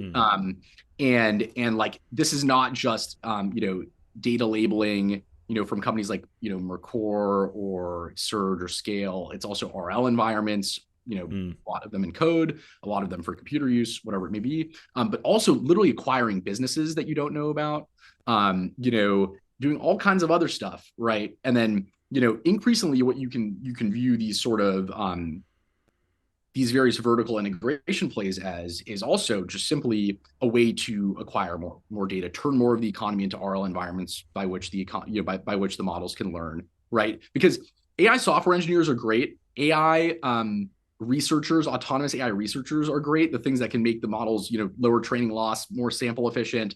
But compute, obviously, like AI researchers increase the returns on compute, yes. But data increases the return on compute and AI researchers. Yeah, right. And it's really important, right? Like a lot of what the researchers are doing is like figuring out, okay, how do I basically it's called taste. It's called research taste. Like what blend of data do I need to represent this complex part of reality better, right? And like that process of procuring the data is still very manual right now, right? Right. And the output you want at the end of this, right? The output you want at the end of all of this is in a very simple way. It's like a text box or an agent that you can type your problem into, and it will solve the problem. Yes, and it will solve the problem, right? And it will solve the problem. Totally. And so I think that's really important to watch. Is just like, are they doing a lot more deployment? Are they sort of like becoming a context acquisition company, right? Like I wrote this post about like every company is a context acquisition company, right? And like, there's this idea of like getting to the right asset first is very important because, what Palantir got really right was that, they went for the most permission data stream first. They indexed the most permission data stream first, which is the CIA. The CIA is also trying to organize the world's information. It's doing so for a different reason than Google is, but it's doing so to keep us safe. Provide the right piece of information to the president at the right time, right? But like they are also trying to do that.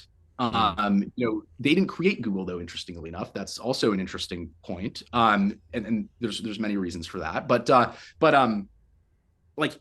It's important to watch. It's important to watch. Like, are they going about this in a way that shows you that data is a constraint, right? And I think it's also important to watch how much they're all in on like this turning the economy into code concept, right? I think if you look monitoring OpenAI's job postings is always really interesting, right? The amount of like Codex forward deployed engineers they have is like really going through the roof. They're merging Codex into ChatGPT, right? And the reason they're doing this is because, and I tweeted about this probably a year ago, is that the AI IDE wars was not about coding. This was the first place that they realized that knowledge workers were basically using AI agents to actually solve problems in a way that worked. Right. And so these were this was the first killer app of the platform, right? This was almost like a browser, like the browser moment for AI. It was the first time it was like useful. It was the first time it was like actually people were using it in very, very useful ways. And so they realized like, wow, this is the way. Just turn the entire economy into this so the models can learn from it. Right. And just to step that through, I think it's worth stepping that through for the audience. If you're just kind of tuning in, like that on its own, it's hard to kind of fully interpret what that statement means. But really, the argument here is if you have ChatGPT window open and you ask it a question and you get information back, and that is an input into your business process, that is kind of one type of AI diffusion. But the much more valuable type of AI diffusion is one in which an entire business process that is part of your job takes place inside Codex. And the output is a slide deck or it's a document or it's an email. And it comes out of Codex, not from copy pasting into a window, but kind of autonomously within the Codex interface itself. And the point you're making is that second type of diffusion is kind of where the labs will need to go if their products are going to solve problems within the firm. Right. And then like I think sort of contra that, another really interesting signal to watch is how many very smart people are taking a completely different approach to hill climbing complexity and figuring out like how do we actually make a general learner, right? How do we actually make something that can like understand reality in a way that it can use that understanding to solve problems, right? Right. And so there's actually no guarantee. There's no guarantee that turning the world into code is the best solution for intelligence diffusion. Yeah. is what you're saying. I mean, there. there's computational like irreducibility, right? There's like all this kind of stuff that I mean, it's way out of my wheelhouse. I'm definitely not smart enough to talk about that kind of stuff, but like, I think there's probably limits to like, what you can actually represent in code, right? Like, I think people, very smart people might disagree, right? They might say that DNA is code. They might say that biology is programmable. They might say that everything in life is an information management problem that totally can be represented in something computers can understand. That is true. That is possible. Now, but there's a lot of very smart people, I think, taking a very different approach to this coding approach, right? And I think, a really interesting one to watch is Standard Intelligence, right? They just raised a big round from Sequoia and Spark. Spark has a pretty good track record of backing frontier labs before they mean much, right? Before anyone else agrees. And, what they're doing is basically video pre-training, right? And using, video data, not screenshots of video data, full 30 FPS video data to video pre-train computer action models, right? And so the reason why video pre-training is really interesting is because code is a way, like I said, you conceptualize a problem in your head and you translate it into a solution that a computer understands. It's native. It like all of that information is native to a language that computers can understand and execute. And there's also version control systems, right? There's like GitHub that shows you all of the different approaches you took and which one worked. Video pre-training does this for a lot of other forms of knowledge work. So if you have like a video recording of me, going through my email, you have every email I clicked on and then clicked off. You have every email I clicked on and then chose to respond to. You have all, you don't even need the keystrokes. You actually can use, the fact that I typed and then backspaced and then, like what was the final output, but then also like for which names, like for which kinds of emails did I respond in this particular kind of way. So there's all kinds of complexity that if actually doing next token prediction, if you can figure out how to do it on full video data, gets you a lot of these like hand-built like sort of evals that we're trying to like write, right now. Right. And the reason for that, to take it back to a kind of level of abstraction, is because if you're trying to make a bunch of information legible, then there is like all this information captured in that process of going through a task on a screen, which is not really legible from the outputs themselves. It's not really legible from the data traces that you end up from an organization, but it is absolutely legible on a video of that. It's just, I suppose, a question in the medium term about whether how densely that information is encoded in videos and whether it's worth spending the compute to kind of like process it versus. And I mean, like OpenAI tried to do something, or like, was going down this path, not like fully, but they were exploring it, right? They did like this thing called video pre-training a Minecraft agent using GPT-2, right? So like they had like this thing that could, play Minecraft that they did with video. But like the thing is, there's a lot of technical complexity, right? Like processing that amount of video data is like, very it's very complex. Like it's not easy to actually do the pre-training using video data. Right? Most companies who are doing computer use models, they use Bash or sort of screenshots, right? Things like this. So like I think the two things you want to watch is like what is the extent to which they're trying to turn the economy into an RL environment by instrumenting firms either through vertical integration or through their deployment companies with Codex FDEs that turn all of the tasks within those firms into something that can be represented in code and improved upon, right? So that's one thing to watch. And then also something else to watch is like how many Neo labs and like is Google, for example, not taking this approach? I happen to think they are not taking this approach, right? Like they don't seem to care that much about coding engines. XAI is obviously behind Cursor, so they care about code, but I also have this thesis that, they're actually, so they wound down a lot of like their data efforts. And I have this thesis that like, they think, okay, in code, we can use Cursor's traces and sort of like their data efforts to improve that aspect. And then for everything else, I think, if you read what MacroHard is going to do, it's like a digital optimist. It's basically a computer action model that they think is going to be able to run an enterprise, right? Like that seems like a video pre-training approach to me. So interesting. Yeah. So like there's some data points that I think you see floating around, right? Like, and then Google has, like I learned this fact the other day that there's 20,000 plus videos on YouTube of just like prostate surgery alone. Okay. And that's what after the stream, that's what I do. Right. And prostate surgeons before complex surgeries actually know like which video to watch, like to kind of give them, the tacit, like YouTube is the biggest tacit knowledge database on the planet. And like, that's interesting. There's one part of this where it's like, if you can do search over that, that's already really, if you do more high fidelity search over that, that already gives you a lot of things. But then, is Google finding, saying that I can use that as like, an input to like, video language action model, that actually can be, create something that actually makes robots useful. Like, I think there's a lot of different approaches that aren't just turning the economy into code. And I think that just like any other company, an Anthropic and an OpenAI have some path dependence, right? Like, I have to say this conversation, like if I was kind of to wrap it in a very general direction here, it would be if you are reading the Anthropic blog post talking about recursive self-improvement and us heading inevitably towards this singularity, I think this whole conversation we've just had now and all the question it raises should really make you like a little bit more skeptical of that framing from Anthropic, because partly what we are saying here is recursive self-improvement, the models getting smarter, the kind of benchmarks improving on intelligence for advanced AI models.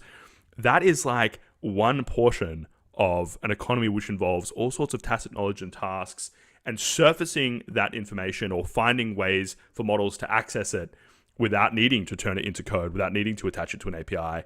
That is a whole problem that we have not even really begun to kind of grapple with at the lab level. Yeah. And I think that's a really good way to put it. Right. And I think it's like, what are you recursively self-improving? Right. Like it's very important to understand this, right? Like, I think if you have the goal, which is OpenAI's stated goal of making AGI benefit, which they define basically as a system that can, automate economically valuable work, beneficial to all humanity, is the real thing you're trying to solve. Are you really trying to build an AI Einstein, or are you trying to build basically something that solves like capital allocation, like this idea of like, how do we turn all the information in the economy that as it exists today and as it gets produced into useful solutions to human problems, right? And have a really good mental model, of like, what that is in this moment. Like where should we buy the intelligence? How should we price the intelligence? Right? Like, the last 10 years was people, very smart people optimizing ad auctions. I think the next 15 years is going to be very smart people optimizing intelligence auctions and actually understanding like, recursively self-improving, like where does intelligence need to be applied at which point and why, and like, and how, right? Like it's like there's a metaphor for this actually, which I think you might like, which is that if you think about, and we'll wrap this show shortly, by the way, if you're watching this and you're like, well, these guys just can yap forever. But I think if you are thinking about why Palantir started, as you said, with the CIA, and why Palantir is a big vendor to the UK's NHS, I think part of the answer is something like, when you have firms, a lot of the information is made legible and captured by the market allocating capital, allocating work between firms. And when you have a government, when you have an entire institution with zero markets inside of it, it's much harder to make the data legible, and it's much more difficult to do that, solve that search problem that markets are really good at solving. And so you need a company like Palantir to come in and use a forward deployed engineer to turn all of your data into legible little data points, shuffle those around, and then you can start doing some of the allocation, the resource allocation within the NHS or within the CIA that markets do between firms. And kind of what you're saying here is like, if you take that as a bit of an analogy, most of the economy is not priced, right? Most of the economy is not priced. That's why we have firms, right? That's why Coase said we needed firms, right? Like, but most of the transactions in the economy are not priced. Like, if they were, Jane Street would have eaten the whole economy, like 30 years ago, right? Like, yeah, 100%. So right. So like, yeah. Sorry, I interrupted you. No. I think that was exactly. That's why I've got you on the show. I'm not just talking by myself. I think that was actually a much neater summary of what exactly what I was saying. So look, thank you so much for coming on the show, Liquid. I have really enjoyed our conversation. I feel like I have learned a lot. I kind of started with this kind of grappling with the ideas that you talk about on Twitter. I didn't have a super clear understanding of them, and I think I've improved a lot through this conversation. I think it's really quite insightful. Is there any kind of final thought you want to leave with the audience? People should find you on Twitter at LeftTailGuy. I think you're a really interesting commentator on this stuff. Any final thoughts you want to leave with the audience? No, I mean, I just think that we're in for a really exciting ride, right? But I think there's a lot of work to be done in making economic complexity legible to the machines so that they can help us allocate resources better and solve our problems. But that doesn't happen automatically. That takes basically turning firms into these entities that create knowledge with digital computation, right, as much as possible. That requires very new ways to organize these things. I just think it's important to to understand how do we actually make the world bitter, less, and pilled? How do we make reality bitter, less, and pilled? We have existence proofs of this. Firms scale their creation of knowledge via search and learning methods that are scalable with effective computational capacity, right? A lot of that computational capacity was analog for the longest time. Now we have a way to bring in useful digital computation to scale that capability, but it doesn't happen automatically, right? It's and thinking that you can just give someone a chatbot, give someone codex, and in 2 days the entire economy is recursively self-improving. I think we need to be a little more thoughtful about it, right? And the decisions, and importantly, the decisions the labs are making right now are evidence that they don't think about it in that way. So if you're someone who is super AGI pilled, I think this conversation and these questions I think should really make you consider that. But if on the other side, if you are someone who's worried about job losses, who's worried about super rapid diffusion of AI capabilities, I think the takeaway here is there is so much of the economy which is not tacit, which is tacit, which is not available to computers right now. There is so many firms which are operating in a way that's not intelligence bound right now, and all of those things should suggest we're gonna have plenty of stuff to do for a little while. Of course. And we don't even know what problems we don't know about, right? I think we're very, very good at finding new problems to go solve, right? We're really good. We're humans. If there's one thing we're good at, we're really good at shifting our data distribution, right? If you change your environment and your relative standing, you are no longer comparing to your old environment. You are comparing to your new environment. And so as capabilities improve, as our information environment changes, the only thing that's different between now and 200,000 years ago is our information environment, right? And when I say information environment, I mean the crystals of our imagination that we've somehow made physical in on tables and in speakers and in houses and computers, and we go through time travel when we are born through a birth canal, right? Inside the womb, we see the same thing as someone 200,000 years ago. Outside, it's a totally different world, and the only reason for that is because of the information. And we are very good at adjusting to new information environments and finding new interesting things to do. So that's all that's the takeaway, folks. The data center is useless on the savannah. The human is useful on the savannah. They're useful next to a data center. They're useful right now inside a lab. They're useful forward deployed into a firm, and we'll find something for them to do. We'll find something for them to do 100%, in what follows the firm. I 100% agree. It's been such a pleasure. I'll pay you to be my friend, if nothing else, right? Come and have a beer with a Liquid and I, and we'll put a few down. Let me tell you that much. There you go. A real pleasure talking to you. Thank you so much. Everyone should find you on Twitter. Really great conversation, and you and I will catch up again. I think really appreciate it, Gabriel. See you, mate. We'll be right back, everybody. We'll just jump offline. I'll say bye bye to our guests, and I'll come back to chat.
welcome back, everybody. I've just been informed, by the way, that my lighting was a little bit Transformers. I had a little bit like a blue-orange thing going on.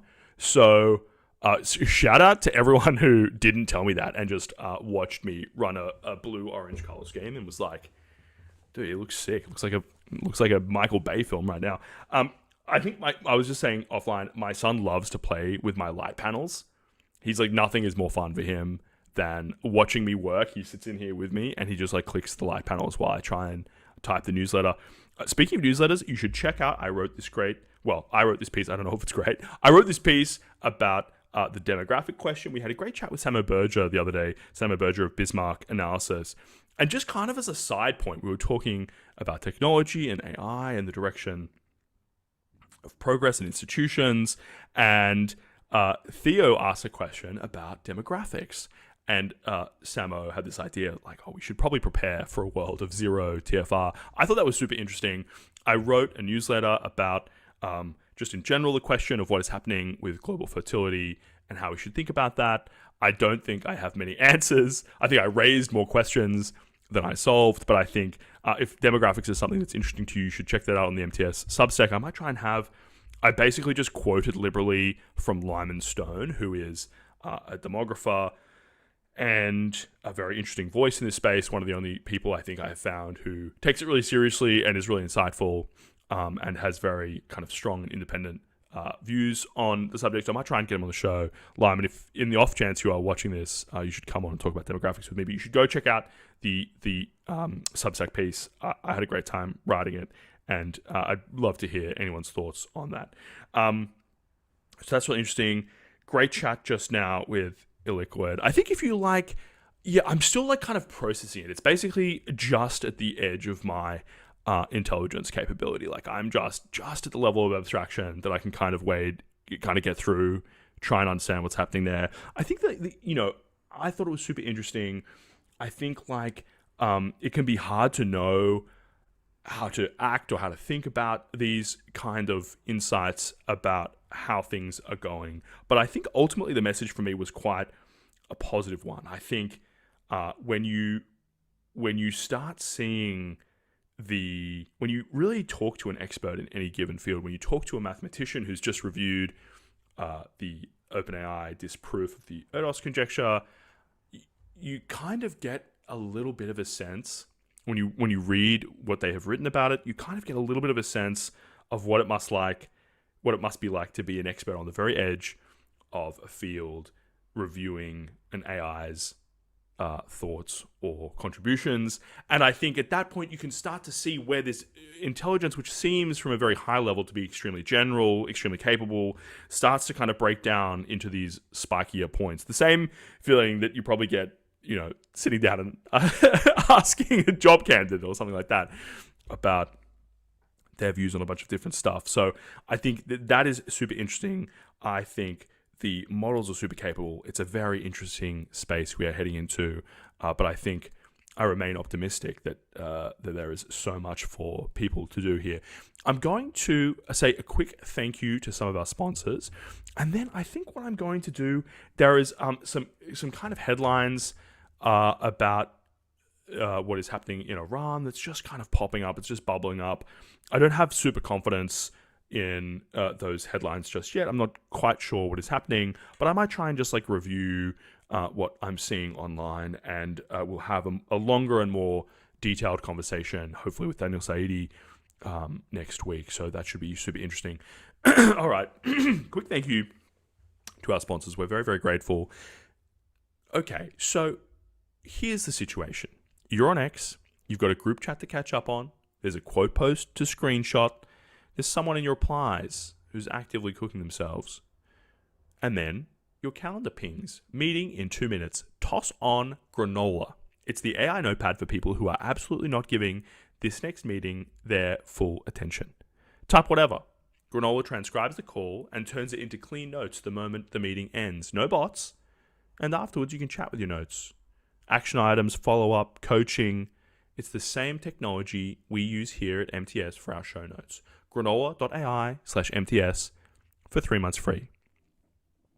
Now, At every founder dinner in SF, everyone is talking about models and data. Nobody is talking about the real bottleneck to AI adoption.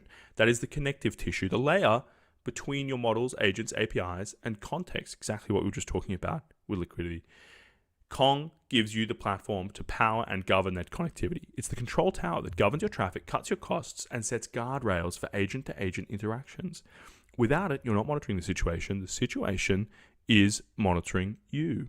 The info decisions that you make in the next 12 months decide whether you're shipping in the agentic era or posting through it from the sidelines. Because when AI traffic scales 100x, the companies without proper connectivity and governance don't just slow down, they break.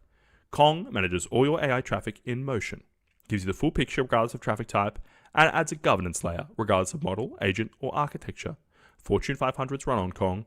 AI native startups ship on Kong. If you're serious about AI, visit konghq.com. Very grateful to our sponsors. Great conversation just now. Happy Friday, everyone. We've made it. It feels like we've made it. So I just want to very quickly review a few of the headlines that are coming out about some of the issues we try and monitor, some of the situations we try and monitor here on MTS. The obvious one is what is going on in Iran right now. So there was some headlines. I'm not quite sure how to evaluate them. I haven't seen anything from any of the institutions whose reporting has been really good on this. It was just, and not to say that open source intelligence is not useful, but just to say I haven't really confirmed exactly what is happening. The posts from some open source intel, some members of the OSINT community, suggest there has been a increase in strikes in Iran. It looks like potentially there were some US strikes targeting specifically Karg Island, which is quite critical for the Iranian oil exports and the oil sector more generally. So that is interesting. It's not totally unexpected. President Trump has flagged before and had threatened many times to attack that infrastructure specifically, or there are also military bases on the island. It's not clear what was targeted just yet, but that may speak to a little intensification of the conflict. As President Trump himself said the other day, a ceasefire in this region means you're shooting at each other a little bit less. So it's not quite clear to me whether this truly marks or suggests the end of the ceasefire, or whether it is a brief resumption, or whether it is retaliation for a brief resumption in the conflict that Iran may have started over the last couple of days. So I think, as yet, hard to tell the significance of those reports. We will see as they come in. And next week, I think we're overdue for a bit of a conversation about what is happening in Iran generally. Still in that stalemate, very little progress, although there is reportedly some negotiations happening right now that some people suspect will lead to a peace deal sooner rather than later. So that's a very interesting conversation. We'll return to that. I just want to say another quick note on some headlines around the Ebola outbreak, which is happening in the DRC, in the Democratic Republic of Congo. We covered some of this early on. I think it's an interesting story. It's a challenging one to cover here because I think there is, as with the situation in Iran, a lot of uncertainty about exactly what is happening. I saw, for example, there was some case numbers. The WHO was estimating that there was around, I'm going to get these numbers slightly wrong, I think it was something like that. They were estimating there had been 200 deaths from Ebola, and then over the course of 24 hours, they revised that number by about 100. So it came down about half, about 50%. And that was after testing was done on those people who had passed away. And so the implication there, I think, is it's not entirely clear to me whether, what is going on there, but there were some concerns that I had read about from the WHO and from others in the space that actually maybe this Ebola outbreak had been happening a lot longer than people had realized. It might have been going since January. their concern there was that there might be an enormous number of cases that they haven't detected, because of course the longer the outbreak has been going without detection, the more likely it is to have spread beyond the initial radius of those first few cases that were noticed by the WHO. If they're revising down dramatically the number of suspected deaths from Ebola, that can only be a good sign, but it also might suggest that some of those expectations about a much broader distribution of cases might be wrong, might have been incorrect. So I think that is broadly good news about the Ebola outbreak in DRC, although of course it's still a live situation and it still requires probably a great deal of response from public health infrastructure in those countries, as weak as it is, and the international support that the DRC is getting. I think there was one headline out of the New York Times today saying that so there was initial reporting that the WHO suspected the outbreak may have started in January. They've now revised that. They said it may have begun in February, which is still a long time ago, but more recent than more recent than January. And they say the CDC has said that some modeling suggests that it could exceed 20,000 cases over the next 3 months. But we are still very early in that, and I don't think we have a strong sense of where that outbreak is. So hopefully we don't top 20,000 cases. That would be quite bad. But we should kind of keep an eye on that situation. I think we'll try and keep an eye on what's going on with Ebola in Central Africa, if for no other reason than it's an important story for Africa and for public health generally. So some mixed news, some good news, some bad news out of the CDC there. But I think on balance, that story is kind of just ticking along in the background. I would now like to say a quick thanks to two of our other sponsors. Here is a quick history lesson for you. In 2022, AI code generation hits. Everyone bets on copilots and bigger pre-trained models. But meanwhile, NVIDIA master inventor and Harvard engineer Sid Pardeshi takes a contrarian seat. He bets on inference time compute and agent orchestration. That bet became Blitzy, the first autonomous software development platform for enterprise code bases running thousands of agents in parallel. Fortune 500s are unlocking 5x velocity, shipping months of work in days. The contrarian usually wins. Blitzy.com, Blitzy. Now, Melbourne to San Francisco, every marketer agrees out-of-home builds brand like nothing else. There is a catch, though. Scaling out-of-home advertising used to be a nightmare.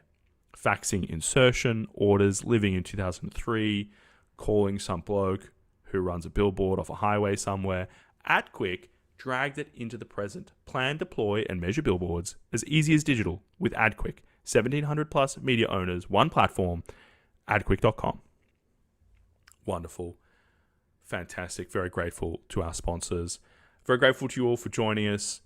Hit a big milestone this week. It's been a fantastic ride. Thank you to our guests. Wonderful conversation as always with Liquid. You should follow him at LeftTailGuy on Twitter if you are interested in understanding some of these conceptual ideas about what the AI deployment approach the labs are taking might mean for the future of intelligence, about where these trends are heading, about how to think about AI deployment and the returns to intelligence. Very interesting thinker.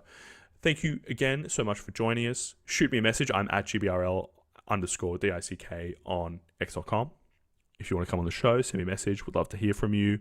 If you have any thoughts, if you've read my newsletter and you have thoughts, shoot me a message and follow us at MTS Live on x.com. We are very grateful to you all. We will see you again on Monday. Have a wonderful weekend. I am going to go throw myself at the trampoline park. Please keep me in your prayers and farewell. Bye-bye.